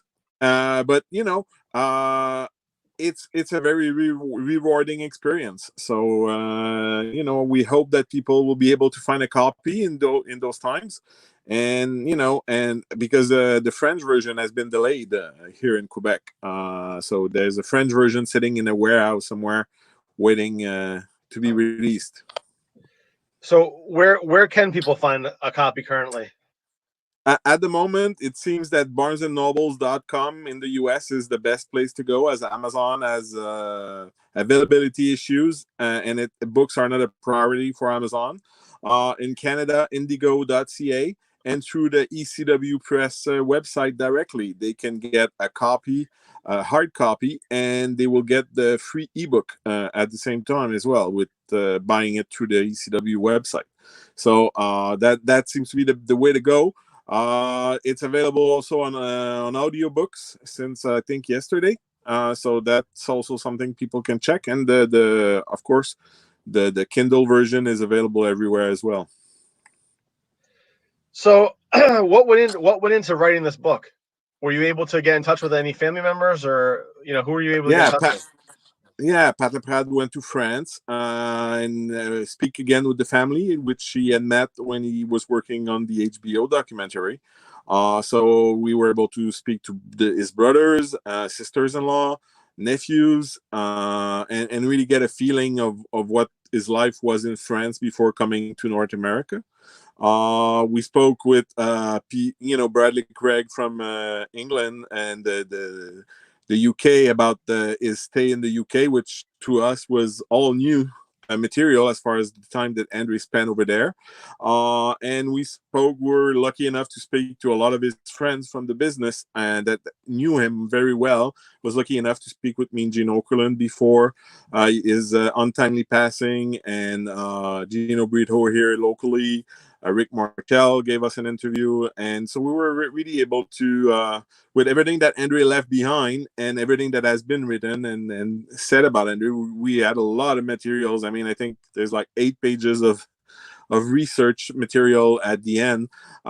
So it was a passion project to really bring up a picture of Andre the Giant. Yes, there's a character. There's that story that he put in front of him, but behind all of that, there was an Andrei Roussimoff, which had acromegaly, that was very lonely at times. And we wanted to have the full thing. It's a successful story. It's also a very sad and tragic story at points. Right. So, what were some stories? I mean, everyone loves the Andre the Giant stories. So, what were some of the stories that people may have not heard before, or that you haven't heard before?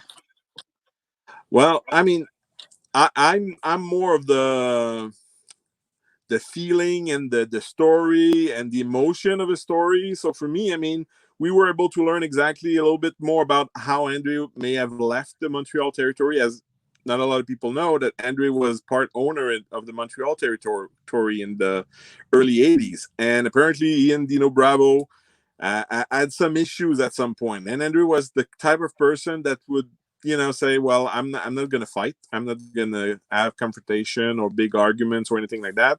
Doesn't work. I'm walking away. And more or less, that's what happened. So that was really never known. I mean, even us, when we did the Mad Dog Midget and Screwjob book about the history of Montreal wrestling, that was kind of, Andre decided to leave was pretty much what we had. But then we were able to speak to other people like Bill Heady, Mass Superstar, was a great friend to Andre, and more with Gino Brito and the people who were in the office in Montreal at the time. And we were able to piece out that part together. And for me, since I grew up watching wrestling in Montreal, that was a big deal to learn about that, because you kind of learn again a little bit more about Andrei Roussimoff, that person that said, well, I'm not going to waste my time arguing over business with somebody if it's not working out. So that was a very interesting part for me. So how long did you guys work on this book for? More or less the best part of the last 2 years. 2 years. It was officially released on April 14th.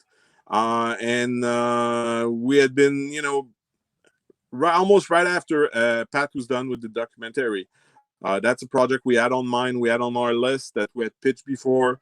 And, coming off the documentary, ECW Press gave us the green light. So we've been on it ever since, doing as much interviews and as much digging and research we could do in newspaper in Montreal, other newspaper across North America, trying to get everything together. And there's over 150 some pictures in the book, some released by WWE. And when we select pictures for a book, we always go with we've never seen that picture before, because we've seen a lot. So if we haven't seen it, there's a good chance that a lot of us have not seen it as well. So that's how we went and put up the book together the past 2 years or so. So obviously this book focuses more on Andre the person versus Andre the wrestler.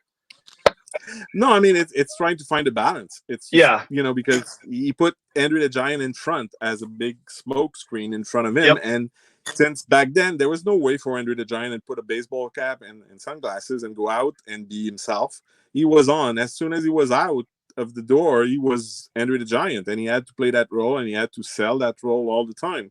Even to a point where most of the tall stories about Andre came from Andre himself, because he kept on repeating what promoter made up as far as his backstory, the thing about being a lumberjack or being trained by Carpentier or all of that stuff. He kept on repeating it because that's how he was built, and that's how the character was first presented. So he just kept on repeating the same thing over and over again, which were not true. And that's the beauty of it, is to go and be able to see where he was actually trained, who actually trained him, who discovered him, who actually brought him to America, and how he ended up with the WWF at the time.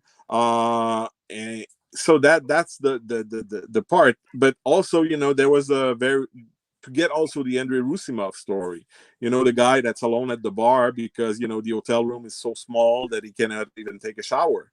That there's that person as well, and that person had not been talked about a lot in the past few years. So that's where the family came also, and the close friend like me and Gene, who were able to share with us a lot of the more insightful part of Andre, which to me is very interesting because it's always fun to know exactly where he was, how much town he worked, and how many dates and all that. But to be able to know how he was feeling, and who he met, who he was close to, the woman of his life, things of that nature was also very interesting to me. Who else from the WWF was helpful or cooperating with you? Well, obviously, I have a relationship with Pat Patterson, so I was able to speak with Pat about his time with the Giant back as far back as when we worked on Accepted, the biography I wrote with Pat Patterson, where there's a few Andre the Giant stories from even before the WWF days. So I was able to speak with Pat and verify some stories, especially all the stuff about, is Andre's going to lose or not at WrestleMania 3? Well, as far as Pat is concerned, Andre was making Hulk sweat, but he kept on winking on the sides and letting Pat know, don't listen to what I'm saying. I'm just messing with Hogan, So that I think was interesting. It's also show another side of Andre, the wrestling buddy guy, the guy that liked to be one of the boys, entertain himself by pulling pranks and being, making Hulk sweat before the big match because, he knows how nervous everybody is, but he's not nervous because he's Andre, and that was the fun of the boys back then, as they say. Was there anything about his acting career that you were able to uncover? Well, there was some very interesting stories we were able to uncover about the Princess Bride, principally. There's also stories from the $1 Million Man, the $6 Million Man. Let's not get confused. And even on the set of the $6 Million Man, the people who were there are telling stories of him, eating a dozen of eggs in the morning and eating 2 or 3 steaks at lunch, a full chicken for dinner.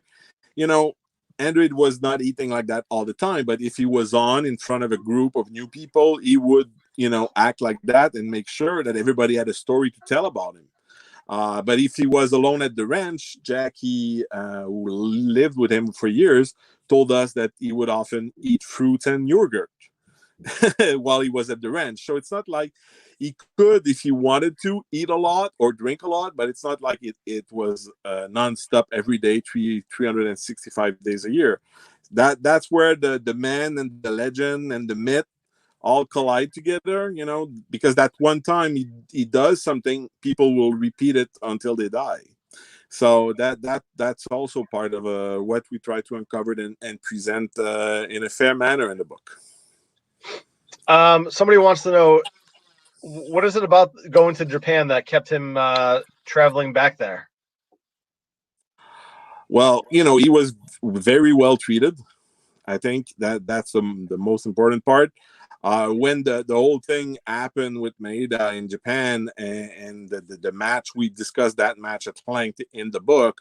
Obviously, he was not the Andre of old. He was not that athletic giant that you can find online if you look a little bit from his time in Japan or his time in Montreal even, where he was much more athletic and he could do a lot because he was classically trained as a wrestler. He wasn't trained to be a giant wrestler. He was trained to be able to do everything back in France.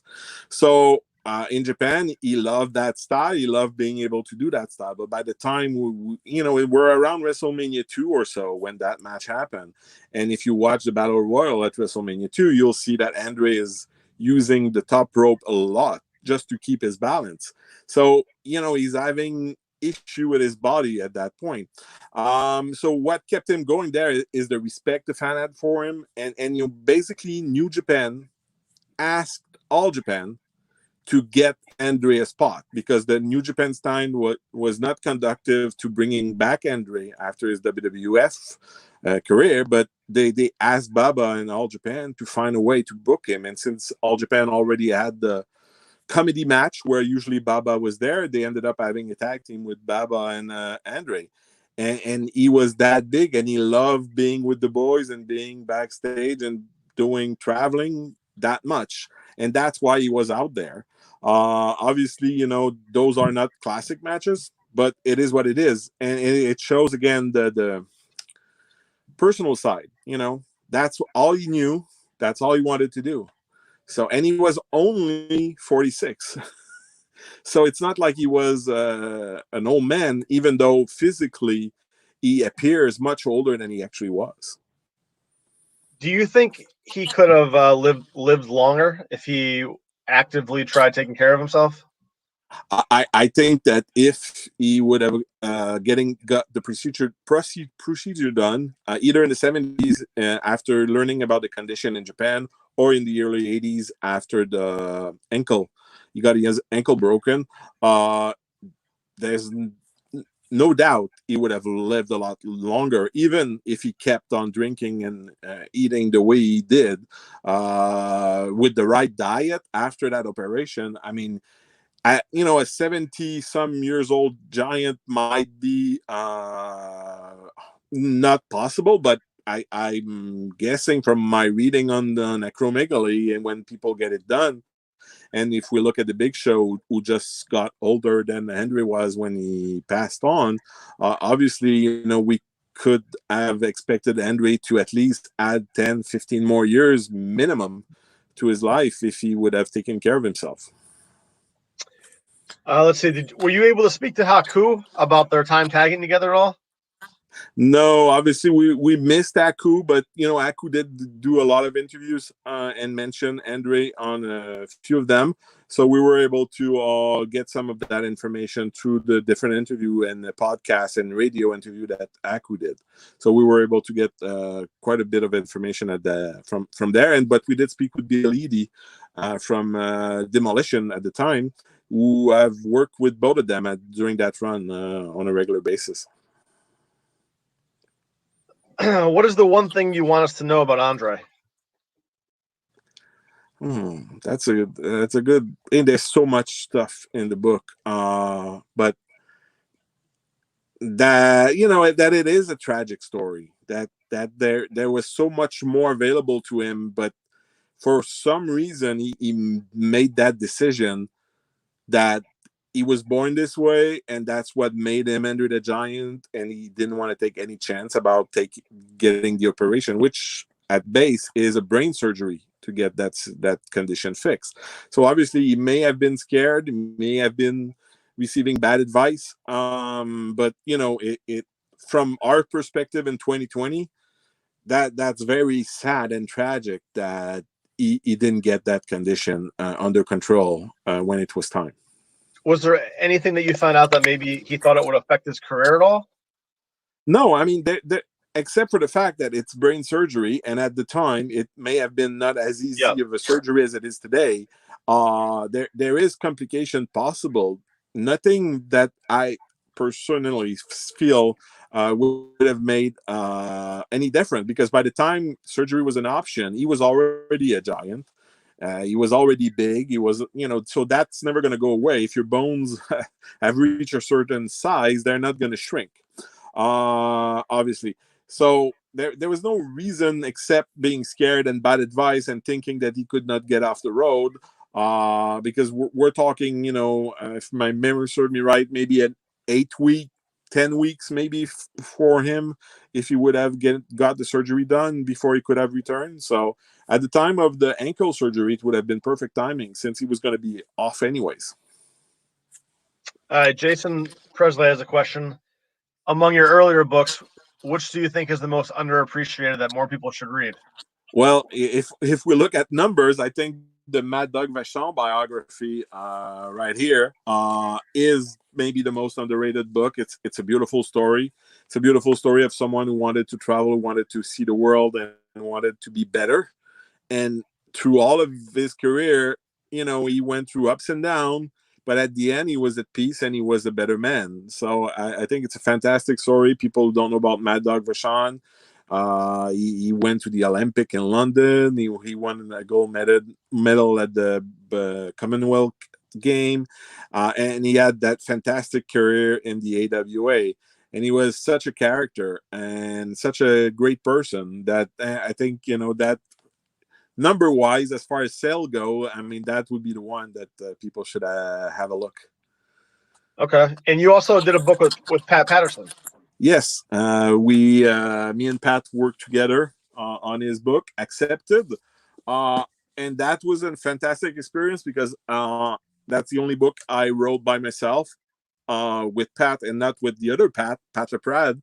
So, but being able to sit with Pat Patterson and be under that learning tree about professional wrestling, all the territory he went to, you know, working with Roy Shire, and you know, he's such a happy-go-lucky person and such a great guy. I mean, he was always happy and he was always upbeat about everything. And you know, we're still in communication today on a regular basis. By the way, he's safe and sound, secluded in his Florida home.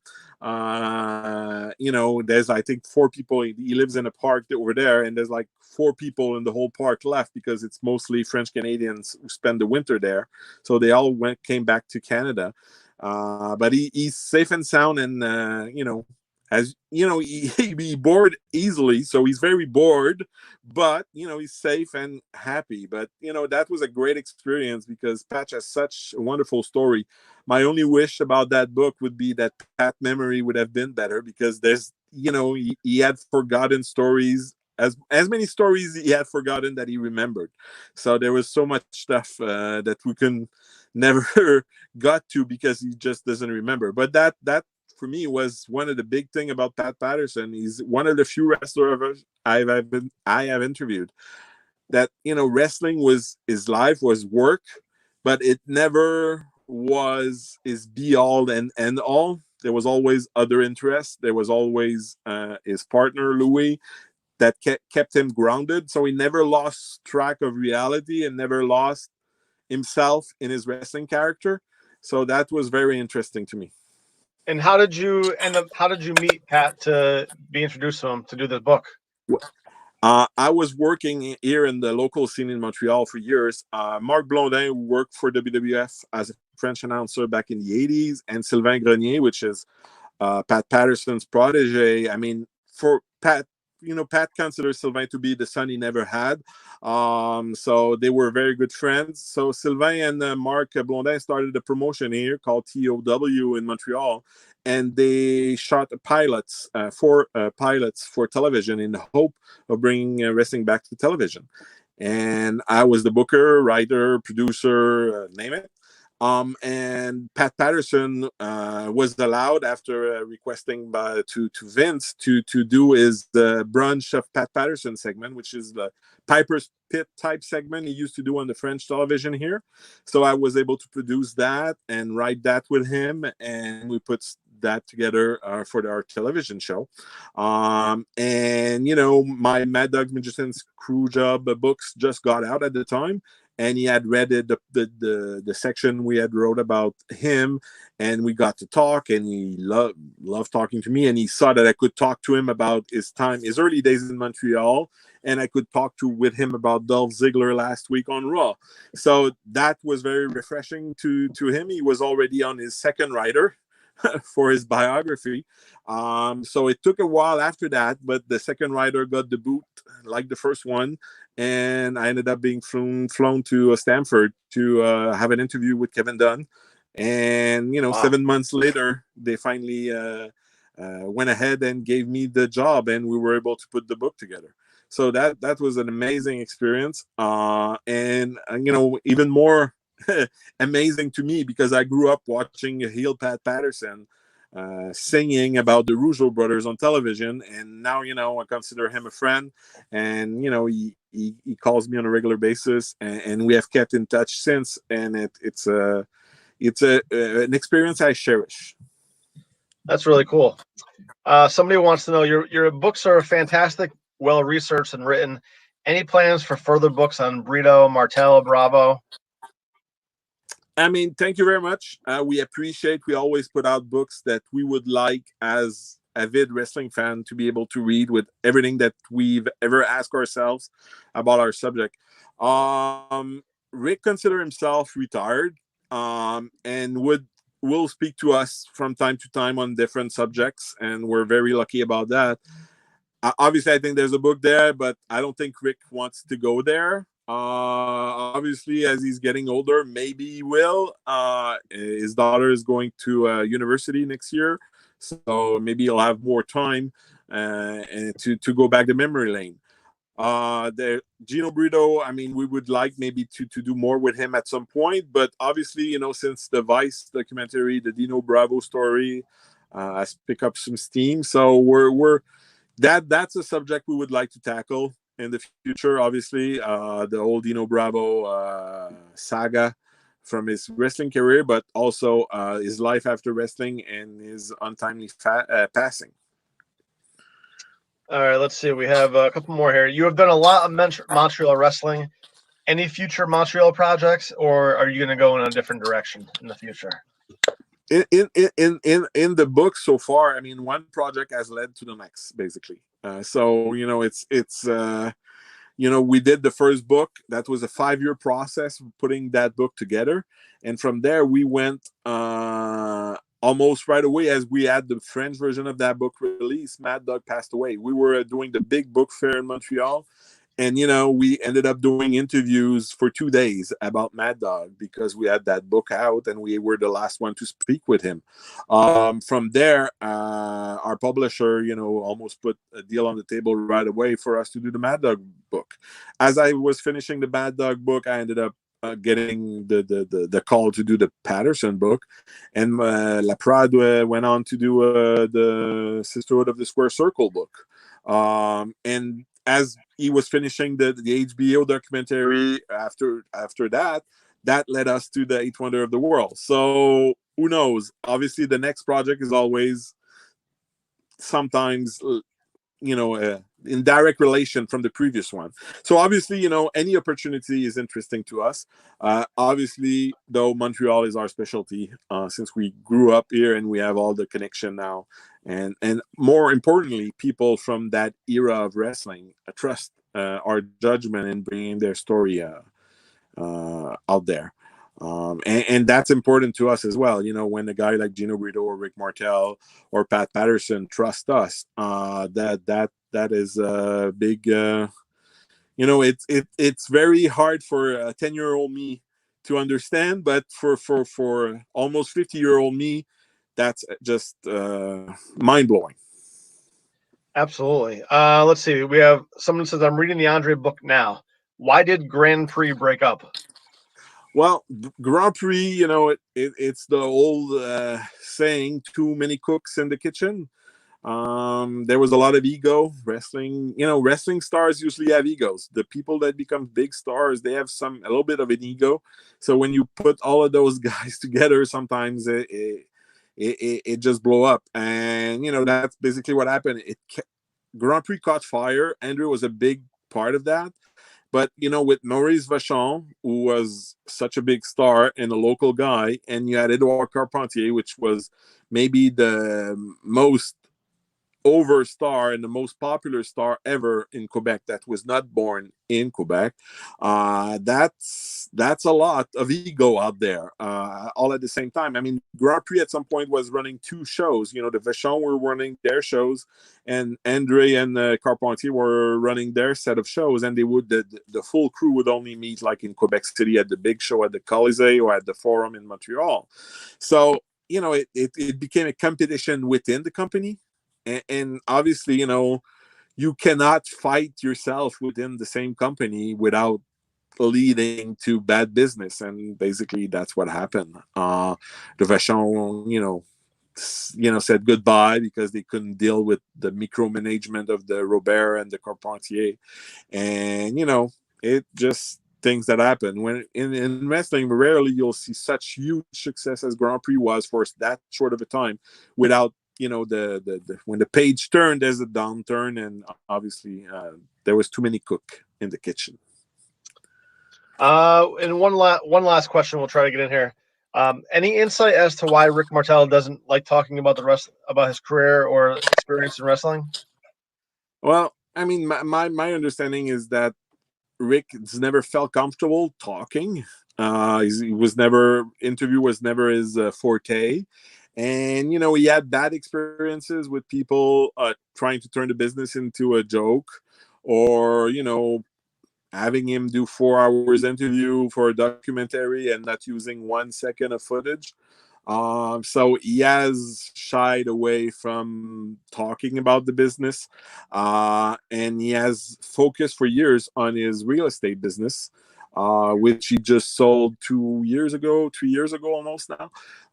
So, and then he focused a lot on his daughter, making sure that she, went to school, got good grade, and got good opportunity for school, and just, retired himself from professional life, basically. There's no much more insight than that. And that's why we feel so lucky that he will speak to us on our different project. All right, Bertrand. Listen, we really appreciate your time. So Barnes and Noble is the place. Barnes and Noble is the place to find your book. US. Yeah, and Indigo in Canada. Okay. It's called The Eighth Wonder of the World, The True Story of Andre the Giant. Yeah. All right, well, Bertrand, thank you so much for participating today. We really appreciate it. Thank you very much for having us. Thank you for everybody for watching, and keep on watching, because there's going to be so much more of my friends and different authors and wrestlers. So it's going to be very interesting. I'll pop in from time to time as a viewer. Great. All right, take care. Thank you. All right, we're going to bring on Jimmy Wheeler next. Let me just get this. Jimmy Wheeler, a wrestling historian. Let's see if we can get Jimmy on here. Hey, Jimmy, Eddie. can you hear us? Yeah, can you hear me? Oh, perfect. Yes, we can. Excellent. How are you? Thank you very much for having me today. Well, thanks for joining us. Oh, it's a pleasure to be here. It's amazing to be on a lineup of so many names, like names that influenced me to do what I do. Oh, Jimmy, why don't you tell us a little bit? I saw you in the chat talking about the Pro Wrestling Historical Society. Yeah, ProWrestlingHistoricalSociety.com. Okay. Basically, it's like myself and Greg Skelly started nearly 6 years ago now. And it's just to really capture the history of pro wrestling as it actually happened, which is obviously very hard to do because it's like a kayfabe world, and there's so many stories, so many legends, so many myths. But we wanted to go through and use as many contemporary sources as possible to try and keep as much accuracy to our research as we could, and then make an archive of it, which is the website. And we also have the group on Facebook where people can join in and chat. They post things, ask questions that they want to know about the history. They share their favorite memories, all that kind of stuff. We do a lot of like on this day in history posts, and there's just so much of the history to cover, and we just wanted to kind of take a stab at covering as much of it as possible. That's awesome. That's great. So we have a question coming in.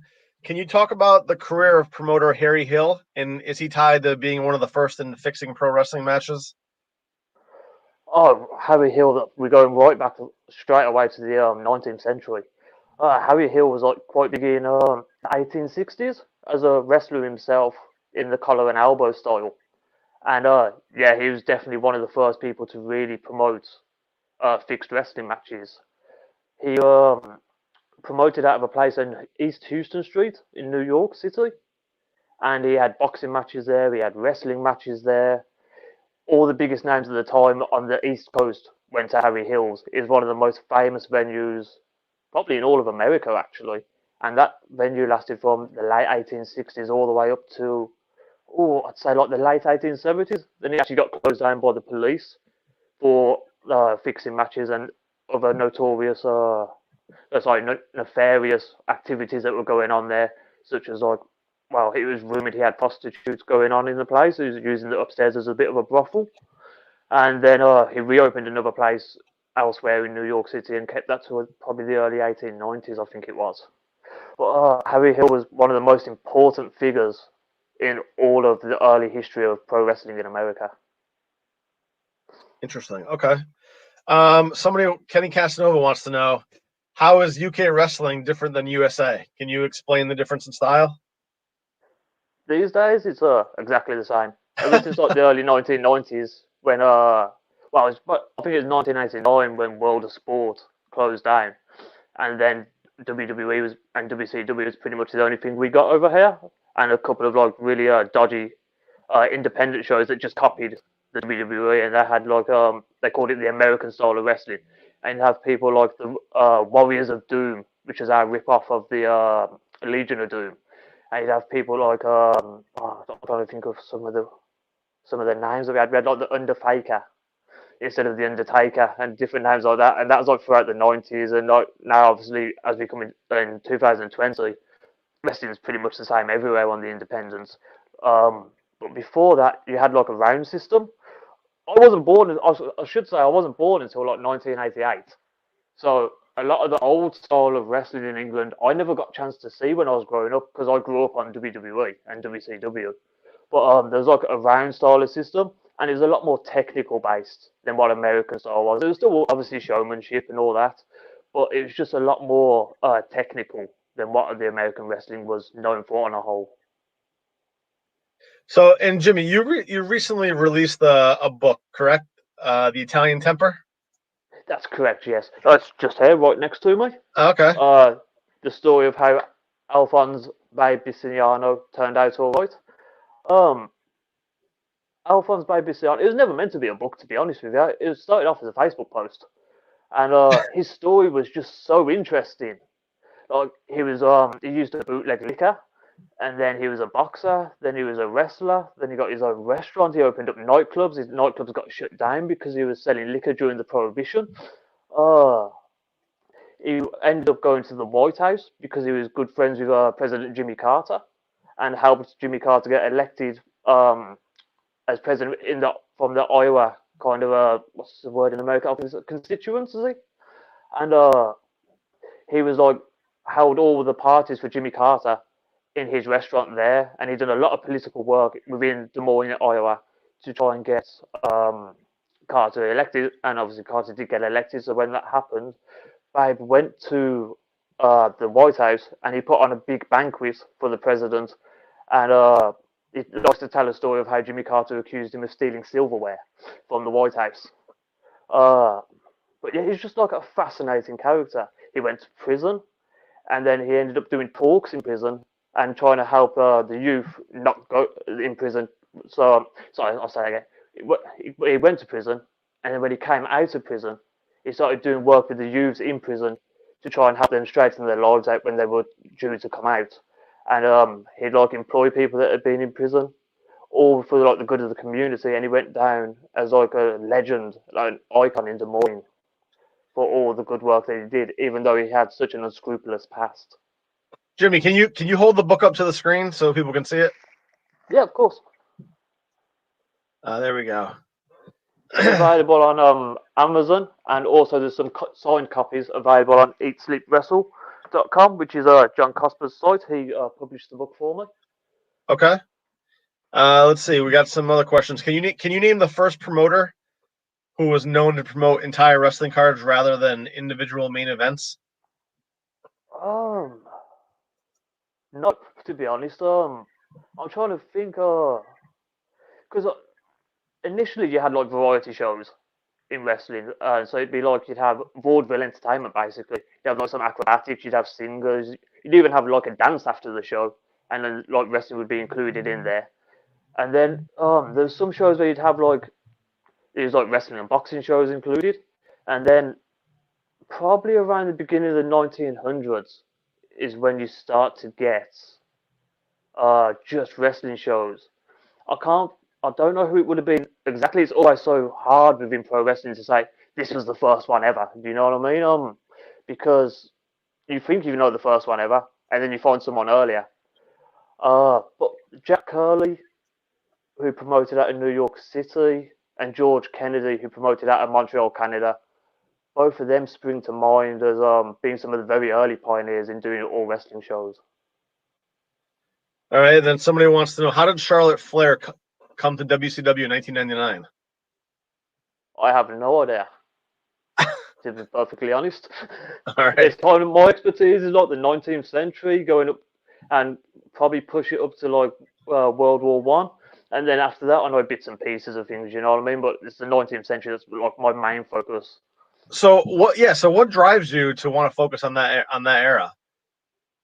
Um, well, when I first started like researching wrestling history, I started off through Crowbar Press, reading their books. That got me interested in the history. And then I found the Wrestling Classics message board. I don't know if people know that. It's wrestlingclassics.com. It's definitely worth checking out if you like the history of wrestling. And they had people like Steve Yohe on there and a number of other people. And they were talking about pro wrestling being fixed pre-World War One, like people like Frank Gotch, George Hackenschmidt, Ernst Robar, Tom Jenkins, Dan McLeod, a load of other people from like that kind of era. But then you'd read books from Mike Chapman, who's considered an expert on Frank Gotch, and he talks about wrestling back then being legitimate. So I'd only ever known wrestling in the 19th century and before, well, say before World War One as being legitimate wrestling. And I discovered this whole world through wrestling classics that actually the matches were fixed back then. And it just fascinated me because it was like there's so much misinformation out there. And I stumbled upon like some newspaper archives. I think it was actually the Library of Congress ones I found first. And I just started digging into it and I found like all these fascinating stories. Like I mentioned earlier about Harry Hill and how he had a brothel in his wrestling venue. And then there was like a guy called Professor Theobald Bauer, who is Kurt Bauer's great uncle. Kurt Bauer being the owner of MLW, and also he used to work on the booking team for WWE. And his great uncle was a pro wrestler way back in the day. He came to America in 1875, and he was connected to the founder of the Pinkerton Agency, which is the agency that made all the files for the FBI. And you have like all these little connections in there, which is that just absolutely blew me away. It's just interesting stuff. There was a guy called Clarence Whistler, and his brother was on the Greeley expedition, which was one of the first expeditions to go to, I believe it was the Antarctic. And the expedition went really badly, and I think it was 7 people were eaten alive by the other members of the expedition because they ran out of food and were stuck in the Antarctic. And just it wasn't so much the wrestling, but the stories that came with the wrestlers that was so interesting to me.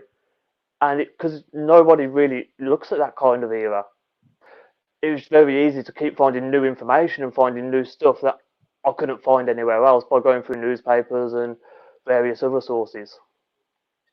Well, that would bring me to the next question that people are wondering is how prominently was British wrestling covered in the newspapers in the 1900s? The British Newspaper Archives, I believe it's BritishNewspaperArchives.com. It might be .org, I can't remember. They have got a ton of information on British wrestling. And you have to pay a subscription to access it, but it was covered a lot in there. And you can find results for pretty much all cards all across the United Kingdom, like through their newspaper archives. I was actually just talking to someone about buying a cup from 1905 in a Scotland tournament. So excuse me, and I actually had to go into the archives to look for information about that cup to find out what actually happened. It is very easy to find. It's yeah, if you go to BritishNewspaperArchives.com, you'll find loads of information in there about wrestling cards from all eras, basically going back to the 19th century. All right, let's see. We have another question. How did you go about creating the Pro Wrestling Historical Society? Greg Skelly contacted me. Greg Skelly, he doesn't really do much with wrestling anymore, but he was trained by Mad Dog Buzz Sawyer back in the day. Mad Dog Buzz Sawyer actually screwed him out of money. I think it was $3,000 he took off him. A very similar story to what the Undertaker told on the recent network special he did with Steve Austin. But Greg had a passion for the history of wrestling. And at the time I was probably 21 years old. I think 22 maybe, and I was just getting into writing about it, and Greg took a chance on me. He said, "Look, you seem to know what you're talking about, and that let's start a Facebook group, see how that grows." It grew immensely within the first few months. We went up to about 25,000 members within the first 3 months. I think it was. It was just phenomenal, and so then we was like, okay, we was going to start the website, like grow it a lot, and like maybe build stuff up for like say 2 years. After 6 months, we was like, okay, we just need to start a website right now because it grew so quickly. Unfortunately, Greg Skelly had some personal problems and he had to back out, which is why he doesn't do much of wrestling anymore. I still keep in touch with him, but unfortunately, he's just not able to be online as much as he used to be. And so I kind of ended up taking over the reins, and that's pretty much how it was created. It was just two guys having an idea and going, yeah, I think we can do this. Pretty much how Kobe came together between John and Kenny, actually. Right. Let's see. How many hours a week do you devote to the Pro Wrestling Historical Society, and is there a lot to it? Well, I work. I have a day job, obviously, which is so I do 8 hours a day, 5 days a week. And then I'll try to spend like a minimum of 5 hours a night after work working on PWHS. And on the weekend, I'll spend 5 to 8 hours a day. Obviously, if I'm going out or something, that varies. But yeah, I'm spending a good few hours on it every single day of my life. Because there's just so much history to cover. You're talking what, say 1860 to 2020. That's a lot of history to cover. That seems like a lot. Let's see. Nathan Hatton wants to know: can you speak about Andre Crystal and the multiple variants on that name? Oh yeah.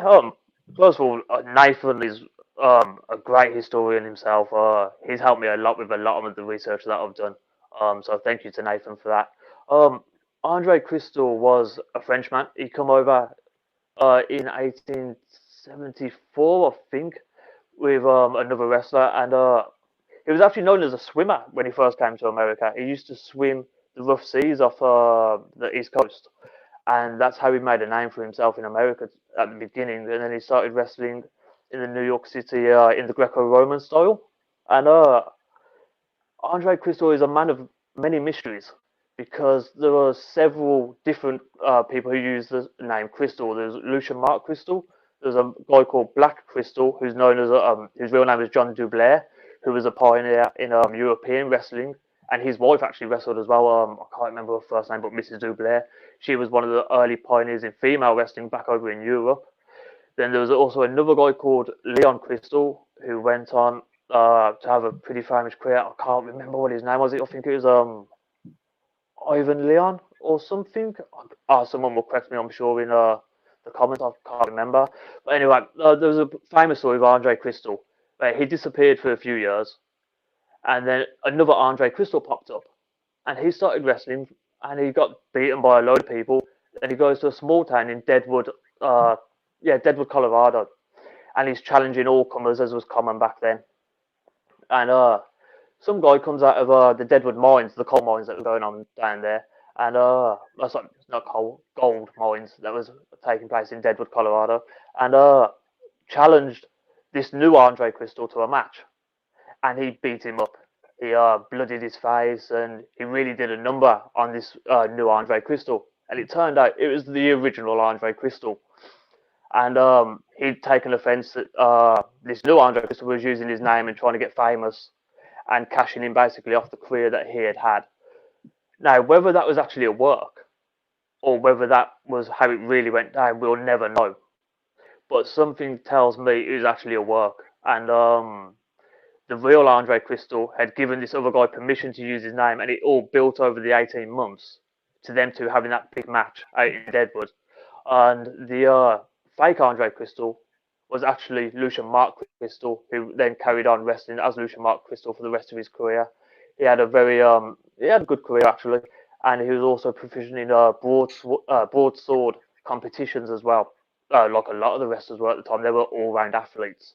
And he often billed himself as either the brother or cousin as the real Andre Crystal after the incident happened in Deadwood. If that makes any sense, I know it's a bit complicated. Yeah, no, absolutely. Somebody wants to know what's the deal with wrestling on horseback. Wrestling in a horseback was a kind of a novelty kind of deal. It didn't last very long in the professional ranks. Basically, two guys would sit either on one horse and they'd wrestle on the back of this one horse, and the idea was to throw the opponent off of the horse. Or sometimes it'd be two horses, and they'd be both riding a horse each and trying to grab the other person and throw him off the horse. It's a very dangerous sport, as you can imagine. Funnily enough, the wrestlers like never really got injured, but many horses got injured in that sport. As it happened though, it actually carried on within military ranks and became part of military training in America for when troops were riding horses in battle. So it carried on for many years after it died out in the professional ranks. People like Captain James Daly, what's his name, and Sam Matthews were two of the prominent wrestlers that use that in America. Okay. Let's see. We have another question here. Can you talk about how the Gotch Jenkins rivalry influenced modern hardcore wrestling? I don't know if I'd say that rivalry in particular did. Tom Jenkins, though, his nickname was Rough Tom Jenkins because he liked to have rough matches, and he was known for like bloodying his opponents, and he was said in the newspapers that he actually liked to hurt them, and he'd try and like he would try to hurt his opponents, try and break arms, or he'd try and gouge people's arms, eyes out, and he'd like to fish hook people in the mouth or in the nose. He'd do anything he could basically to win, and he preferred like a rough and tumble style of wrestling. But that was in all of his rivalries. I wouldn't say that was just in the Frank Gotch rivalry in particular. Um, Tom Jenkins is quite an interesting character, actually. He worked in a steel mill for many years, and he was meant to be able to like pick up a lot of heavy weights and all that. But he lost his eye when he was a young lad, so he only had vision in one eye, and so he had a whole wrestling career with only being able to see out of one eye. Um, and his I think it's his great grandson actually has done a lot of work and research on Tom Jenkins, and I'd greatly recommend looking that up for a full picture on him. All right, let's see. We have one other question here. Let's see. I'm probably going to mispronounce his name, but was Theobald Bauer the masked wrestler of Paris in 1867? It's unlikely. There's a lot of talk that he was the masked wrestler of Paris, Le Homme Masque, who is actually one of my real interest in wrestling. I've got somewhere I can't get it out because it's so delicate, but it's a newspaper clip. Well, it's a whole newspaper from 1867, which has an illustration of the masked wrestler of Paris, and I have two of them, and it's just so fascinating. The whole period's so fascinating because it's just a mystery. It's a misconception that there was only one masked wrestler in Paris in 1867. There was actually two, maybe three, all at the same time. One newspaper is even quoted as saying, they've got masked wrestlers, masked ballroom dancers. There's even masked dogs going around in the entertainment circuits in Paris at the time. It's just like a really fascinating time. The answer is like nobody knows who any of the masked wrestlers were. It's rumored that Andre Crystal was one.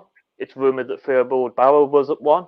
It's rumored that a guy called Alfred Perrier was one who ended up living in San Francisco. I've done a whole series of articles actually on it though on the Pro Wrestling Historical Society website called A Hooded History. If you want to check them out, that'll give you like more details on that, on like the different characters that it may have been. It's certainly possible that Theobald Bauer was one, but I doubt it because the timeline just doesn't quite match up. He'd have been too young at the time, in my opinion. All right, let's see. Do you think the famous Gotch Hackenschmidt reel will ever be unearthed, or do you think it's been lost? I certainly hope so, but I doubt it. It's been too long now, with no sign of it ever coming to light, unfortunately. All right, Jason Crozier wants to know, can you speak about the Gold Dust Trio and talk about their impact in the sport? Yeah, certainly. By the way, thank you to Jason. Jason's been a huge supporter for many years. He runs his own group on Facebook. I think it's called Pro Wrestling History 1989 to 2010. So certainly check that out. He's a great guy. Yeah, the Goldust Trio is it was a name that was given to a group of three wrestlers and promoters after they were active. It was given in the Fall Guys book in 1937, which has been reprinted and annotated by Scott Teal and is available on crowbarpress.com if anyone's interested in that. But basically, it was Ed Strangler Lewis, Billy Sando, and Joseph Toots Mont. Joseph Toots Mont may sound familiar to some people because he went on to help Vince McMahon Sr. Create the Worldwide Wrestling Federation and had a part in the Capital Wrestling Corporation, which was the the forerunner to the WWF. So that's why that name may be familiar. And of course, Ed Strangler Lewis went on to be the mentor of Lou Fez. But those three guys got together and they realized that after World War One, wrestling had hit an all-time low in America and people just weren't interested and they needed to do something to change that. Promoters had kind of already started doing it, but what the Goldust Trio did was they formatted wrestling and set the format of a whole wrestling show with no boxing or no variety entertainment or anything, and they set that in stone. They got together in 1922, and they were together for about from 1923 to as a major players in the wrestling scene from about 1923 to 1927, I think. I might be slightly off on the dates, but it's roughly that time period. And yeah, they basically set the format for wrestling, as you'd have an opening match, then you'd have another match, then you'd have like your mid card, your upper card, your main event, and so on. And that was their main legacy. But they also quickened up the pace of wrestling, and they took a chance on people like Wayne Munn and Gus Sonnenberg, who were like professional. Well, they were professional football players. They had no background in professional wrestling or normal wrestling, for that matter, amateur wrestling. And they took a chance on them and made their champions as showmen rather than people with legitimate wrestling backgrounds. All right, let's see. What classic wrestler is overrated in your opinion? Jeez, what a question. I think there's probably a lot of wrestlers that are overrated. I'm trying to think of one in particular that I'd want to say. I think a lot of it for me is like the impact that wrestlers had is overrated rather than they were overrated as wrestlers for style or their drawing ability. Like say Gorgeous George, for example. He obviously popularized wrestling, took it to a whole nother level and all that, but he was by no means the first person to have what we now call a gimmick in pro wrestling. And I think he is overrated in that sense. When people say he created gimmicks, that he popularized gimmicks, he actually borrowed his gimmick from a guy called Dizzy Davis and another guy called Lord Lansdowne. Lord Lansdowne was from Ohio, I think it was Columbus, Ohio, but he billed himself as being from from England, and he had like a lord gimmick. He'd come down in like nice fine clothes with a suit. He had an atomizer. How do you pronounce that word? Sorry, atomizer, and he done all that kind of gimmick. He had like a butler or a valet that would fold his robe up and all that kind of stuff. All the stuff that Gorgeous George done 10 years later, Lord Lansdowne was doing in the 1930s. Before Lord Lansdowne, you had people that played gimmicks as well. You had like Konstantin Romanov, who was a German, and he portrayed a Russian character, and he'd strut up and down the streets of Los Angeles wearing a Russian soldier's outfit, even though he was actually German. And Konstantin Romanov, even after he died, up until 2016, I think, people thought he was still Russian. And even on reputable websites like IMDb, the Internet Movie Database, they had the wrong information for him. They had the information for a real guy called Konstantin Romanov, not the actual wrestler who was Friedrich Wilhelm Mayer from Germany. And it was only because the family contacted me and gave me all the documentation of when he came to America, his naturalization, marriage certificates, and all that kind of stuff. We managed to get IMDb to update their records and break the kayfabe on Konstantin Romanov as to who he really was. Going back before him, you had the Terrible Turk, who wrestled in 1898 in America and started in Europe in the late 1880s, I think. And he wrestled in France in 1895. And he wasn't really that terrible of a guy. He wasn't really a savage or anything, but he was billed as like this big savage from Turkey, from the Ottoman Empire, and earned the name the Terrible Turk. And that's one of the first gimmicks that I can really think of, was like at the end of the 19th century. So I feel like I would say Gorgeous George for that part of it, not because he was overrated as a draw or as a wrestler, but for the part that he played in actually creating gimmicks. All right, so we got one last question here. What was your favorite faction in pro wrestling? Same as yourself, D-Generation X. I've actually got just behind me here a D-Generation X car. Oh, there you go. Which is something I had from my childhood. So yeah, D-Generation X by far was my favorite faction because, like, I think it was Jason Presley mentioned in his little chat earlier. you always love what you grew up on, and I grew up on 90s and early 2000s WWE/WWF. Somebody wants to know what will your Terry Kent wants to know what will your next book be? I'm currently finishing off research on Homer Lane. Homer Lane was a collar and elbow wrestler from the 19th century, the 1800s. He started wrestling in about the 1850s and continued wrestling until I think his last scheduled match was 1898. So that's quite a long career, as I'm sure you can imagine. I'm not going to do the math, about what, 40 years or so. And he was a true pioneer. He was one of the first people to go from the East Coast over to the West Coast. He went to places where wrestlers didn't go. He helped catapult the careers of John McMahon and Colonel James McLaughlin, who were two of the biggest names in collar and elbow wrestling, and that was in large part because of Homer Lane. He was also a good friend of Harry Hill's, who came up earlier in this little chat.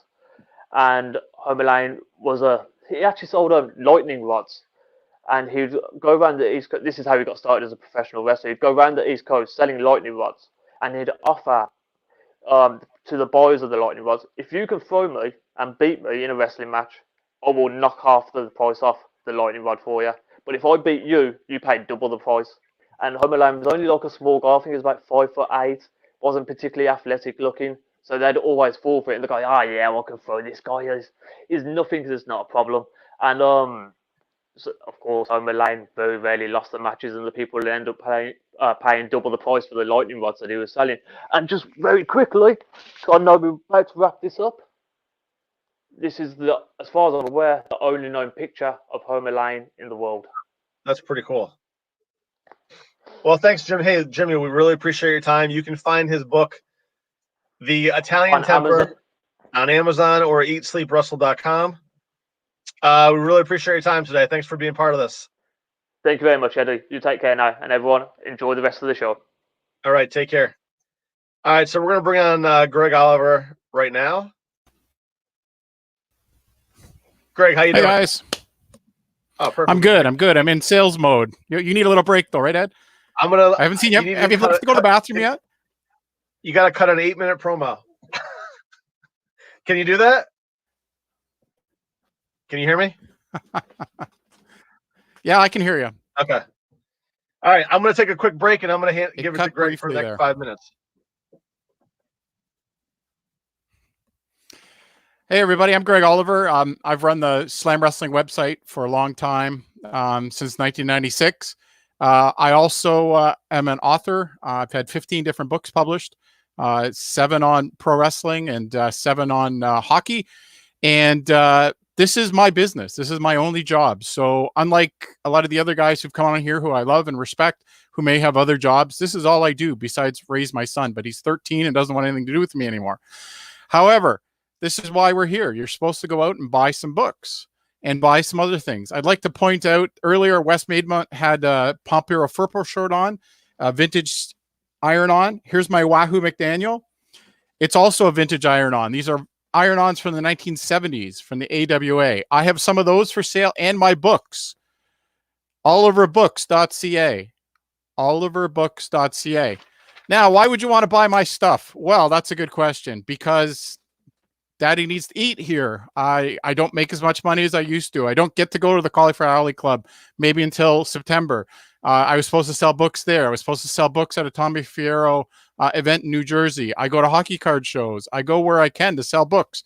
You know what's not happening now? Not very many books being sold. I'd like to plug the Pro Wrestling Hall of Fame, The Storytellers, written by Steven Johnson and I. It came out last August. Did really well right off the bat because SummerSlam was in Toronto, where I live, greatest city in the world. And but we're not out there selling this book. We're not at events. We're not out there. It goes from the very early days of storytelling right through, as you can see, to AEW. And we talked to Kenny Omega a lot. My good buddy, the Blue Meanie, Brian Heffron, did the forward. It's a good book. How do I know? Because it's a long way from this book, which you can't buy anymore. It's called the Pro Wrestling Hall of Fame, The Canadians. It was my first book, came out in 2003. That was a long time ago. It's not for sale anymore. It's they stopped printing it. So if you have a copy, hold on to it. I know I love my copy. That was the first one, 2003. Then Steve Johnson and I tag teamed. Hey, isn't that the appropriate word for the Pro Wrestling Hall of Fame to tag teams? Often people ask what the bestseller is. It's been this one because people remember tag teams so fondly, especially from the 60s, 70s, and 80s into the 90s. And now it's like tag teams come and go. You don't really think of them the same way anymore. That's one definitely look out for. Bobby Eaton wrote the forward for that one. This one, I always knew I wanted to write a book with the picture of Bulldog Brower on the front because the guy has the best eyes in the history of wrestling. He's got them all rolled back there as he beats up Carlos Colon, who was Carlos Belafonte at the time when he wrestled in North America. Pro Wrestling Hall of Fame, The Heels is the other bestseller we've had after tag teams. But really the one that that sold the most and then didn't sell anymore was the quickie we did on Benoit. And I worked with Steve Johnson and Heath McCoy and Irv Muchnick on it. It really was the first one. It was a true crime book that came out right away after the horrendous incident. And it sold a ton in a hurry and not so much anymore. I'd also like to plug another book available on my website. This one's called Bang Your Head. I didn't write it. You know who did? My wife. I don't know how she did it.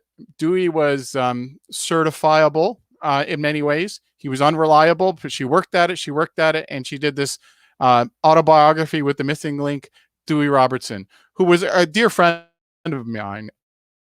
And I say that and I would say that to his face. He was a great guy, but this thing I mentioned, I put out our best of, where a lot of our crew went together and talked about that we did over the years. It's a hidden gem. I once did a book at one of my day jobs was with ESPN called A Beautiful Beast of a Book. It was Total Baseball 8. It was 15 pounds. Pro Wrestling Hall of Fame Heroes and Icons.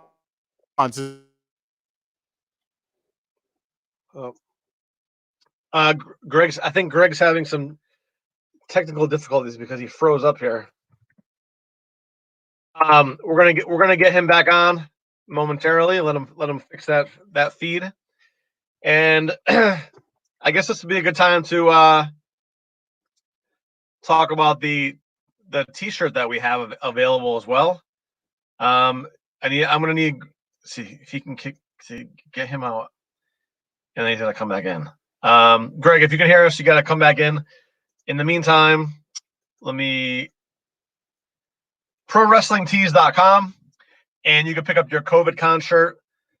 Help support everyone who's involved with making this show today.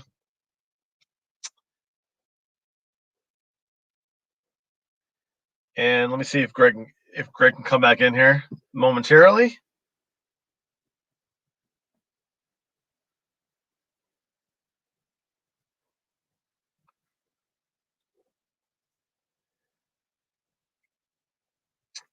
Does anyone want to? I guess you can just ask me a question, since I'm the only one here. We're waiting for Greg to come back, and let's see. We're bringing him back in 1 minute here. This is the price. This is what we put up with when we during COVID Con, when everyone's home in quarantine. Greg, can you hear us? Hello. I can hear you. Can you hear me? Yeah, we can hear you. I think your video is lagging just a little bit. I don't understand why, but okay. Okay, go ahead. You should be all right. Okay, well, how far did we get last time? Does anybody know? No, you were lost okay. Your feed. Yeah, I've logged back in. Yeah, you're good. You should be good. Okay. Long story short, we need to get out and support the authors. Not sure you're being too nice about that, Eddie. The fact is that people like me, this is our only job. And we're not out there selling things. We're not out there at the Cauliflower Alley Club. We're not out there at fan fests. So whatever you can do to support us is most appreciated. I have my books at oliverbooks.ca. and my iron-ons. And I say the iron-ons because I have vintage iron-ons. So this is my Wahoo McDaniel. These are iron-ons from the 1970s that the AWA was selling. They were in Al Tomko's basement. And so you can go to my website and get those and help support my family that way. I am fortunate. My wife's got a good job, which I should mention, but she's also an author, and she did a book with Dewey Robertson, The Missing Link. Am I still working there, Eddie? Yep, You look a little perplexed. Nope, you're still working. Okay. Writing is a great business, but it's hard. You don't make a ton of money. You got to get out there and hustle yourself. A lot of these guys are doing it as their, little part-time gig on the side, which is great. And I'm happy to help. And I've helped so many of these guys over the years. But, the Pro Wrestling Hall of Fame, the Canadians came out in 2003. That was my first book. And I'm now up to 15. And it's been a wild ride. And then we're up to the most recent one, which was the Pro Wrestling Hall of Fame, The Storytellers, which Steven Johnson and I did, that came out in August. So the idea is that it tells the story of pro wrestling and how storytelling has changed through the years, right up to, we got Jericho and Omega on the cover here. And we're going to talk about my next book in a few minutes when John Arezzi comes in. All right. You got any questions about my sales pitch there, Eddie? No, I think it was great. I mean, I'll tell you what. I had Kenny on my show that I do a couple weeks ago, and one of the misconceptions out there that I think it probably comes back from maybe the early 90s is that when someone writes a book, people assume that you're going to become wealthy from writing a book because you see that, when you walk it right, and that's probably a huge misconception. Sadly, I make more money off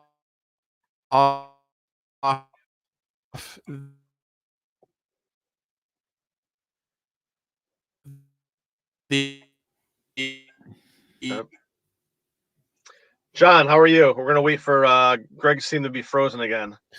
Yeah, how you doing, Eddie? Good to be here. I'm doing great. John said that he wanted to have you on as a guest. I understand you're helping him write. You guys are writing the next book together. Is that what's happening? Well, Greg is actually partner with me on my memoir. Okay. So I got a book deal with ECW Press. It was contingent on getting a good writer to write it with me, and Greg was the guy. And there he is. I don't know what's wrong. I moved closer to the router, all that kind of stuff. Now you can see my Mad Dog Vachon. It's a signed Mad Dog Vachon up there. Can you see that? Oh, that's awesome. Yeah, we can see that. That's an old beer poster, and there's a hockey card beside, or a hockey ticket with Gilles Graton, who I also worked on a autobiography with. So he was my precursor to working with Mr. Arezzi here, and he's even more nuts than John. So, well, Greg, you froze up just as you were answering my question, and I was actually interested in that answer, because that is a big misconception, is that someone puts a book out because they're used to seeing, like, maybe the president of the United States puts a book out and they, whatever, or they see it in Barnes and Noble, on the new release wall. So do you find that as well? Yeah, no, you don't make anywhere near the money. I think I was saying that I actually make more money off the Canadian public lending rights, which are books in libraries, than I do off royalties. Now, where I do make decent money is when you go to events. Like I said, there are no events. So if I have a table at a fan fest, like Tommy Fierro was going to have his 80s wrestling fest, at those places I can make good money because I'm buying the books at a decent price and then selling them basically at a higher cost, and that money goes right to me. The money, when you buy a book from Amazon, Amazon's taking their cut. There's distribution. There's your publisher taking a cut. All those different things. So even as simple as going to your local bookstore and saying, "Can you order this book for me?" is a wonderful thing because it helps an author in innumerable ways. It gets that author on the bookstore's list. It gets them thinking about you, maybe your other books. Maybe they'll order other things from the same publisher. So don't be scared to go to your bookstore and ask them to order you a book, not just Amazon. Amazon doesn't need to rule the world. Now we're talking ruling the world. That's John Arezzi and the Mets, right? So let's go Mets. How you guys doing? doing? Do you guys want to tell us about the project that you guys are working on together? The memoir? Well, yeah, I mean, Greg, I mean, you could start off and it's really my memoir about my life and the different identities I've had. And Greg agreed to get involved with it. And that's kind of why I got the deal with ECW Press. If it wasn't for Greg being involved with the project, I'm sure the book deal wouldn't have happened. That actually goes back a little bit what you were talking about, Eddie, is that a first-time author has a really tough time getting noticed. It's tougher to get in the bookstores, all those kind of things, to get placement and other things. But once you've got one in there, you've got a foot in the door, and it's a lot easier to get another book deal. And that's just the unfortunate reality. Doesn't mean I'm necessarily a better writer than somebody. It just means that I already have a proven track record. So when John came to me at the Cauliflower Alley Club last year and said, "Hey, your name was recommended to me to write my memoir," I said, "Great. What's your story?" And then he told me, and I was fascinated not by the pro wrestling part, because I've been writing about pro wrestling since I was 14. I've done a lot of it, but John did a pioneering radio show. He was around for the whole sex scandals and the steroid scandals with the WWF, but then he also did baseball. And he also worked in country music. And both those things just were much more fascinating to me. I wanted to learn more. And that's always what I'm looking for with a project is how can I learn more? What will be interesting about that? That's how I ended up writing hockey books. That's why I ended up writing a biography of an old actor named Billy Van that I hope to get published this year.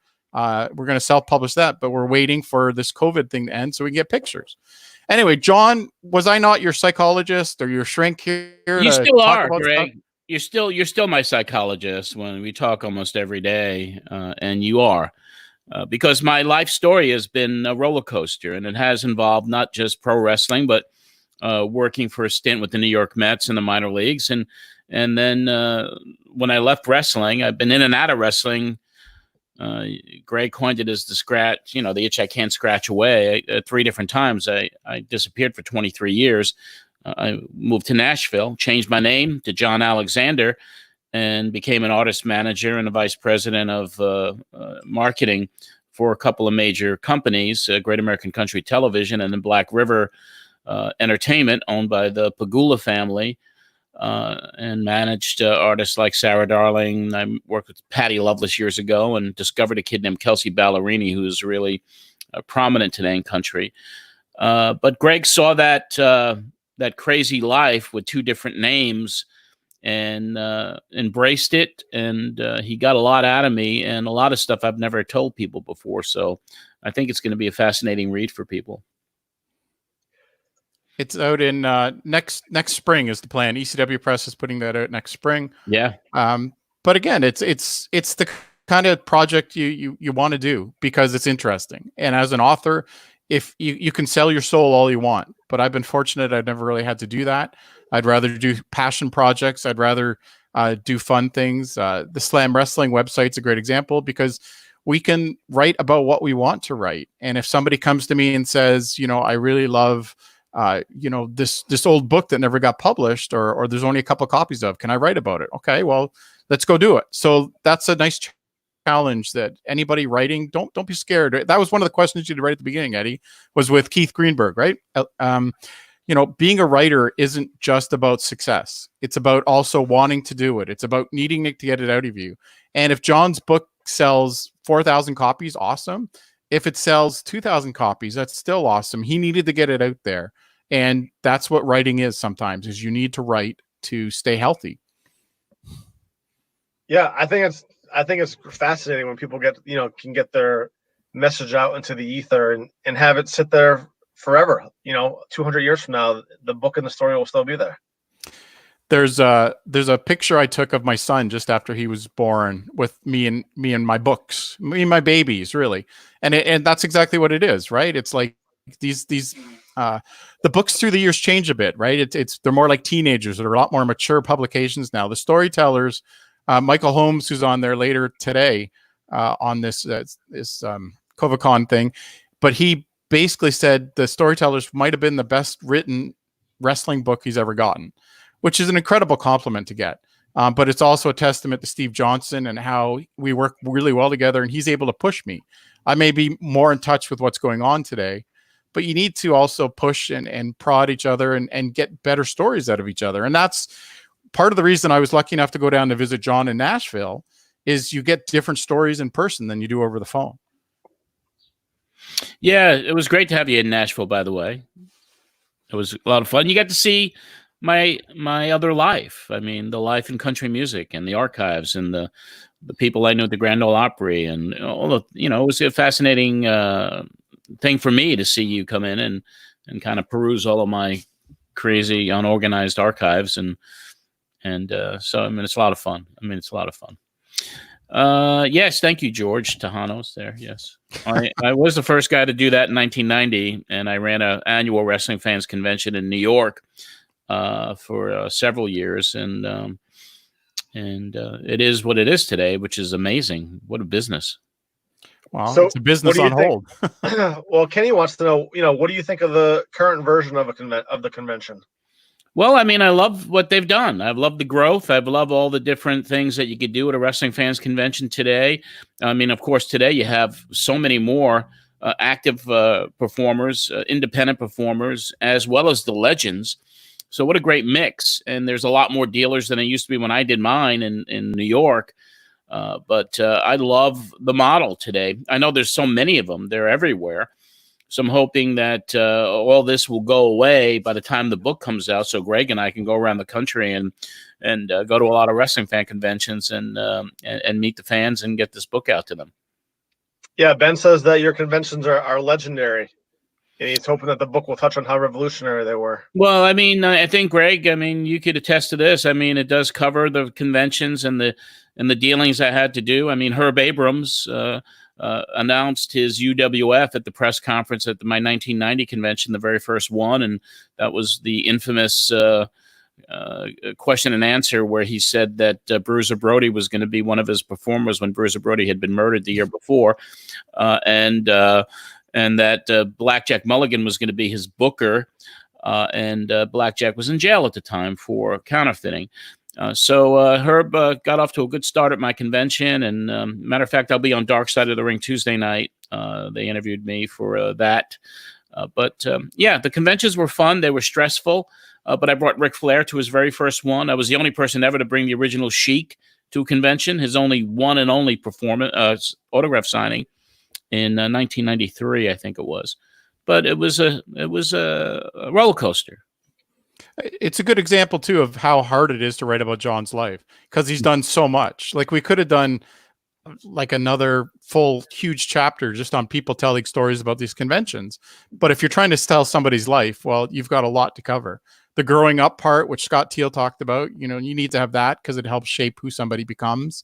You got the conventions, you got he did a newsletter when he was, or a radio show when he was still in university.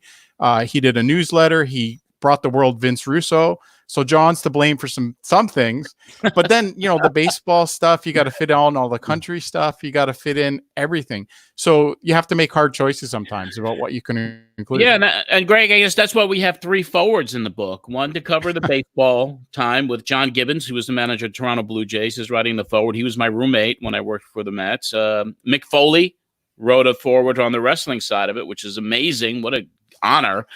And TV personality Suzanne Alexander did the country forward. So I don't know how many books have 3 different forwards, but I had 3 different personalities. So 3 different lives, yeah.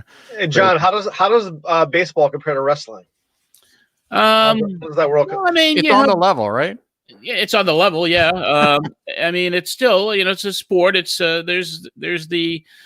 I was not in the major leagues. I worked in the minor leagues. Yep. Where you did everything. So I loved the time, although the work was extreme. 7 a.m. to 10 o'clock at night was our hours.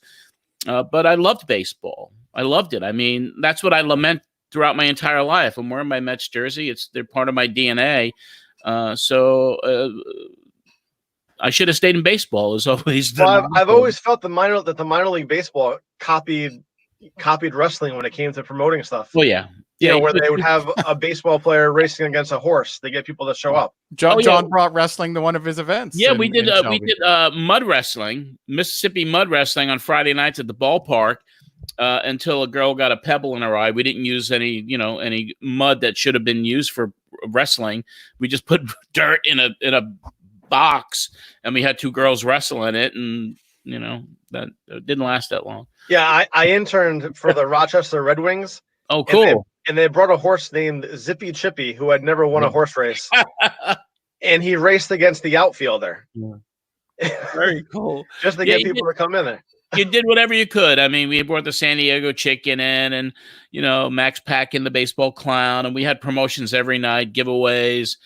So yeah, it was like a circus atmosphere every night. What can we do to bring the fans in? And, that's an interesting. There's a Zippy Chippy book, Eddie. I don't know if you know really? that. No, I didn't. But it's know like that. how many copies did that ever sell? I know I've read it because I got to review it for Publishers Weekly. But it's like there's a need for some people to write, and it can be a passion project, and that's why that's part of what this is about too, right? Encourage people to get out there, write. You may not sell a lot of copies, but you should. People need to get out there and buy these books. Go to Scott Teal's Crowbar Press. We saw the archives, didn't we, John? When we were in Nashville there, we got to see where he stored them all. Amazing. I've got way too many books here. I've got a big. I don't know if you can see that. That's all books that were meant to go to the different fan fests and things I was going to. They're sitting here, so get out and buy some books for me, please.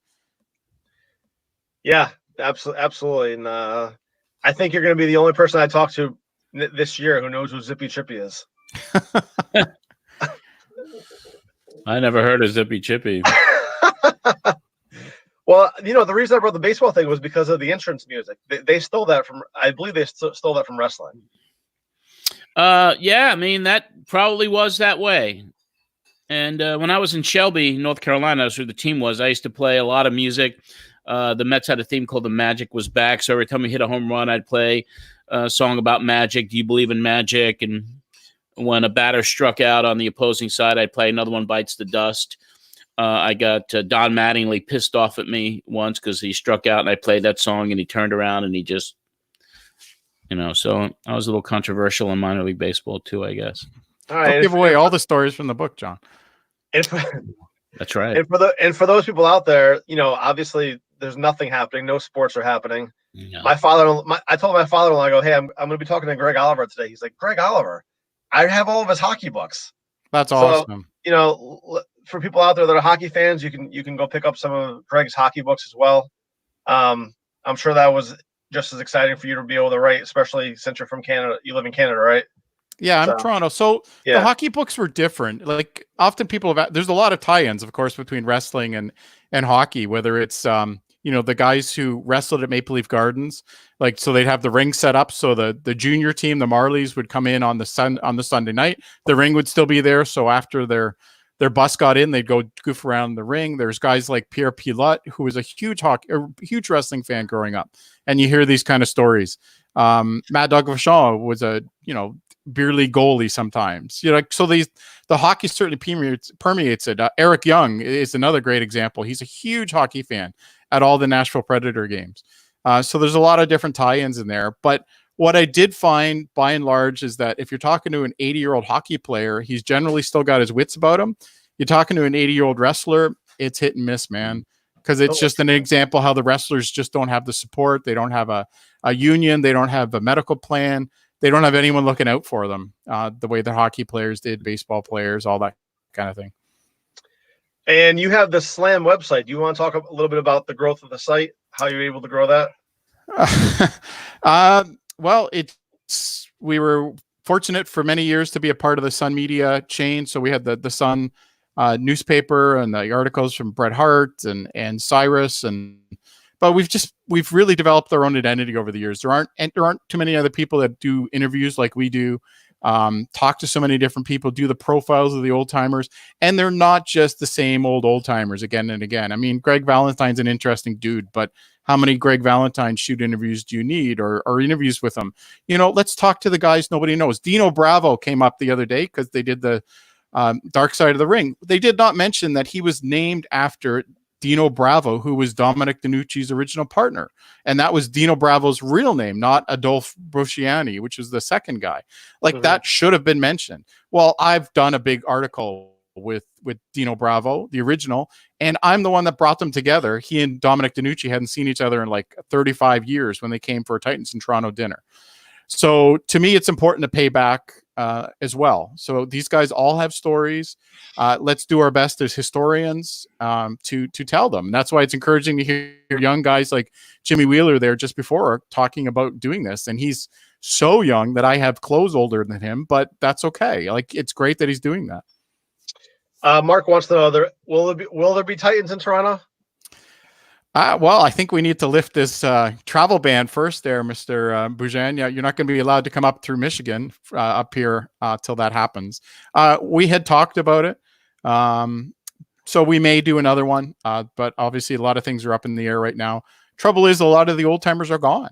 So our old timers around here right now are people like Trish Stratus, who, you know, she'd probably kick my ass if I said she was an old timer, but there aren't as many around anymore. Ben says, I know some footage exists of those conventions. Are there plans to release any of the footage anywhere in the future? Yes, good plug. mattmemories.com. There's a sign-up page now. I have archives. I have films from Madison Square Garden I shot in the 70s, thousands of wrestling pictures. I had a promotion called the International Wrestling All-Stars. I got content like you wouldn't believe. Go to mattmemories.com. Sign up, give us your mailing address. We're going to send you some bonus content just to get you started. And the full site should be launched around July 1st. I've seen some of it too. It's unbelievable. I mean, he's got footage of Andre the Giant at Madison Square Garden. Nobody else has this stuff. So yeah. John's got a good business plan to make this happen, and it's going to be worth it for people to sign up at mattmemories.com. And, of course, listen to his podcast he does, too, with Brian Last. pwspod.com for the podcast, Pro Wrestling Spotlight Then and Now. We go back 30 years to listen to the show we did 30 years ago during that time. And Twitter, at John Arezzi. So to find me. But I want to thank you guys for even letting me be here today. And, Greg, you know, you're my hero, my friend. Well, I need more heroes. Everybody go buy stuff, remember? So this was it. Oliverbooks.ca. Buy it. Buy my books. Buy certainly the Iron-Ons are really unique. I did 2 kids books as well. So if you need something for the kids to do while they're home, one is called Duck with the Puck, which I wrote with my son, and Santa's Day Job, which you can set aside for Christmas. Well, Greg, since our 230 is not here yet, I was looking at some of the books that you've written. Was the Benoit book controversial at all? Only in the sense that people thought we were capitalizing on a tragedy. Okay. And that's inevitable. But I personally fought to make sure we had a whole chapter on Nancy. I didn't want it to be just about Chris. It was a tricky book to walk, which is why we had 4 different people write about it. So like Steve Johnson focused a lot more about the media attention, and Heath McCoy did more about Stampede, and Irv Muchnick did what Irv Muchnick does best, which is stir up some shit. So I covered a lot of the Benoit stuff. I also had some personal interviews and emails with Chris. After Eddie died, he confessed to me about, you know, how he was feeling and how Nancy had bought him a journal to help him, you know, write down his thoughts. So all these things sort of really helped shape how the book came about and what it ended up being. Later, Irv Muchnick did his much bigger book, Chris and Nancy, which is way deeper into it all. We didn't know a lot about the head trauma. We didn't know a lot about some of the other extenuating circumstances when we wrote the book. But it went out in a hurry and sold a ton of books right away. And then it dried up like a lot of true crime books do. Yeah. Okay. Well, listen, I really appreciate you guys coming on today. Thank you. Sorry about the tech issues. I don't know why. No. I mean, when you're in quarantine, you know, what can you do, right? I mean, everyone's using the internet. So it's kind of funny that that's actually where I work upstairs in my office, and it's offline on purpose. So my computer that's in there is not connected to the internet. So I brought the laptop up, figuring it would work fine. It didn't. Yeah. All right. So let's see. What the website again? Oliverbooks.ca. Everything going well? Yes. Sorry, my son's here bugging me. I'm still online. Yeah, so oliverbooks.ca, that'll have links to Amazon, or you can just send me a note there and order the things directly. There's also information there about John Arezzi's book, So come on down, check it out. And when will that book's come out in the spring of 2021? It should be out in the spring. Yeah, spring of 2021. Okay. If everything goes according to plan, which we've all learned, not everything goes according to plan, right? Right. Well, at least we finished it. So, well, it's done. You're right. All right, guys. Well, we really appreciate your time today. Appreciate it. Thanks Thank for hosting, Eddie. Glad you got a little break, buddy. All right. Yeah, thanks. I appreciate that. All right, guys. Have a good one. All right. Greg Oliver, everybody. Feel free to check out his website for unbelievable books. I mean, hockey, wrestling, anything that you guys need. And let me bring on Nikita Breznikov here. Nikita, how are you? Eddie, I'm here. I was on the other line from last night. Sorry. That's all right. I had to listen to Greg Oliver. He's a great guy. Oh, absolutely. Yeah, definitely. That was great to have him on. So, Nikita, how are you? This is just beautiful. Thank you guys so much for putting it on. Kenny Casanova had a great idea. John, just fantastic, and you're doing a great job as a host. I'm trying my best, you know. So your book, When It Was Real, can we talk about that a little bit? When It Was Real. There it is. There we go. The idea, those guys, John Arezzi and Greg Oliver, they hit on a lot of good points that kind of play into mine. But see, my book is not so much about me as who I became. It was me as a fan, because this covers 1970 to 1979 in the Worldwide Wrestling Federation. And at that time, if you went into an arena and you used that 4-letter F word that Dr. Schultz will slap you for, you would probably get dismembered. You would not say that to any kind of a crowd that gathered, because we believed those wrestlers, especially the faces, were our family. So through the years, and I have a history, I'm a retired detective sergeant from Baltimore Police. So in the middle of that, I got into wrestling when I met Nikolai Volkov. I'm the luckiest son of a bitch on the face of the earth. I tell people that, hey, look, first line of my book, I said, this could never have been without Nikolai. So I got lucky enough to do that. But as a policeman, you probably write a library over your career, because that's all you do was write. No computers back then. So I had the idea in my head. It's like, you know, I talked to so many people in my circle. And when you mention wrestling, whether it be to a doctor, and I'm a prostate cancer survivor, and I always like to put this message out, guys, get tested, get the blood test. That helped save my life and give me a better quality of life.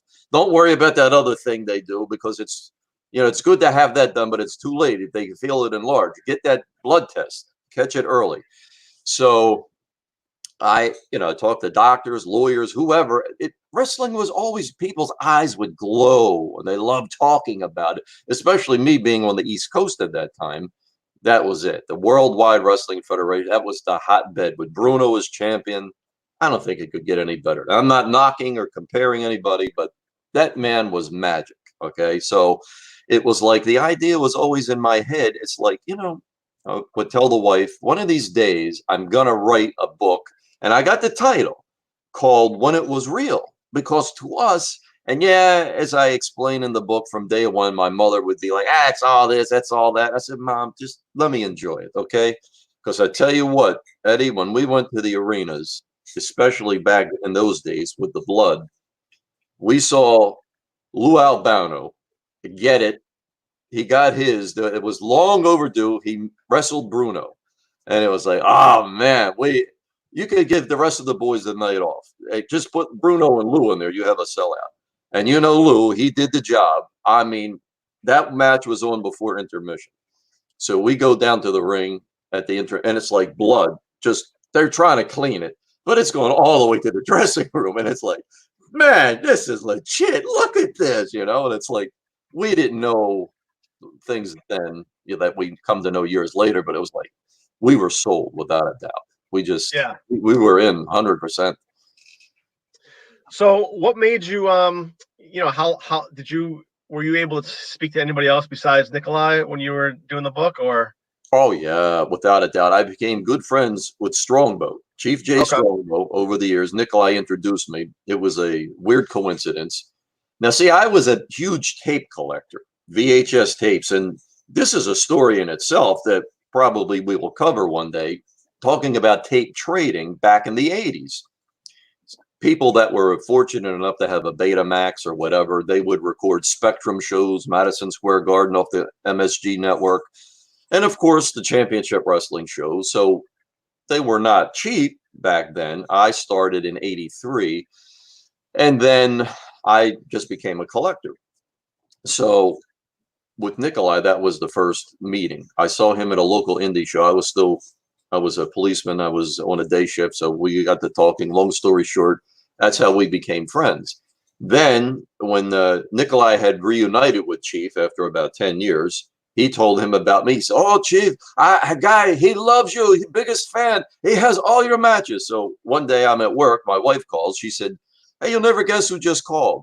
I said, "Oh," she says, "The Chief." I said, "Yeah, okay, that's funny. What else?" And it's like, she said, "No, seriously, Strongbow just called." So I'm like, wow. So I called Chief and we became good friends. Johnny Valiant, Luscious Johnny, he and I became really good friends over the years. God rest his soul as well as the others. And so I got a lot of good insight on how the Valiant brothers actually, their audition that Johnny Valiant had. It wasn't just because it was Dick the Bruiser's idea, but they auditioned them because Dick the Bruiser was wrestling in Pittsburgh for Bruno's promotion, and Jimmy was already on the card. And Bearman, Wes probably told you a little bit about it too. He actually came up with the idea to suggest to Dick the Bruiser. So it's like, well, let me take a look at this kid. I'll bring him in that night. And of course, he was John Sullivan at the time. And they threw him and Jimmy Valiant together. And it was like, man, this is magic. So he said, haul him up to Chicago. And off they went, man. And put Heenan behind him. And boom, that was it. All right. Someone says they remember you from Tommy D indie shows in Staten Island. Yeah, beautiful shows too, man. You better believe it. Good time. What moment to you in the arena, in that arena, was the realest? Are you talking to Staten Island now? Yeah. Okay. Well, it was a great night because Sergeant Slaughter was there, Bob Backlund, the Bushwhackers. So to me, when you grew up watching these people, and they were I was a severely abused child. My father was an alcoholic, so he would beat the hell out of me, call me just terrible names all the time. That was my catharsis and salvation. Every Saturday, 4 to 5, we had 1 hour watching those guys. And then you go to the arena every month. I mean, they rescued me. So then when I got into their world, that was the magic. It was like, wow, they still welcomed me. They were still healing me and just loving me, which till this day, I've never met anybody in the business that acted like, well, you're on your own, or, hey, I'm too big for you. Everybody is like a family. Yeah, no, I agree. I think that obviously the wrestling industry fans are some of the most loyal of anything. Scott Cornish wants to know, what were some of your favorite buildings for live wrestling? Well, the Civic Center in Baltimore, of course, April 30th, when Superstar became champion and beat Bruno. That's what it's most famous for. But that was a building created in 1963. The shape of it looked like it had a crown on it because it had these diagonal diamond-looking shapes on the top. And it had 4 corners. There were clocks on all 4 corners. And we had red velvet ring ropes. Of course, it was home. So I really loved the Civic Center. But then when the Capitol Center became the next big thing, that was like, wow, what a beautiful venue the Capitol Center was. See, we were fortunate. I didn't drive because in 1970, I was only 12. So I matured throughout this decade, which that involves the part of the book as well, how I'm growing as I'm watching wrestling grow. But when to get to the Capitol Center, I had to rely on other transportation because you couldn't take public transportation to get there because the way it was located from the main road, the main streets, the parking, to get to the parking lot, that was like 10 miles itself. What a facility. But it was beautiful because then they had the big video up in the middle of all 4 corners. You never had a bad seat. The there was always an air of excitement in these buildings. There was not an odor, but an aroma. You could smell like the concessions. People were excited. Some people were so over the top that you couldn't convince them what they had just seen go off the air at 5 was pre-recorded in 3-week intervals. They said, no, it was just on television. It's like, look, mental case. That was recorded. How could they get here that quickly? It's like, come on. But, sometimes it's best just to walk away. So let's see. Hold on. We have a couple questions here. Let's see. Do you see any glimpses of managers in wrestling coming back? Yes, I do see that coming back because, what is old is new again. And it's a staple of wrestling. You go all the way back, Wild Red Berry, people like that. There was always managers. As long as you know your place, like when I was with Nikolai, not try to steal the show. You're a part of it. He's Batman. I'm Robin. Okay, that's the way it works. You got the highlight. You got the spotlight. Boom, I just do my thing. And that's the way the magic, the formula works. But I do think there are people out there. And by the way, I'm not retired. So if anybody's got enough sense, I'm still out there working. It really helps your show. I can't explain why it became what Vince McMahon does. I mean, hey, he knows he's got more billions than I do. So what can I say? But they do what they do. And I do think you're going to see a comeback with managers. I miss them, man. The managers were some of my favorite parts. Sure. Especially when you would have, when the interview segment was just a segment and not everybody yak, from beginning to end. And then wrestling's a little segment, it's like, that was great to have like a Freddie Blassie and Lou Albano and the Grand Wizard to go out there. And of course you had some guys that could do their own. It was kind of like, let them go. Like when Spiros Arion in 1975, when he turned on Bruno, that was bloodshed. Okay. And Evan Ginsberg, you're going to have on later, his father was a cabbie. And he said the cab drivers, the Greeks and the Italians, they all parked their cabs. They went into Madison Square Garden to watch that first match. That's how much it meant to people. And it was like Arion was Chief's partner at Bruno's request. So he turns on Chief in a tag match on TV. Bruno was doing the commentary. He comes in to help out. They beat the hell out of Bruno, rip his shirt. Valiant's attacking him. Lou Albano's like, man, we were just going out of our minds. And it was like, that was box office magic. That was something. And, like today, all these years later, when I talk to people of like minds about that, who experience it, that emotion still comes out because it's still important. Can you create that today? No. And I don't knock anybody. Everybody that steps through those ropes risks their very lives. So I respect that. But can you create somebody to love or hate a character? No, that's either going to come from the fans' hearts or it's not. I remember being 8 years old. I think it was 85. And there was an angle where King Kong Bundy attacked Hillbilly Jim because Hillbilly Jim gave his votes to Lou Albano for Manager of the Year. Yes. And I remember going to bed crying because I thought that they broke Hillbilly Jim's ribs. And I don't know if that would happen today. And it's probably because of, the information. There's information everywhere.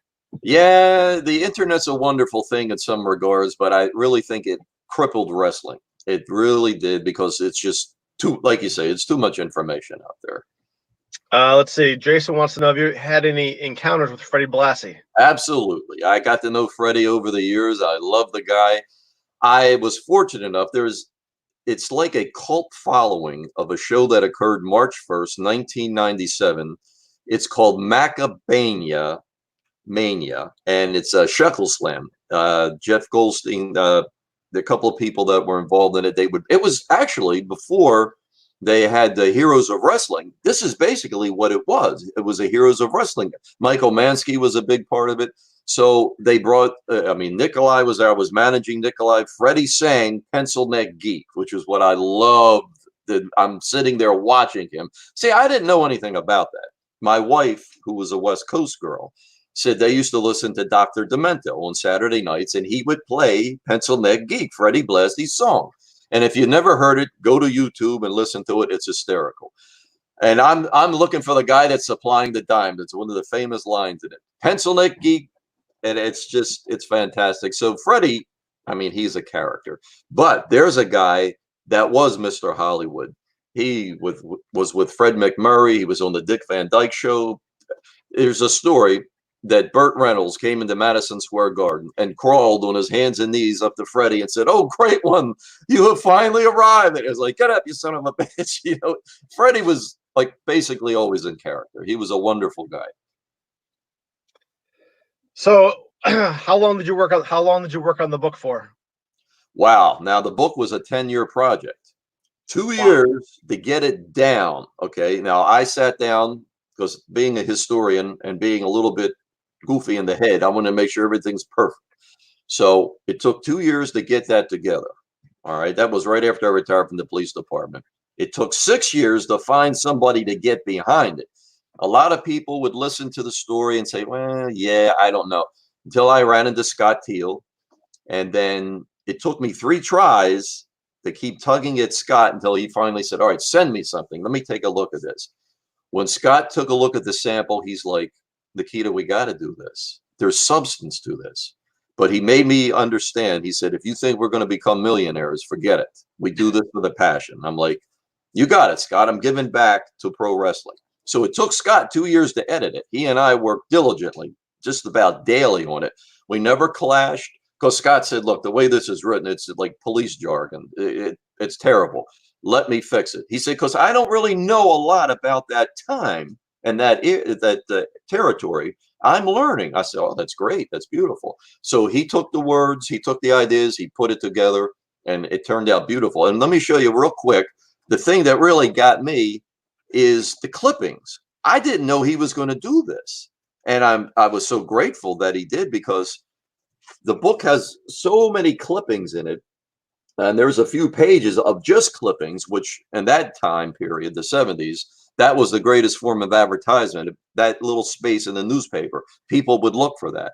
But Scott has them mixed in throughout different sections, like for different cards. Not each and every card we talk about, but a lot of them from Baltimore, Madison Square Garden. Because when I got a copy of the book, he sent me these advertising cards, and it says 236 images. I'm like, "Oh, I didn't give Scott that many pictures. I don't want no copyright trouble. What happened?" And then when I get the book, it's like, "Oh, he's showing me the clippings. Oh, that's great." Because at one point I said to the wife, "I really would like," because I have a nice collection too, but Scott came up with 90% of them. I said, "I like a clippings book. I'd like to see that one day." Basically, that's what this is, but there's always more, believe me.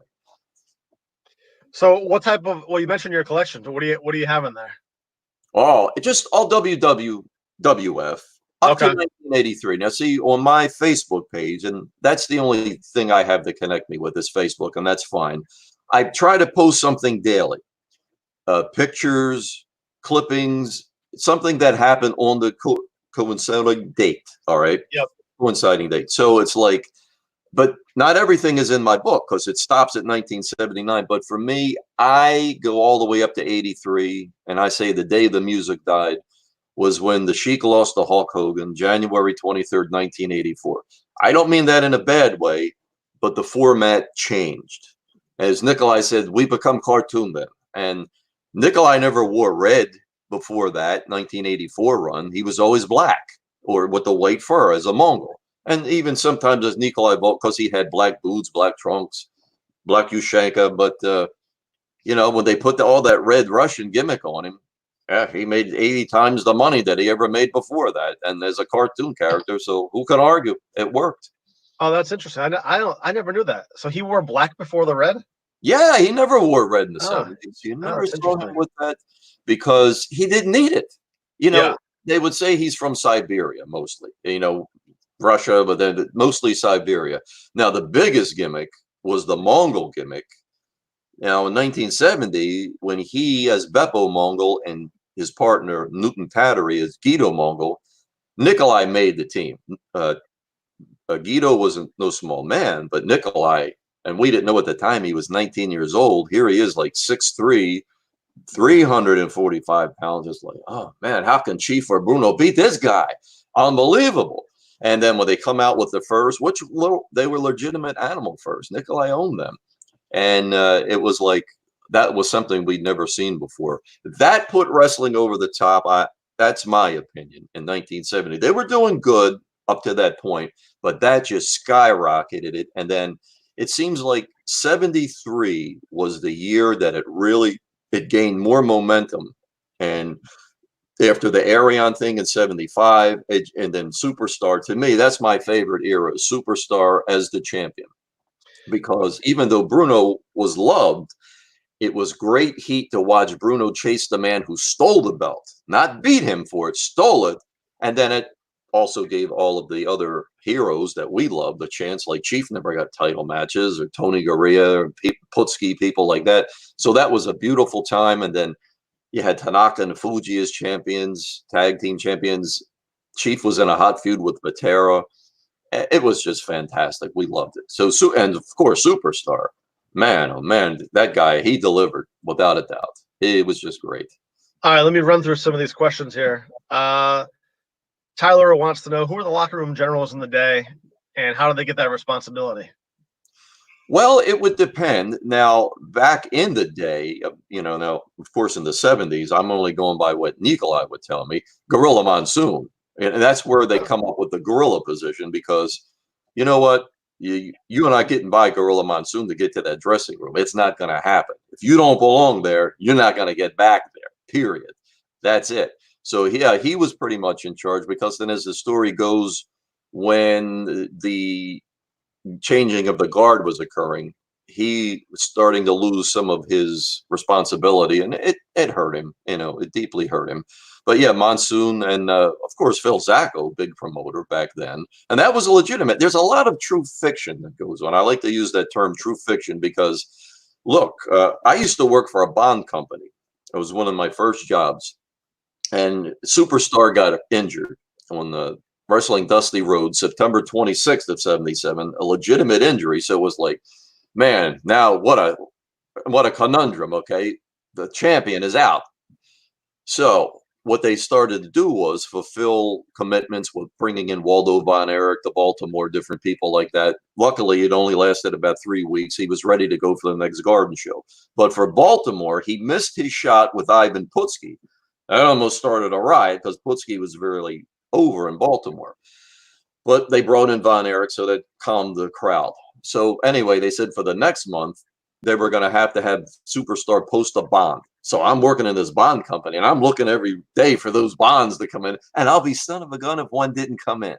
But it was just a Capital Wrestling Corporation bond out of New York. This company I worked for did write it, and you had to have workman's comp insurance for the building. There was a multitude of things that needed to be covered. Hey, as me, a manager, I got a license. You had to be licensed in every state, and New York was a pain in the neck. They would come up and say, you don't touch. We don't touch here in New York. Managers do not touch. And it's like, okay, I got it. A guy came up to me like 5 times. I'm like, pal, I get you. I'm not going to get involved in it. Don't worry. And I got letters about, they were worried about, every manager would get one that they had on file. So they were worried about boxing. It's like, if you have a predetermined outcome for a boxing or wrestling match, we will hold you criminally liable. I'm like, holy man. So I call up and I'm like, what are you guys talking about? They said, don't worry about wrestling. This is more for the boxing managers, because we're worried about things happening with them or whatever. It's like, that doesn't apply to you. You can file it. So I accept it. It's a nice souvenir. Let's see. We get another question here. How were the territories awarded? How does Pittsburgh become Bruno's promotion? Well, that was his promotion. And at one point, Nikolai and his partner, when they left in 1970, right after 71, right after they won in 70, right after Pedro won the belt from Ivan Koloff, it was just coincidental, they decided to leave. Nikolai, it was a kind, peaceful soul, so he didn't want to go into details. He just said they left, and they left with the belts undefeated. But that was the International Tag Team Championship. So then there they are without belts, the Federation, for like 4 or 5, 6 months even. So May 31st, then they said Crazy Luke and Tarzan Tyler beat Dick the Bruiser and the Sheik on Memorial Day, May 31st of 71 in New Orleans at a tournament. But Nikolai and Tattery went to Pittsburgh. They bought the territory from Bruno. and Bruno still worked through it, and then it went round robin. It ended up back with him, but then in about 1974, it just completely merged with the WWF. Well, Bruno was back as champion, so it was like, okay, this makes the most sense. Boom, just solid, and that's the way they went with it. And as far as rewarded, now that's another whole story itself that began with Buddy Rogers, because when he got beat by Lou Thez in '63, it was Fred Kohler, a Chicago promoter, Toots Mondt, and Vince Sr., and they broke from the NWA and they created the WWF. What do you think of the movie Breakfast with Freddie Blassie? Oh, it's always great. That guy could read from the phone book, like Lou Albano, and you're entertained. You love it, everything they do, because you know what? They didn't worry about a script or anything like that. It just came out of here. Boom. I want to know how he came up with what he used to say. I remember he said, McMahon, you got a neck like a stack of dimes. Well, that's part of Pencil Neck Geek, too. Right. Pencil Neck Geek, grit-eating freak. He's got a lousy physique. Scum-sucking pea-head with a lousy physique. Because Freddie said, anybody that's got a neck less than me, which I think was 21 inches, he said, that guy's a pencil neck geek. So that's where he come up with the name. Let's see. Any road stories about Nikolai? Oh, yeah. I love Nikolai. I mean, we were together so much over the years. It would be funny. We'd stop at the toll booths, and we always harass it. I mean, what are you going to do? You want a long drive, so you're harassing the toll operator. You say, hey, I hear this job takes its toll on you. Or we would give him the Three Stooges line. It's are you married or happy? Now, the women would give us the, just give you the change back. The men would laugh, blah, blah, blah. So do different things. The one thing Nikolai got me was the first time I met Tony Garea when they were doing Shotgun Saturday Night, when Vince was doing that back in 94, 95. So I had never met Tony before. So Tony was road agent. That's when they did the angle. Nikolai was living in a box in Times Square. So we're sitting I had a club sandwich, I had a beer. And so Tony got called away to go do his business. So I get up, I'm taking my wallet out. Nikolai said, what do you do? I said, I'm going to put the money down for what I ate. He said, no, Tony's got it. I said, oh, great. What a nice guy. So we're done. We're on our way home. And I said, man, Nikolai, that Tony Garea, what a great guy. He even paid for dinner. So Nikolai starts laughing. Now, when he would laugh with that squealing kind of laugh and losing his breath, I said, what the hell is so funny? I said, oh, I know what happened. Tony didn't pay for it. He said, no, he's probably hot. He said, I pulled double rib. I got you and Tony both same time. I said, oh, man, that's a Nikolai. But he had heart of gold, because when he became a housing inspector, which he would go check to see if people had high grass and weeds. One old lady, I mean, like in her 80s, she was crying. She said, sir, I don't have any way to cut the grass. He said, I could not give her no bullshit fine. I cut the grass for her after work. And that's the kind of guy Nikolai Volkov was. Yeah. Well, listen, Nikita, where can we find your book? Where can people find your book? Crowbarpress.com, Scott Teal. That's his site. Scott's got them all. And it's also Kindle version available on Amazon. Okay. So crowbarpress.com, and go pick up Nikita's book. Sounds like it's a good walk through that period of time in the 70s. It's some great reviews. People, they just love to relive what they loved. All right. Well, we appreciate you coming on today. Thank you for having me, Eddie. Great show. All right, Nikita, take care. All right. Das vidanya. Okay, we're going to be bringing on John Cosper and Tracy Smothers momentarily. Just want to remind everyone, if you can, please pick up one of the T-shirts that the COVID Con T-shirt that we have. You can find it on ProWrestlingTees.com. Okay, you can wear it. You tell everybody that you were a part of this monumental event. ProWrestlingTees.com. All right, let me welcome John and Tracy to the show. Hey, guys. Tracy, it's been forever, man. What's happening? Oh, good. We have perfect audio. Great. Well, welcome to COVID Con. Thanks for having me. Yeah, thanks for participating. Yeah, well, this is different. This is a first for me. That's pretty cool. You can hear us okay? Yeah, yeah. Okay. Oh, good. So you guys have a book coming out together? We just released a book, I think actually last month. It's available at eatsleepwrestle.com if you want a signed copy. It's also available on Amazon. The book is called, let me grab it here. If you don't buy this book, everybody dies. So we got this, the same Adrian Johnson's his name, did the cover for my Black Panther book and did a wonderful job with the three bears that Tracy had wrestled in his career.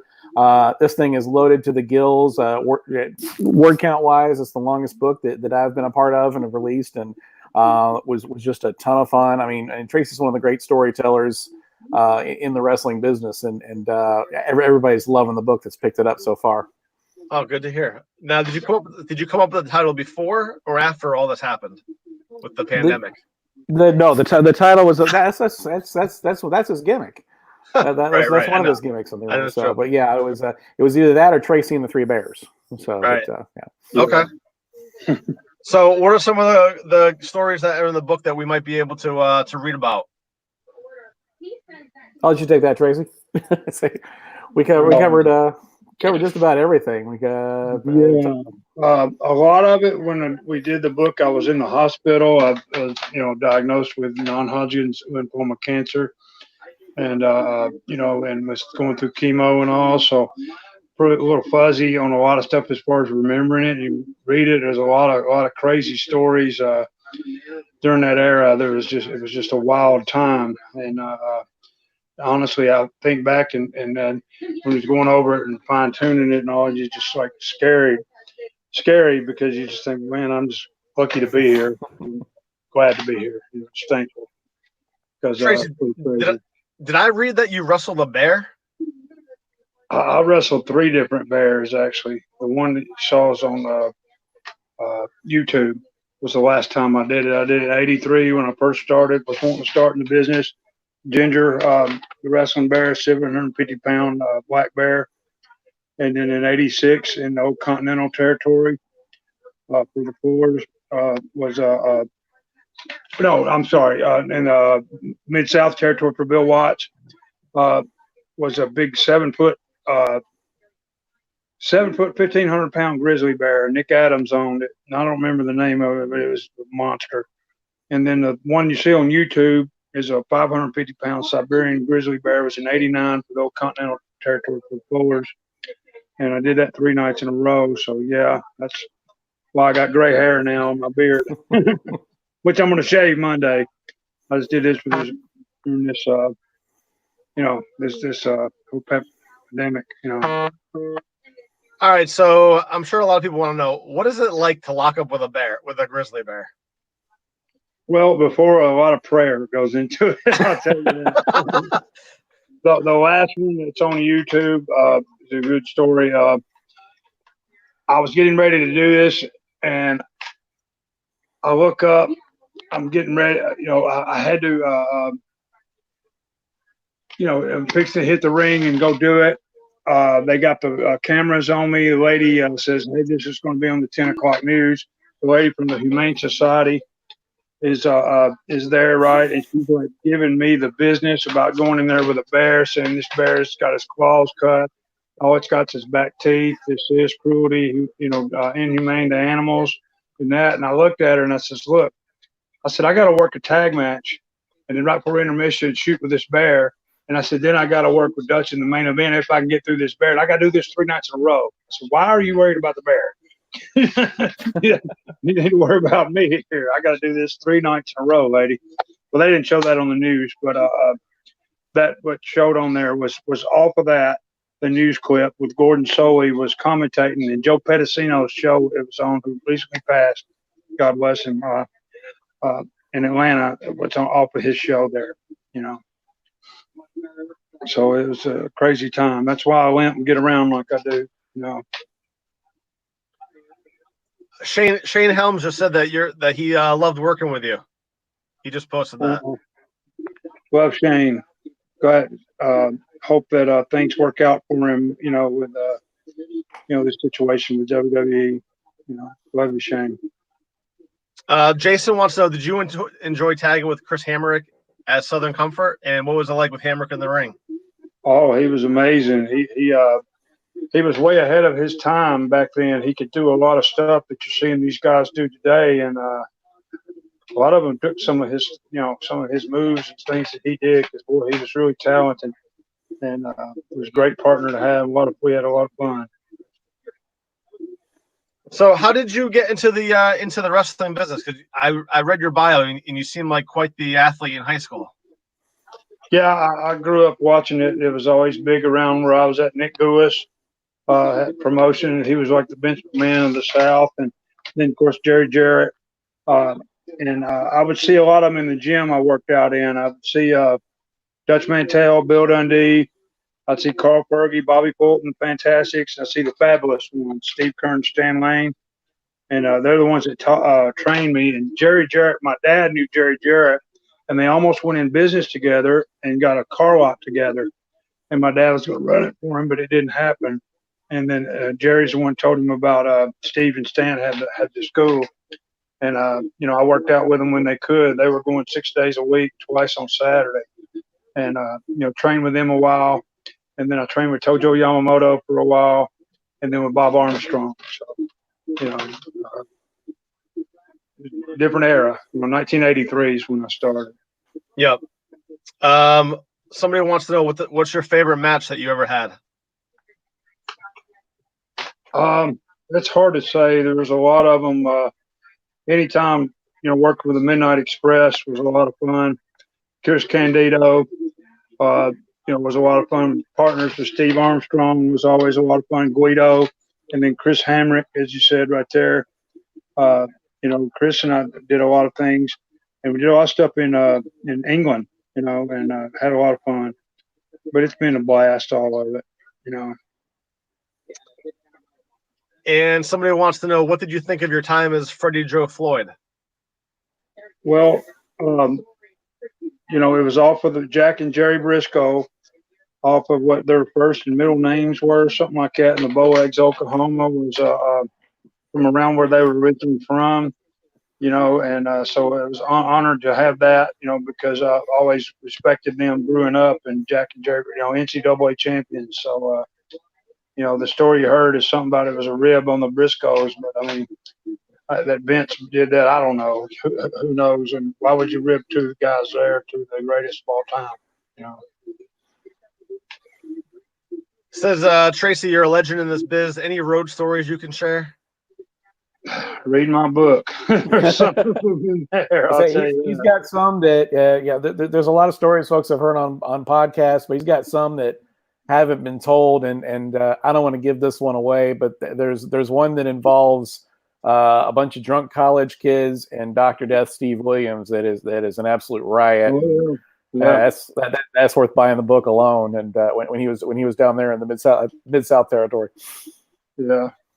All right. Well, someone just wrote that they just bought your shoot video through Sean Oliver. Okay. So, cool. What kind Eddie, of things did you? You look familiar. Do I know you? Do you know me? You look familiar. That's Eddie. He's become a celebrity this weekend.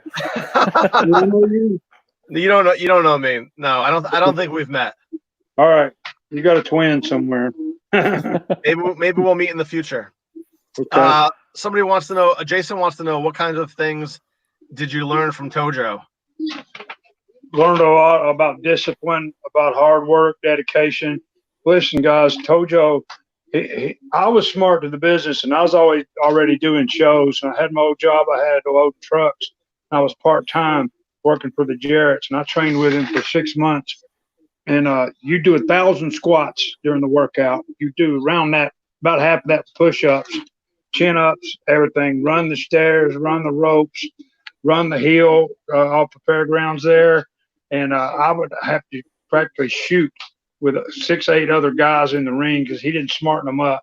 And you grab pro wrestling holds, but if you didn't do it good technique, he'd pop you in the ear with that or head with that stick or hit you in the shins. I mean, and he put me through, and I was smart to the business. He didn't smarten those guys up, and I'd have to fight for my life with them. And then after we were done, he'd go up in the upper part on the hillside of the dressing room, and we would have to get on our knees, and he would front kick you 10 times in the stomach, and then he'd take that stick and he'd put it all tight as it could go and pop you 10 times with that stick on your knees. You have to take it. And with me already been wrestling, he did me 20 of each, 20 kicks, 20 kick flicks to the to the stomach with that stick. If they did that now, they'd arrest him for attempted murder, But it was rough. It was rough. And that's no lie. It was brutal. A lot of the indie talent out there considers you the godfather and the best mentor out there. Who were some of your favorite guys? That's another one that's hard to say. Is a who's who I got to work with and be around, and when they first started, and they know who they are, and you knew they had it. You knew you had it, and I always liked the part of like a coach. I always wanted to be a coach, and my family's still mad at me because I didn't finish college and and go into coaching. Hey, you guys like my hat, by the way? Love the hat. I do like it. I like Bear Bryant there. Someone gave it to me at a show. He was working security, and he said, "That looks better than a toboggan you wear." It's a ball headed because chemo, Yeah. But anyway. So I got to say this, Eddie. That anytime a ton of guys that I got to be around that made it big in all the companies and all the big all the big offices. So I gotta say, anytime Tracy's at a show, if he's backstage, he's found a chair somewhere close to the curtains where he can watch every match, or he's at the gimmick table, he's watching every match, and any but guy, any girl who comes up and says, "Hey, how was my match?" Tracy's going to give him feedback. It's going to be positive. This is what you did great. You could try this a little bit. And I mean, just the love and respect he's got. I mean, he's got kids everywhere. And I say kids in quotes, but I mean, there are guys and ladies who truly consider him to be a father figure and a mentor. They call him Pops, and they know, if I'm on a show, Tracy's going to watch my match. He's going to tell me what I think, and he's going to make me better if I listen to him. So, definitely one of the best unsung coaches and out there, I think, who's had a big impact on the modern wrestling world. Oh, that's great to hear. Let's see. What was the idea behind making you a member of the FBI and ECW? That was Tommy Dreamer's idea. I had worked for him. I was still working for WWF, it was called then. And they were kind of working together at ECW. I'd done a loop for WWF, and I was finishing up on a Saturday afternoon on the loop, New Haven, Connecticut. Chris Candido, God rest his soul, got me booked in there in Shane Douglas. And I worked Taz the first time I was there. I originally thought I was going to be working Terry Funk. Lance Storm couldn't be there. Something with a flight, something like that. Then they said Van Dam, and I worked with Van Dam when he was like 19. And he said, "Can you mind with Taz?" I said, "No, sure." I knew Taz. Him and Candido came down to Smoky Mountain for a while before he got his break, and it went good. Taz liked it. And then the next time I come back at the arena, I didn't know who I was working with. So I asked Sabu, and Sabu goes, "Let me go ask Paul." And it was like 10 to 8. And Paul's like, "Well, do you want to work with him?" And Sabu was getting ready to work Taz in their first pay-per-view. And Sabu's like, "No, I'm going out with Spike Dudley. Remember Spike Dudley? Because Spike was a protege of Taz's, and they were doing a thing there where he beat Spike down, and Taz come out. So and then Dreamer come up to me and he says, "You still got your rebel flag?" And I says, "Yeah." And he says, "Well," he goes, "we're going to put you in a tag match with Chris Chetty, who's Taz's cousin, working Tommy Rich, who they put Tommy with Guido already, the FBI, in a tag match. You and Tommy aren't getting in the ring till the finish, and then you're going to turn on Chris, and we're going to put you in the FBI with Tommy." It's like 5 to 8. We're going to the ring in 5 minutes. I mean, they do stuff on the fly like that, and that's where it started. Tommy Dreamer is the one who did it. All the videos and stuff we did was Tommy Dreamer. The dance off and all that was Tommy Dreamer. What were your thoughts on working with Vince, Bill Watson, Paul Heyman? Paul would do everything the spur of a moment, and he actually tried to do too much. If he'd have let Tommy handle some of the travel and some things like that, it would still be going. You know what I mean? And he was a great booker. Let him book, and everything. Bill Watts, very strict, very like a football coach, ran like a drill sergeant. I mean, he didn't take any stuff, fine you if you were late, things like that. He wanted everything to look realistic. He liked legitimate athletes around him.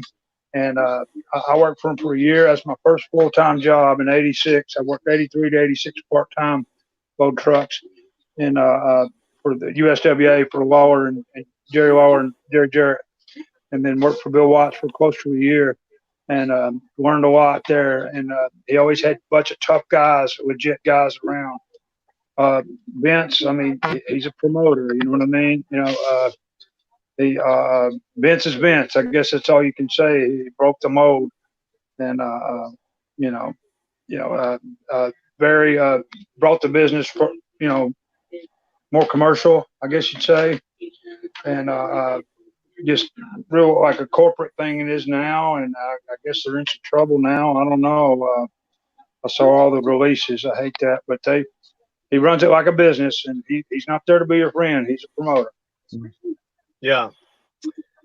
Let's see. Someone's saying best wishes from Aberdeen, Scotland. Do you have any memories of eating at the Oregon in Philly? Yeah. That great food. Yes. Always. All the boys always went there.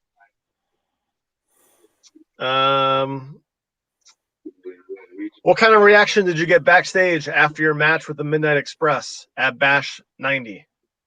A lot of guys loved it. It went good, and we had been going with them for like 2 or 3 weeks, and and just Steve and I just followed. Bobby and Stan, they were great back then. Bobby Eaton was the best in the world. He was just out of this world. He really was. Stan was great. Cornette, what a mind for the business. So we were young, Steve and I. Steve grew up in the business. Steve Armstrong. So we were just glad to be there, and very thankful. Who were some of your favorite wrestlers growing up? Oh man. Until I got to college, I never saw anything but the local Nick Goulis, Jerry Jarrett's promotion. And growing up, of course, Jerry Lawler, Bill Dundee, Dutch Mantell, guys like that, Bearcat Brown, if you remember him, Lynn Rossi, and Sal Weingroff with back then they were the Islanders with the Samoans. You know what I mean? He come out with them eat fish and all that stuff, and then Ricky Gibson, Robert Gibson's brother, was a big deal. And then when I got in college, started seeing the Road Warriors, Dusty Rhodes, Bob Backlund. You know what I mean? And some guys like that, and Bruiser Brody. That's when I decided I wanted to be a wrestler. I remember watching him on Atlanta TV. He tore up the whole studio, beat everybody up. I mean, it was crazy, and he was the real deal. I remember going to watch the Road Warriors in the Omni. A bunch of us took 2 or 3 carloads and watched Mass Superstar, Bill Eadie. And I told him the story. And Stan Hansen wrestling the Road Warriors. I remember that, boy. And that was a big deal. You believed it back then. With them guys like that in the ring, you had no choice but to believe it, Any memories of working Barberville, Kentucky for SMW? Yeah, good time. The principal there of the school, he promoted the show real good. It always grew good. It was one of their major towns. They ran once a month. They'd run Johnson City once a month, Knoxville once a month, Barberville once a month, and Beckley, West Virginia once a month. So, yeah, I had a lot of fun there. And how about I see that you wrestled some at TNA. What was that experience like? I just did one show that Hardcore Justice show. Tommy Dreamer put me on it, and was out there with Guido, myself, and I don't remember who else was in there. But it was a lot of fun. That's the only time I ever worked for them was then, in Orlando, and that was the only time I did. But it was a good experience. They paid me good, and I was glad. That was a bucket list. I was glad I got to do it. Someone wants to know: Did you ever want to run a promotion? Well, I helped Joey Grimes. Got to give Joey a shout out. Tim Dennison run Midwest Impact Pro, and kind of helped them there for about a year or two, something like that. And did. But boy, I tell you, that's hard. People don't understand. It's hard enough to manage and deal with yourself, much less a bunch of other guys. So guys that run shows, until you help run shows or help in the back or anything like that, you have no idea, how much of a headache it can be. Yeah. So how long did you guys work on the book for?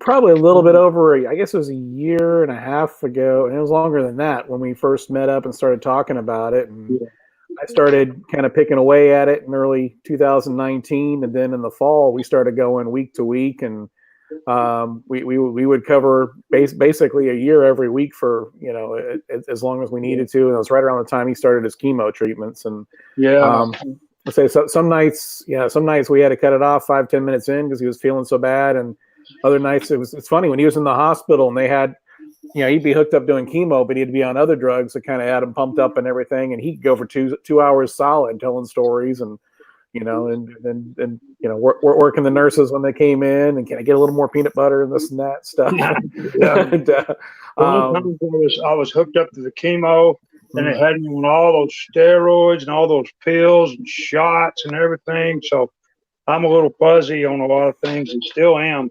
And as you can see, my beard is white gray. I mean, it took a lot out of me. I was in and out 10 different times. The hospital for about 5 days each time for a few months there. It was rough.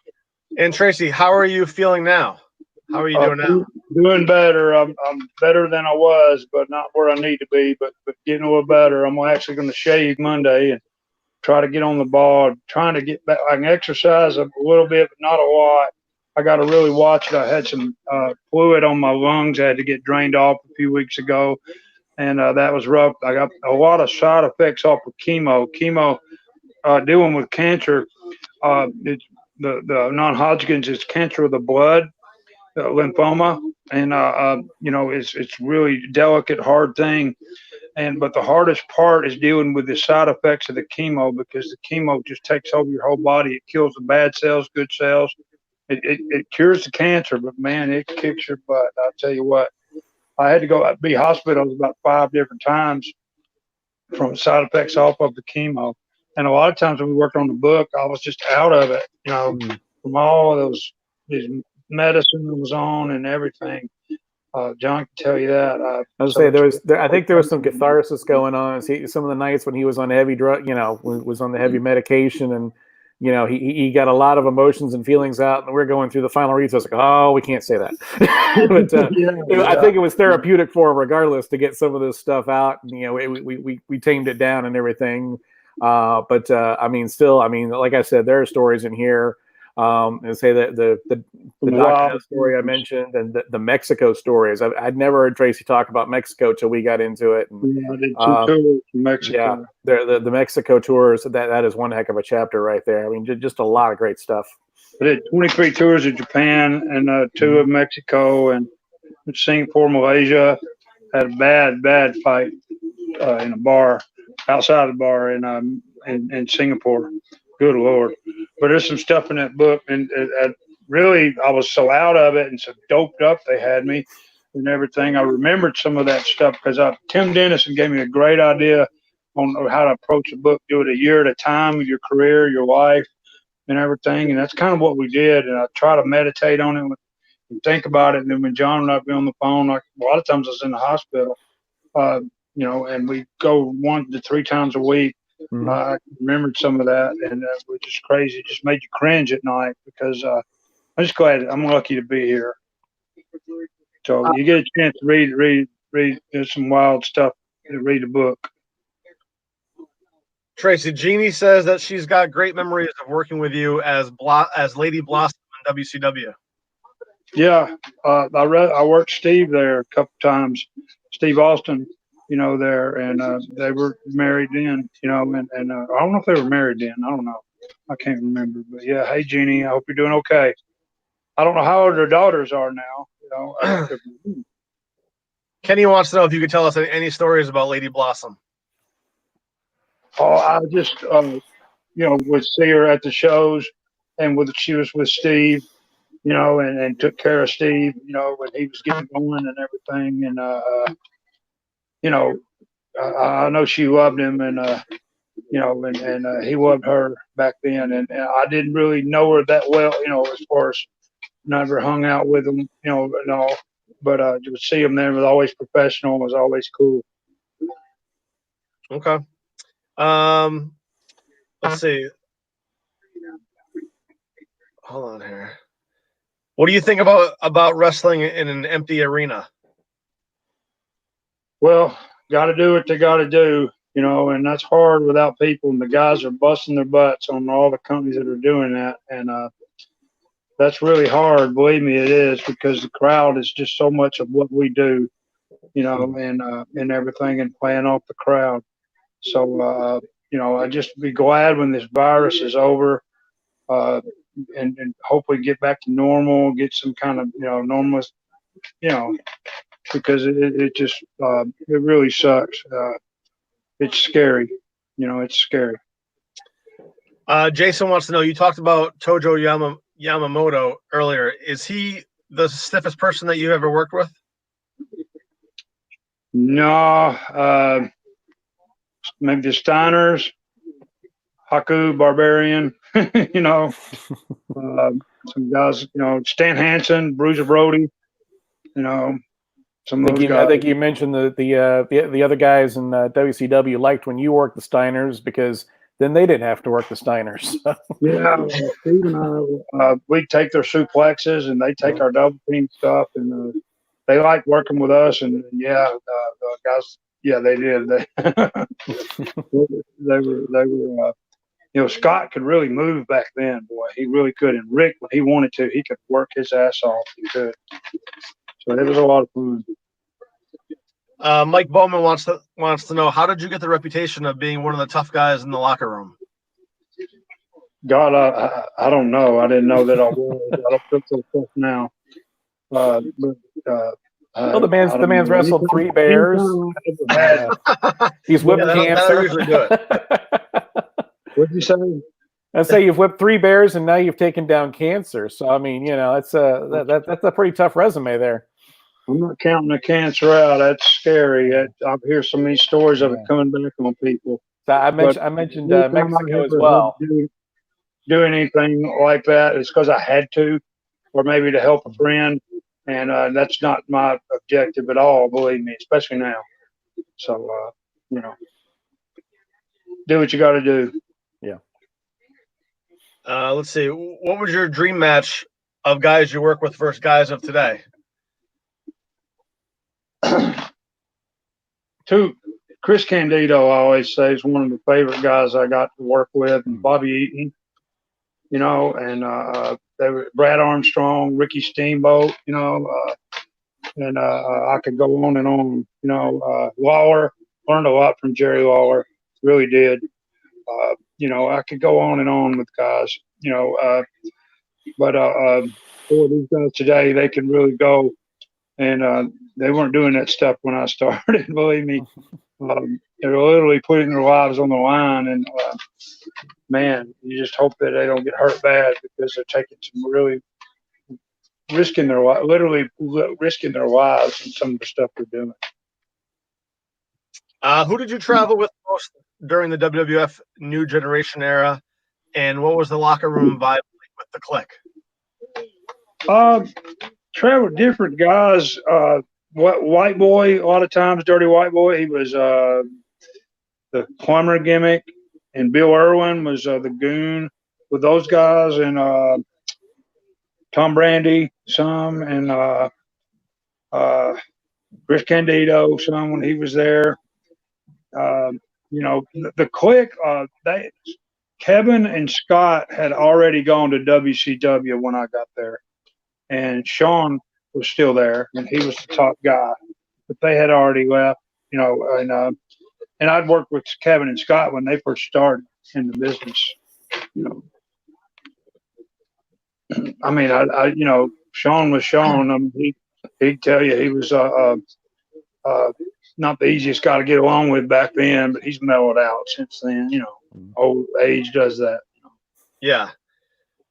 David wants to know, what was it like to face Madman Pondo? Pondo is nuts. He's the damnedest thing I've ever seen. But I'll vouch for that. He went to me. I didn't do all that crazy stuff. I've seen Pondo jump off trailers and everything. My God, he was going to wrestle piranhas one time. I remember that. My God, crazy.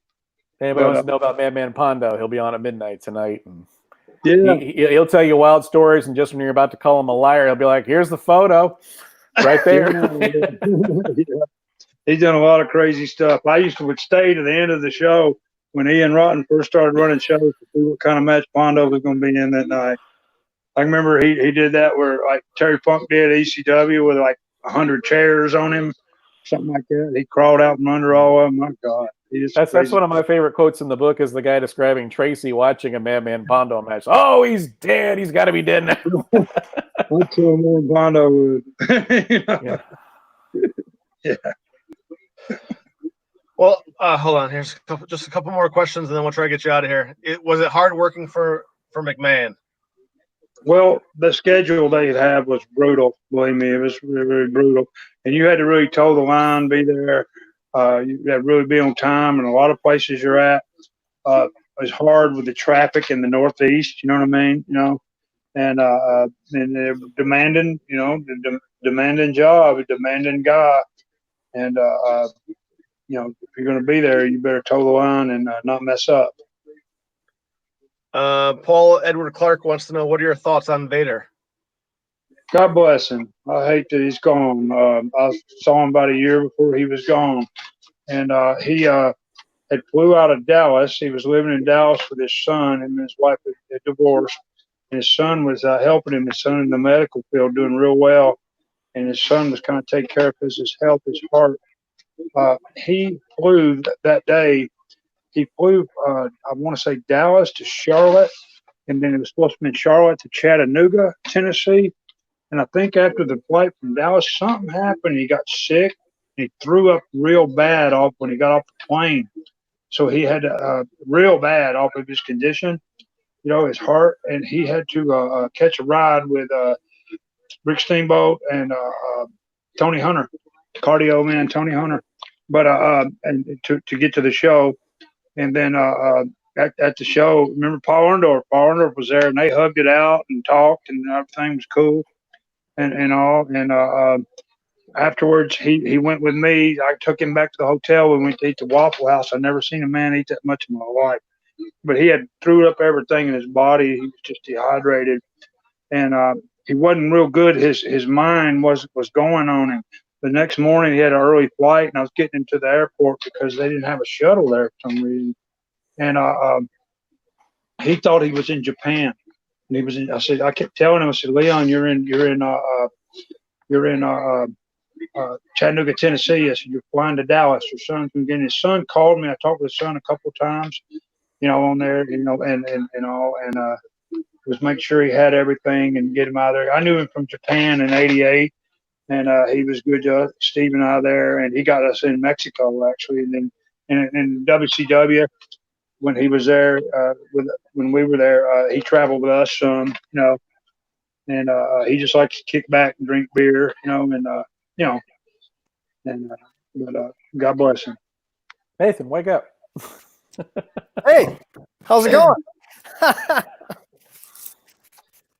All right, well, I guess we'll get you guys out of here. Sounds good.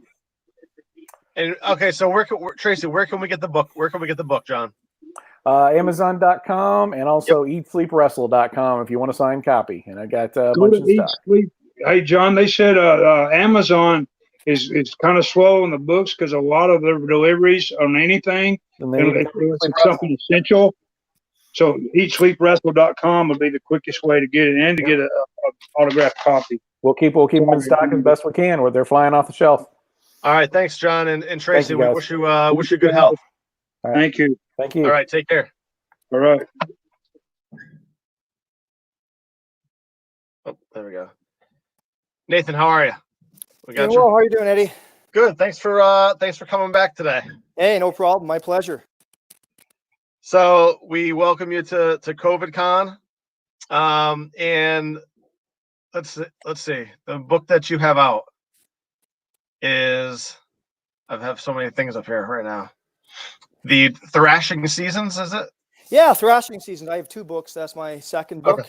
So Okay. yeah, Thrashing Seasons. That's my most recent book, and that's a history of wrestling in Manitoba. That's a Canadian province.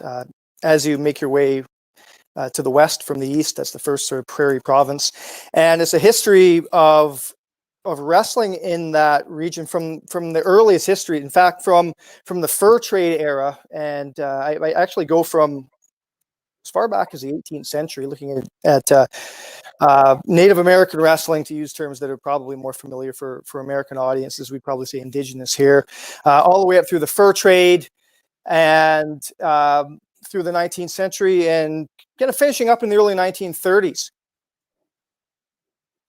So how did you, how were you drawn to that era? Yeah, it's a really long roundabout story, but I was always interested in professional wrestling. I used to, I used to watch it as a kid. I grew up with Stampede Wrestling. Then what happened was that in high school they cut my wrestling team, and I didn't really have an outlet for wrestling, but I maintained a fascination with it. So we had a library in the high school. They had a pretty decent collection of wrestling books, so I started to go through them because I was interested in the technical end of stuff.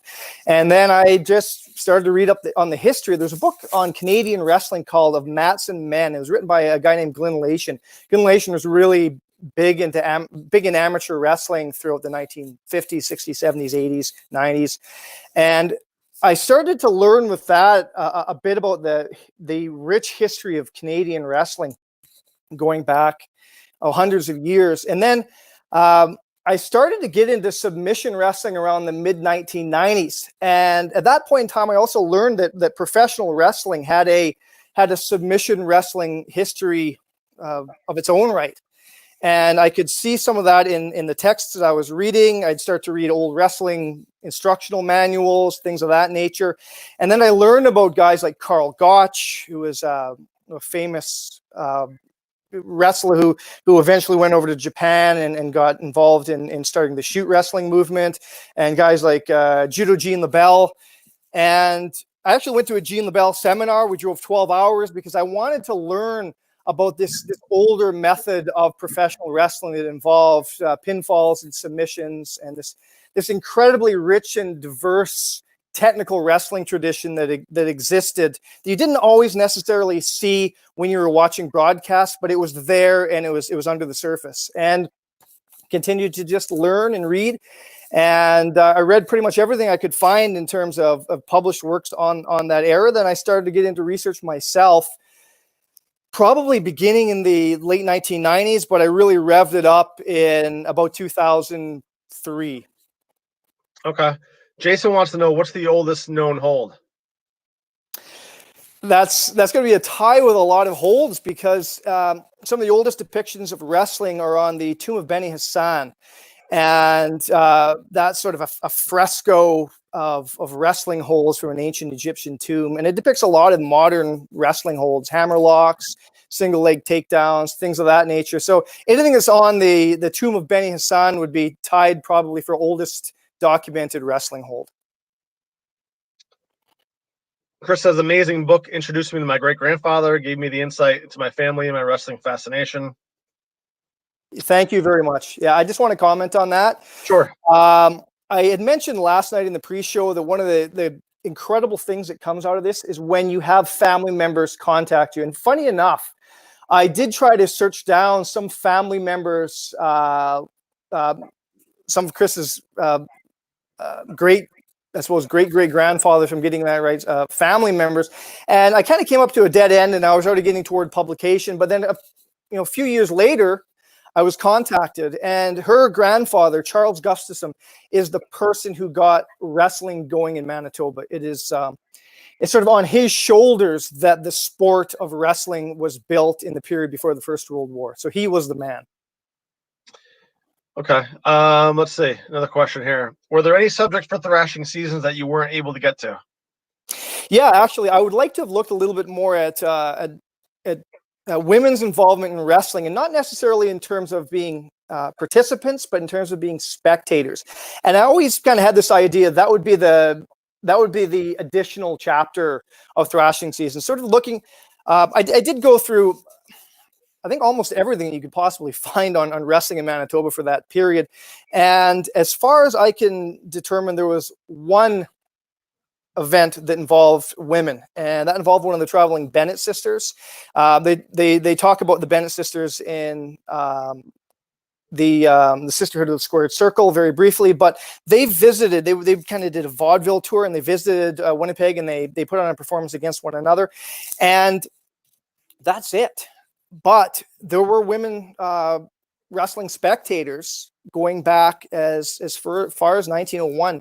So I always had this idea of teasing out, why would women have been attracted to wrestling matches at that time? What would have been some of the restrictions around women wrestling or coming to wrestling matches at that point in time? And what might have been some of their concerns as people coming into a world that is so male dominated? All right, we got a ton of questions coming in here. Let's see. Who invented the submission we know today as the Kimura? Well, we can't really say who invented that, but if we go back to catch wrestling, that term in the Japanese, if we want to get into wrestling terminology, that's an udegarame, which is a bent arm lock, and there's an upwards one. So in Brazilian Jiu-Jitsu, you know that as an Americana. And then the Kimura is when the arm is bent down. But in wrestling circles, that's usually known as a double wrist lock. So we can't really say there's anybody that invented it, but absolutely there was people that were using that hold. And it had reached a pretty high level of perfection long before Kimura made it famous by breaking Elio Gracie's arm with that. So that is one of the holds that has a really rich tradition in catch-as-catch-can wrestling. It's considered to be one of the bread and butter submission holds. And not only that, you can use it for submissions, you can use it to reverse guys, you can use it to set up pins, any number of things. And if you want to see some examples of that, all you need to do is go on and watch Luthez. Luthez was a master of that hold. So you can see some of the ways that catch-as-catch-can wrestlers would use that hold in their matches.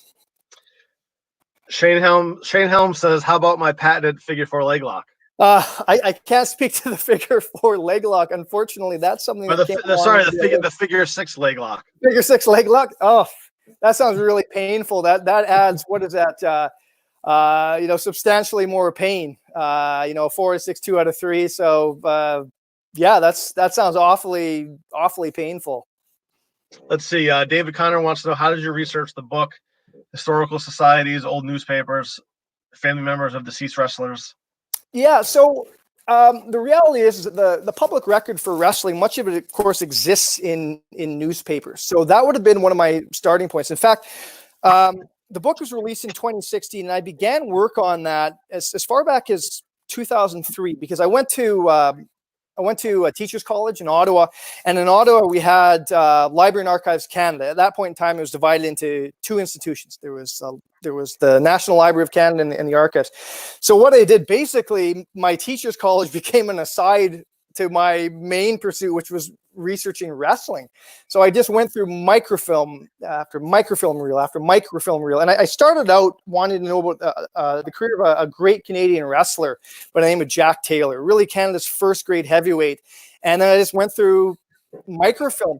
But in researching thrashing seasons, I wanted to go beyond that, because although a lot of our public record around wrestling and sport writ large comes from newspapers, I wanted to know what other sources would be available. So I had to ask the question, what type of sources would generate records on wrestling? And that's something you have to do no matter what subject you look at. You have to think, because you're not going to go to an archives and find stuff on wrestling. You have to think, who's going to be preserving these records? Where might records of wrestlers exist? So I ended up using court records. There was a lot of, I think maybe use the term that Jimmy Wheeler used, sort of nefarious activities associated with wrestling in the 19th century. So I ended up going through court records. I went through legislative records, so records of legislation. I went through bylaws. I ended up doing research for that book actually in 5 different languages, in addition to English. And in terms of contacting family, unfortunately, I didn't get to do a lot of that. Couldn't get a hold of a lot of the couldn't really get a hold of any family members from that time. And what happened was a lot of family members ended up contacting me afterwards, wanting to know about their ancestors. So it's a great honor. Jimmy Wheeler wants to know, could you give a little overview of the Finnish immigrants that played a part in the Thunder Bay area? Absolutely, yeah. So Thunder Bay is sort of a unique wrestling culture. Of course, every community at that point in time was unique in its own way. There was not a singular wrestling monoculture as there is right now, but Thunder Bay was a bit unique because there was a lot of Scandinavian immigrants that came here. So this really began in the 1870s. The initial wave of Finnish immigrants came via the United States, so maybe as far back as the 1870s, but it really picked up after the 1890s. So Canada had an immigration boom from about 1900 to 1914, and it ended with the First World War. And a lot of Finnish immigrants came over, and at that point in time, a lot of Finns were really becoming involved in wrestling. So we see Greco-Roman wrestling introduced to Finland in 1896 by, in fact, a Polish wrestler, Ladislas Pytlazinski, and they had their own sort of indigenous wrestling styles. They had a backhold style, which was really similar to what you see in the Cumberland Westmoreland style of English wrestling. But they took to Greco-Roman really quickly, and they started to develop an incredibly strong cadre of wrestlers. And by the turn of the 20th century, in fact, by the years after the 1908 Olympics, Finland becomes a wrestling powerhouse. And many of those immigrants made their way over to Thunder Bay, because a lot of people at that point in time were working on railways, and by the 1920s they're starting to work in bush camps. And Finland has a civil war, so the civil war that's fought in 1918 in Finland, and a lot of athletes were on the losing side, and some of those guys came here to Thunder Bay. Thunder Bay had a draw also because the physical environment looked fairly similar to Finland. So you ended up having this really strong hotbed of wrestling in Thunder Bay. And in fact, you had a lot of Greco-Roman wrestling, and Greco-Roman wrestling is from the waist up. So Greco-Roman wrestling was really strong here in Thunder Bay, whereas it had really died out by the turn of the century in most other places. But even in the 1920s, you see a lot of Greco-Roman wrestling here in Thunder Bay. So it was quite the time for Finnish Canadian wrestlers during the teens and 20s. Would anyone from Canada come down to the States for carnies or challenge matches? Yeah, there was a lot of mobility. Wrestlers would come up and down, and you see guys like Henry Colin, for example. Henry Colin is a wrestler who's actually trained by a very well-known wrestler, the father in many ways of professional wrestling in the United States, as well as amateur wrestling, Martin Farmer Burns. And he came up here and he homesteaded for a time in the 1920s. So he spent a lot of time up here, and he'll go back down to the United States as well. And he was wrestling in his 60s in the carnival, still taking on all comers. And I find records of him in the 1920s up here in Canada, in fact, in Saskatchewan, wrestling against threshing crews. So that's in fact where I got the title of my book from, Thrashing Seasons. It comes from threshing season, because you'd have this whole crew of people that would go out west. Oftentimes it'd be Brits. They'd come over and they go on these harvesting excursions. And there's a lot of guys, and they're traveling around, and they're, they got maybe some money floating about. So that was where wrestlers would go, and they'd go and wrestle guys from these threshing crews. And one of the guys who would do this was Henry Colin. So there's a whole world around wrestling and professional wrestling beyond just purely what you'd see staged in rings. There's that's one aspect of the world of wrestling, but there's an entire cornucopia of wrestling besides just that. And Henry Colin was part of that. Can you talk a little bit about Jack Taylor? Yeah, sure. So Jack Taylor was Canada's great heavyweight wrestler. He was born January 6, 1887 in, he was a farm boy, Chepstow, kind of between Chepstow and Glamis, which is up in Bruce County. And I think he had a pretty tough life as far as I can tell from census records. His father died young, and he had to work on the farm, but he's a really athletic guy. And then by about 1909, works a lot of jobs. works a lot of jobs. So he ends up in fact, in the Thunder Bay region, working for the Pigeon River Timber Company, and he makes his way out west, and big, strong, athletic guy. And he meets up with Clarence Eklund, and Clarence Eklund was living in the community of Moose Jaw, Saskatchewan at that point in time. So he starts training with him. And Clarence Eklund was about a middleweight at that point in time, maybe moving into light heavyweight. So he really schooled Jack Taylor on wrestling. And then Jack Taylor ends up moving out to Lethbridge, becomes a police officer with the Lethbridge police force. And he also starts training, at least by 1913, with a guy by the name of Farmer Burns. So he has this really strong wrestling pedigree to draw on in the early stages of his career. And he begins his career in Lethbridge by 1912. Now, some of the records online say that Jack Taylor began his career in 1911 in Moose Jaw. I haven't seen primary source documentation of that, but he quickly becomes the established Canadian heavyweight wrestling star, because Canada had a lot of heavyweights that were coming in, but there wasn't that homegrown talent, and Jack Taylor was it. And he very quickly rose through the ranks, and by the years just before the First World War, he's facing some of the top wrestling talent in the world, traveling down to the United States. And he eventually challenges by 1914 for the world's heavyweight title against a guy who, one of the title claimants, Charles Cutler, and wrestles a lot of matches in Western Canada. And that was really what got heavyweight wrestling going in the prairie provinces. So I could talk a lot more about Jack Taylor, but I did write a piece for him on slam wrestling. Wrote it a few years ago on the anniversary of his death, so I encourage people to check that out. All right, and then let's see. Jason wants to know: did the Finns bring wrestling with them to Canada, or did they learn it here? Any documented history of wrestling culture in Finland?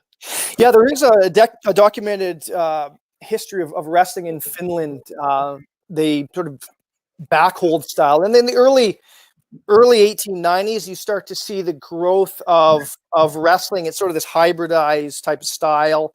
But then the real beginnings of organized wrestling were with the HAC, the Helsinki Athletic Club, by 1896. And that athletic club is still operating in Finland.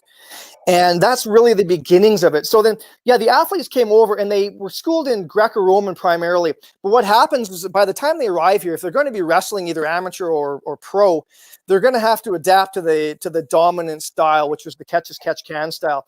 But you find that what happens is that a lot of wrestlers, such as and Jason, you mentioned him, Waino Ketonen or Vaino Ketinen, to kind of use more of that's probably a butchering of the Finnish pronunciation, but he came with this really strong amateur Greco-Roman background, but he necessarily had to adapt that to the catch-as-catch-can style.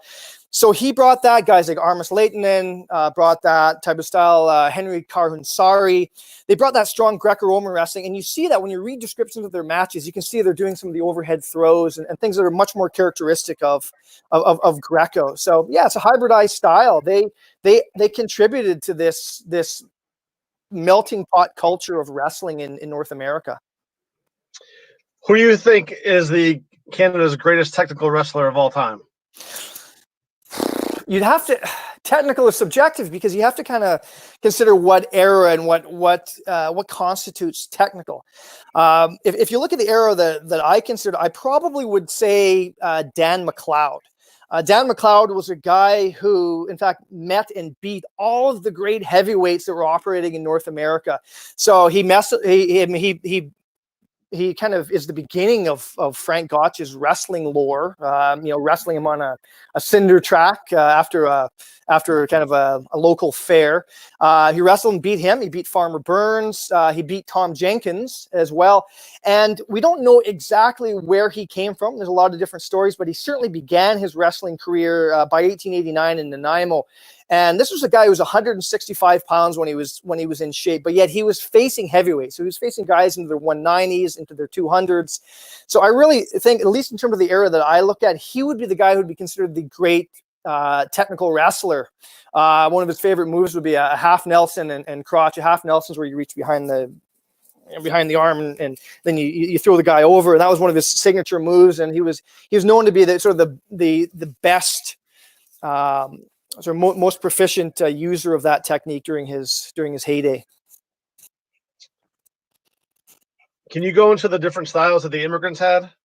Yeah, sure. A lot of what we get in North America in terms of wrestling styles, a lot of it originates from the British Isles. So one of the most common early wrestling styles that you see, and a lot of this would be focused in the Northeast in particular, would be collar and elbow style. There's different variants of that. Sometimes it was done with a harness, sometimes it was done with a jacket, and sometimes it was done just locking up. And sometimes with those matches, you just throw the guy to the ground. Other times you'd work for a pin, and not necessarily any standardized rules. And that's associated often with the Irish immigrants. And a lot of them settle up in New England and places like Vermont. And that style also migrated up into Canada. Another style would be the so again, two distinct variations: there's Cornish style and Cornwall Devonshire style. They amalgamated into well, there's Cornish style, Devonshire style. By the time they're here, they're sort of amalgamated, and that's almost like it's almost like judo in a lot of ways, with a lot of foot trips and using a jacket. And that's sort of that is from sort of the southwestern corner of England. Then one of the styles didn't really catch on in North America. One of the more popular styles was the Cumberland Westmoreland style, which is a backhold style. So all of these styles were in the mix in the mid-19th century. And to that, we have added Greco-Roman wrestling, which originates in France. So those are some of the big wrestling styles, in addition to catch-as-catch-can wrestling, which is a loose wrestling style that involves, it doesn't have any prearranged grips like a lot of these other styles. And you can pretty much grab a hold of any body part within reason to win your matches. And that one really becomes dominant by the last 2 decades of the 19th century. So those are the main sort of immigrant styles, so to speak. There are other ones such as Glima.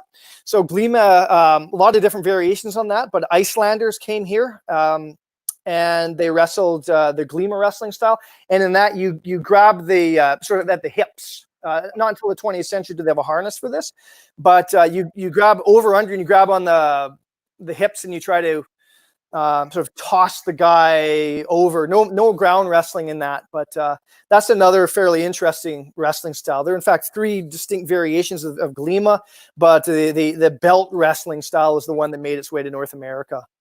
So Nathan, we're going to let you get out of here, but where can people find your book? Find both of your books? Yeah, well, you can find my books. First of all, I like to plug independent wrestling, or rather independent bookstores before I plug Amazon. McNally Robinson out of Winnipeg, that's the largest independent bookstore in Manitoba. You can order that online. You can get it through the University of Manitoba Press. You can, of course, go on to Amazon beyond that. And it's pretty much available anywhere online. In terms of that's my first book, or my second book. In terms of my first book, they're really hard to come by, but if people contact me, I can, once the stuff clears and I'll go to a post office, I can definitely send you a copy of A Rugged Game. Okay. Okay. All right, Nathan. Well, hey, we appreciate you dropping in again. Yeah, absolutely. Thank you very much. All right. Take care. Take care. All right, guys, we're almost at the end of my time here as moderator. Just so everyone knows that's listening, we're going to have one more interview coming up with Ian Douglas and Dylan Postle, who you would know better as Hornswoggle from WWE rather. And then after that, you're going to have to refresh as the other moderator will be coming on, and we'll have DDP at 4:30, and that'll go all the way up until midnight. So with that, and also let's not forget about let me just share the screen real quick.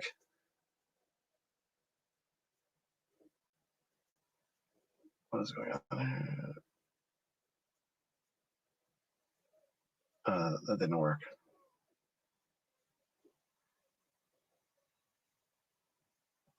Well, we have the t-shirt that's for sale on ProWrestlingTees.com, and all the money that we get goes to everyone who's participated today in helping to get this going. So with that, I'm going to bring on Ian Douglas and Dylan. Hey, guys. Hey, guys. Hey, Eddie, Dylan, how are you? Good. Very, very good. Very, very good. Dealing with this as best we can. Yeah, thanks for joining. And now you guys collaborated on the book Life is Short and So Am I. Yeah. Yes, along with Ross Owen Williams. Yes, we did. Great. So, do you want to share a little bit about the book? Where we can find it. Yeah, I mean, I'm doing during all this lockdown craziness. I'm selling them actually personally and personalized autographed copies. Otherwise, you can get them again at local bookstores across the country or Amazon as well. If you want to get a personal copy from me, you can email me at bookhornswoggle@gmail.com, and then I can get one out to you because Okay. we all need reading material during this time. So let's talk about the book a little bit. How did the book come about? Who contacted who? Ian, you could take that one. I emailed him at bookhornswoggle@gmail.com. What happened was I was just wrapping up with Dan Severn when we were working on Severn's book, The Realest Guy in the Room. I was taking a break from that and finally getting an opportunity to go to the gym. I hopped on the elliptical. I queued up Steve Austin's podcast, and Dylan had been recently released, and I was practically falling off the elliptical because I was laughing so hard from the stories he was telling. And by the time it was over, I wanted to know a whole lot more. So I went back to the Airbnb that I was staying at. I searched Hornswoggle's Twitter account. I found his booking email. I emailed him and I told him, I was just listening to you on Austin. You were hilarious. And I think people need to hear your story. And I'm helping Severn with his book, and I would love to help you write a book as well. I went to take a shower, and I got out, and I already had a message from him saying, yes, I'm interested in doing this. Let's talk more about it. We got on the phone a day or two after that, and we got rolling. That's the thing. It seemed like we hopped immediately into it. Yeah, immediately. How long was the process from that first phone call until you were able to get the book out? 3 years.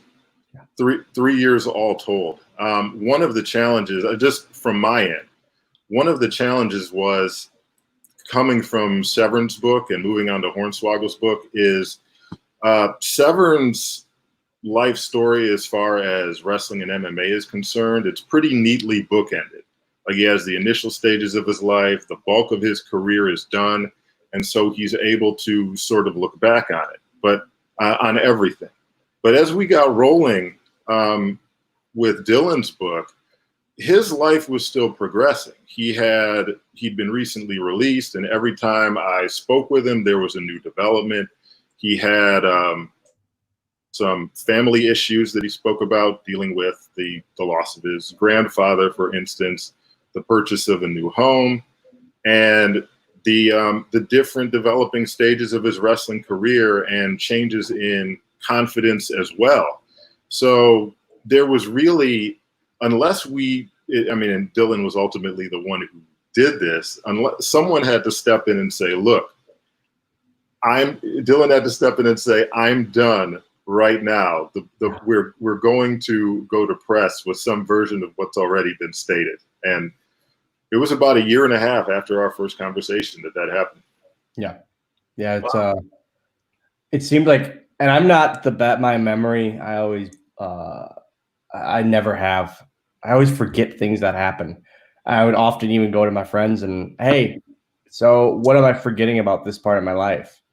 Like, what, or my dad, hey, Dad, tell me like what happened during this part. Does anything stick out? Oh, yep, there we go. There's a couple things there. And it's just like, I have the worst memory ever when it comes to my career and my life. It's just, so stuff would always be coming out. So, Dylan, what made you want to get into the wrestling business?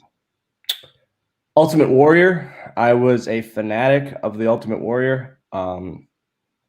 Growing up, that's all. The minute I saw him, I just wanted. I knew nothing else. I didn't want to do anything else. I wanted to be a pro wrestler my whole life, and that was it. I backyard wrestled as a teenager, and then I got trained at 17, and it was off to the races. Wow, that's pretty Yeah. interesting. We have a couple of questions that are coming in here. What are your thoughts on the rumored story that Vince was supposed to kill you on TV at the Sun? So I just saw this. Brian Gewirtz the other day tweeted it. It's now becoming like a famous picture, viral picture. Man, it's crazy. I'm glad. So it never got pitched to Vince. It never made it out of the writer's room, thankfully. But also, I feel like you never know if it would be like, can't do that, or God damn it, let's kill the midget. Like, you never know with him. He's a crazy man, and so but it was quite the read to see late at night. Well, that's going to bring me to my next question, because you just said the word, and I just got done reading your SI interview that you did. Oh, thank you. About what your thoughts were, on that word in wrestling. So maybe you can elaborate a little bit on that. Yeah. No, man, like I say, and I will continuously say, the word midget makes me money. If you put dwarf wrestling or little person wrestling, which I technically am, I guess, if you put that on a poster, it's weird. People don't quite know what it is. You put midget wrestling on a poster, people know exactly what they're going to get. Yeah. If in this day and age, people get offended way too easily. People are pussies. I'm sorry, but I'm blatantly saying it. People are pussies. If I'm gonna let the word midget offend me, there's a lot more bad things in life that should offend me more than that. All right. So how old were you when you made it to the big time in WWE? I turned 20. Okay. 2 days after my debut. Wow, that's incredible. I was so young. So what is that like? Is that surreal for you at that point in your life? Yeah, man. I was going 4 weeks of being 20 years old. I was flying to the Philippines. I never knew where the Philippines were, much less to fly to the Philippines. It was crazy. It was absolutely insane. I live very much with the mindset of this shouldn't be happening when something happens good, like positive, because I like to live. I like to live, and this may be not the mindset to have, but I always like to live kind of negative, with a negative mindset, because I like to be surprised by good things that happen. You can't be let down if you don't go into something hopeful. Right. If I think the match is going to suck and it turns out to be a banger, as the kids say, Jesus, just aged myself. And it turns out to be a banger, it's the best feeling ever. Hold on, we got a couple other questions here. It says the match where you look up Santina Morella's skirt and faint makes me laugh every time. What was it like working with Anthony? See, no remembrance of that. I remember the up the skirt and faint, but I have no recollection of that whatsoever. Okay. But Santino, man, I called him the man of 1,004 stories, like Dean Malenko was 1,004 holds, because I would go up to him and I would just say, I just pick a random word, say the word, and he would have a story. And whether it was true or not, he told this story with so much like behind it that I didn't give a damn if it was true. It was so entertaining, and it's like he lived this crazy life. Whether he did or not, I don't care, because I was entertained by the stories. Let's see another one. What road stories come to mind working with WWE? You can find so many of them in my Amazon pre-order award-winning book, Life is Short and So Am I, available on Amazon, Audible, bookstores everywhere when they open back up, with your masks, of course. But probably, I think as a nutshell, or as a whole, this is why I don't write the books, because I can't speak. All of my travels with Kofi, Kofi took like a he is probably my best friend. Him and Kurt Hawkins are my best friends.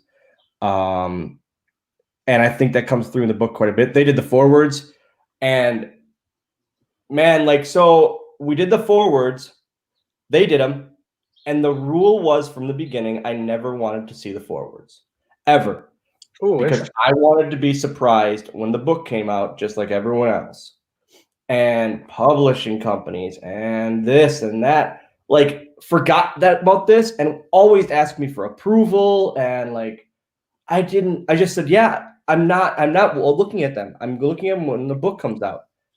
And I'm so glad I did, because these two guys, my two best friends in the world, wrote such magnificent forwards, and they were such dickheads to me in the process, but in such a loving way. Our friendship shone through so much in the forwards alone, and it was such an awesome start to the book. Hey, Dylan, has the meeting happened yet between your son and Kofi's son? No, still Get on to it. this day. So Eddie, there, Kofi's son is years old, because I'm a horrible friend and I don't know. My son is 10. And they've been best friend. We call it best friends through FaceTime. They've never met, and they talk about each other all the time, and they don't know each other, and they might not ever meet. It might be like the old art of pen pals when I was young. That might be this, but it's the coolest thing ever. Kofi is the nicest human being on planet Earth. The nicest human being on planet Earth. Not a bad bone in his body. When he gets angry, it is almost laughable because it's not real anger, and you don't ever see the anger. So when it actually happens, it's just over stupid things, and it's the best. I'm so happy that he's a buddy of mine. So Ian, when you guys were writing the book, what is the process like? Like, are you telling Dylan, hey, maybe that's too much to put in the book, or is he just, telling you every single thing, and then, you decide what goes in and what doesn't go in? How does that work?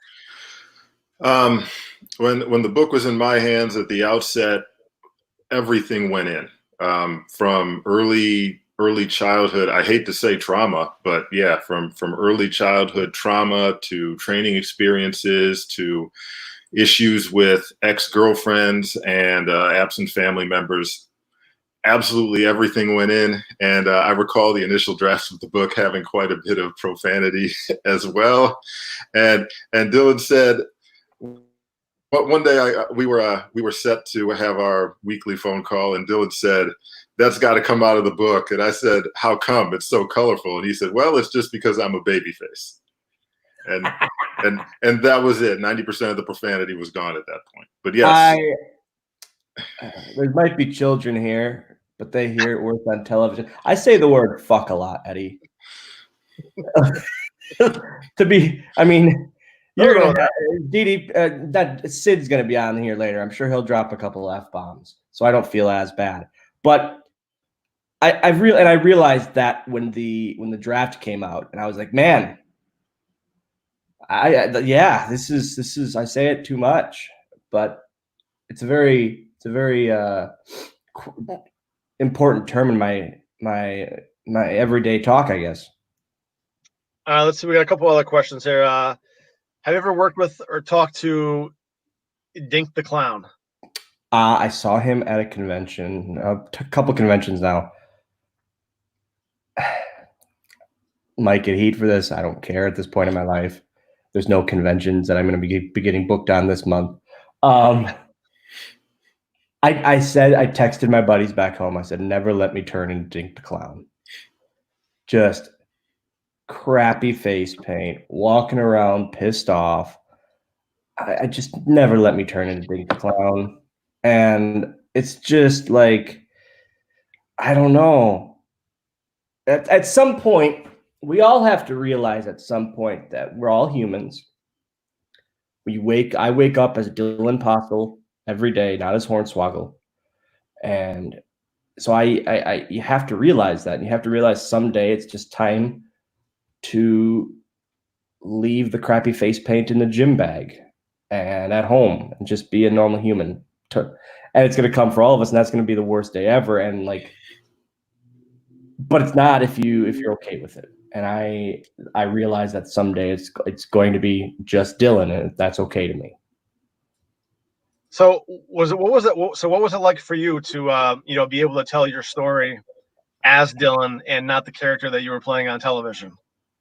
Was that therapeutic for you to be able to put all those stories out there? You know what? I think like the weirdest thing was revealing stuff about my mom and just how crappy she was. And I said to everyone, I said, let her try to sue me because this is the truth. Like, and it's one of those things where I don't know if it was therapeutical, if that's a word. Is that a word? Therapeutical? Therapeutic. That's the word. Again, maybe that's why WWE didn't let me talk at all either. Therapeutic to let these stories out. But I just felt like they had to be said and they had to kind of be out there. And I knew that the typical WWE fan and Hornswoggle fan, they didn't know these stories and they didn't know what I went through. And it wasn't ever a poor me kind of thing, but it was all right, I want them to see that there's more than one layer. By the way, therapeutical, just looked it up. Definitely a word. Oh yeah, I'm smart.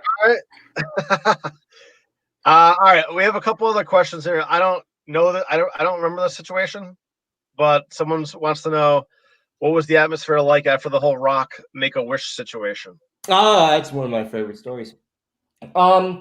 So spoiler for the book, you'll read all about it more in detail. Essentially, The Rock thought I was a Make-A-Wish kid backstage.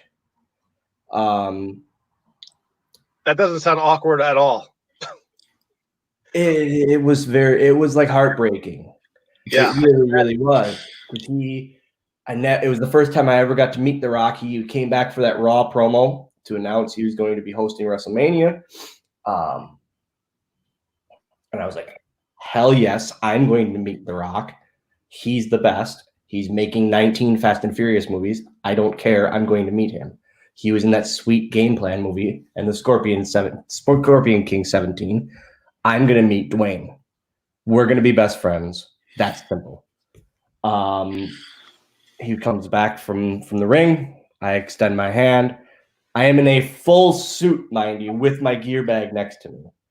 There's a reason I'm there, probably. I was also on Raw earlier in the night. So, reach out my hand. Hey, I'm Dylan.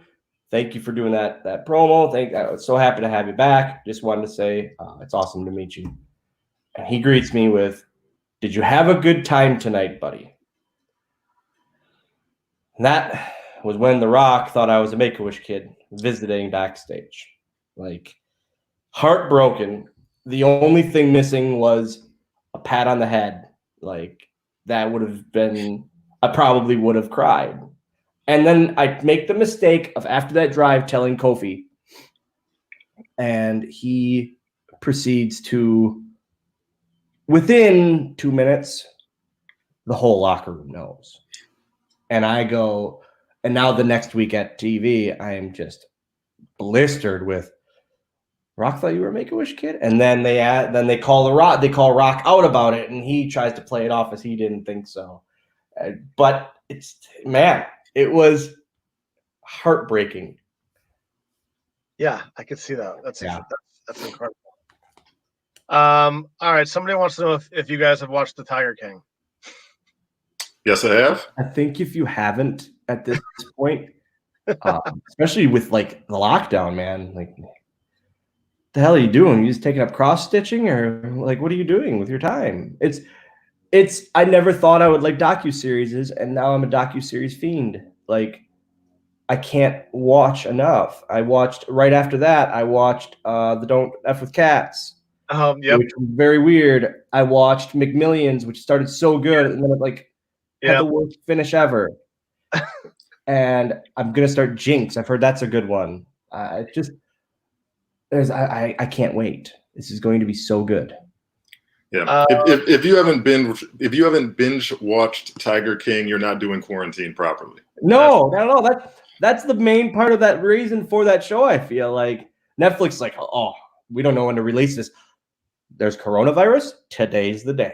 Like, yeah. Somebody they want to know what your funniest Monday Night Raw moment was.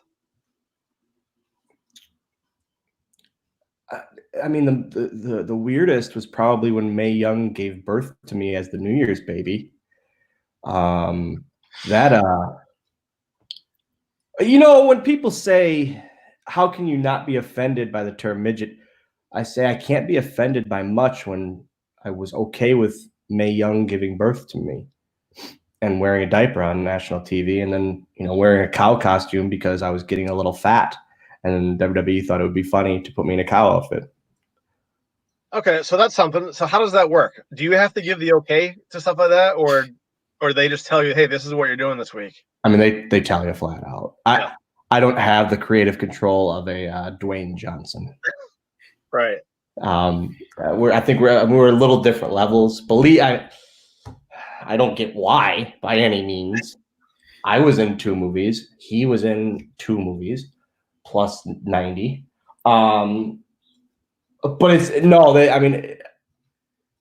I was never one to balk at something. Like, again, I wore the Brodus Clay singlet on national TV because, again, I believe it was to poke fun at me, whether it was or wasn't. We're going to get contradicting stories, I'm sure. Yeah.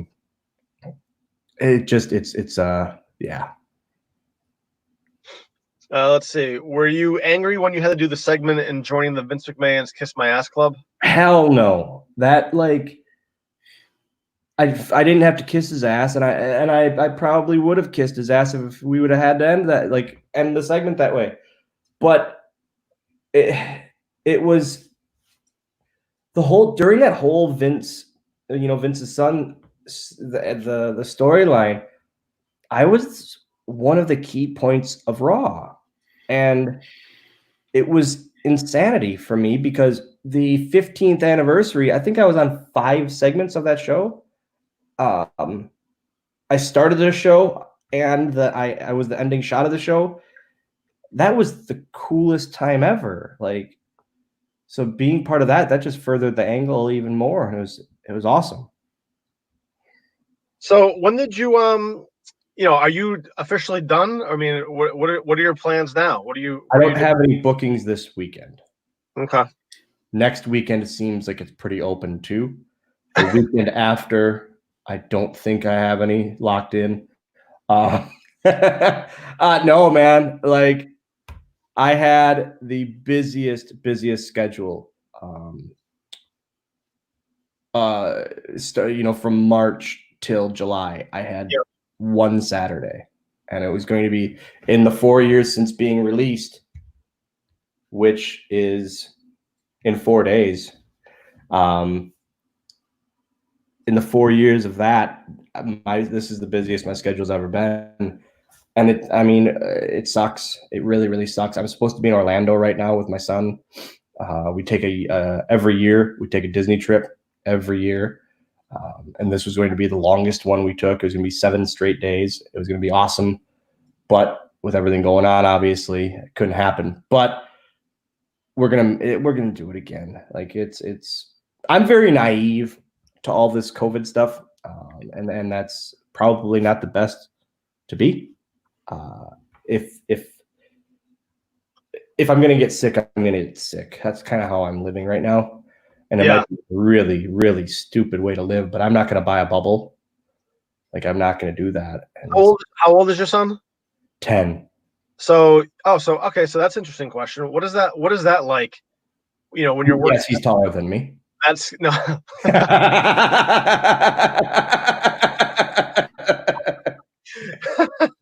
No, I was gonna ask you what's it like working that type of a schedule? You know, when you have when you're a dad, is that tough? Man, I can't thank my parents enough. My Yeah. dad, I mean, unless he's on vacation, unless they're on vacation, him and my mom are on vacation, that's the first place Landon goes, and I couldn't be happier.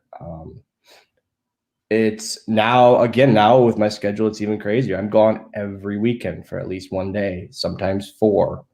And it's nuts. And between that and running my company, ACW Wisconsin, and my school with that company, and it's just my life is wrestling, and this is the longest I haven't done any wrestling work. Yeah. For ACW, but yet we still are. We were supposed to have our biggest show ever, April 18th, and that had to cancel. We're expecting like over 2,000 people again. We do it every year, and this year was going to be even bigger. And just it's really, really a weird time, but it's nice to spend this much time with him. As much as cabin fever as I think we've gotten, it's nice. So, were you guys doing any promotional tours for the book at all? I think I did like 2 signings. Okay. I haven't done a lot, to be honest. I haven't done a lot because I'm so busy with wrestling stuff. Yep. That's and ECW Press had to find a weekend where I wasn't booked, and like it was the one weekend in like 4 months I wasn't, and so we just did a press thing for it that weekend randomly, but it went great, and that's it. It's it's kind of all word of mouth, man, and people are very, very happy with it, and I couldn't be more happy about that. It's pretty incredible to have a book period and have people happy with it. And I would hope that they would tell me if it sucks, because I would want to know if it sucks, but I know it doesn't suck. It doesn't. And like the audiobook was easily the worst, kind of the worst part about it, because I don't like talking and I'm not good at it, and I'm not good at read aloud or like out loud reading. So doing that and then like stumbling over words while bawling because of my grandpa stories in there, and it was the worst thing ever, but I'm so glad I did it, because I don't want someone else reading my book. Oh, that is interesting. Well, listen, I'm going to let you guys get out of here. So where can we find the book? You can go on Amazon. Life is Short and So Am I on there. I know almost all Barnes and Noble have it in their wrestling section. Yep. As well as just email me at bookhornswoggle@gmail.com, and you can pick up your personalized autographed copy. Okay. Well, hey, I definitely appreciate you guys coming by today. I mean, that's really awesome for you guys. Thank you guys very, very much. Appreciate it. Take care, Eddie. Take care, guys. Good to see you, Dylan. All right, we'll see you guys. All right, so that's going to wrap it up for my portion of COVIDCon. Please refresh your browser. There's going to be a new moderator coming on, and we're going to have action-packed content all the way to the end of the show. And let me just share this one more time. I don't know why it's not working, but the T-shirt. If you guys can just pick up a shirt, there it is. Support the people that are trying to put the show on for you guys this weekend. Totally appreciate it. And please go to the websites, help these guys out, purchase their books. And I know that I'm probably going to be buying about 14 of them today. So, all right, guys, that'll wrap it up for me. We'll see you tomorrow.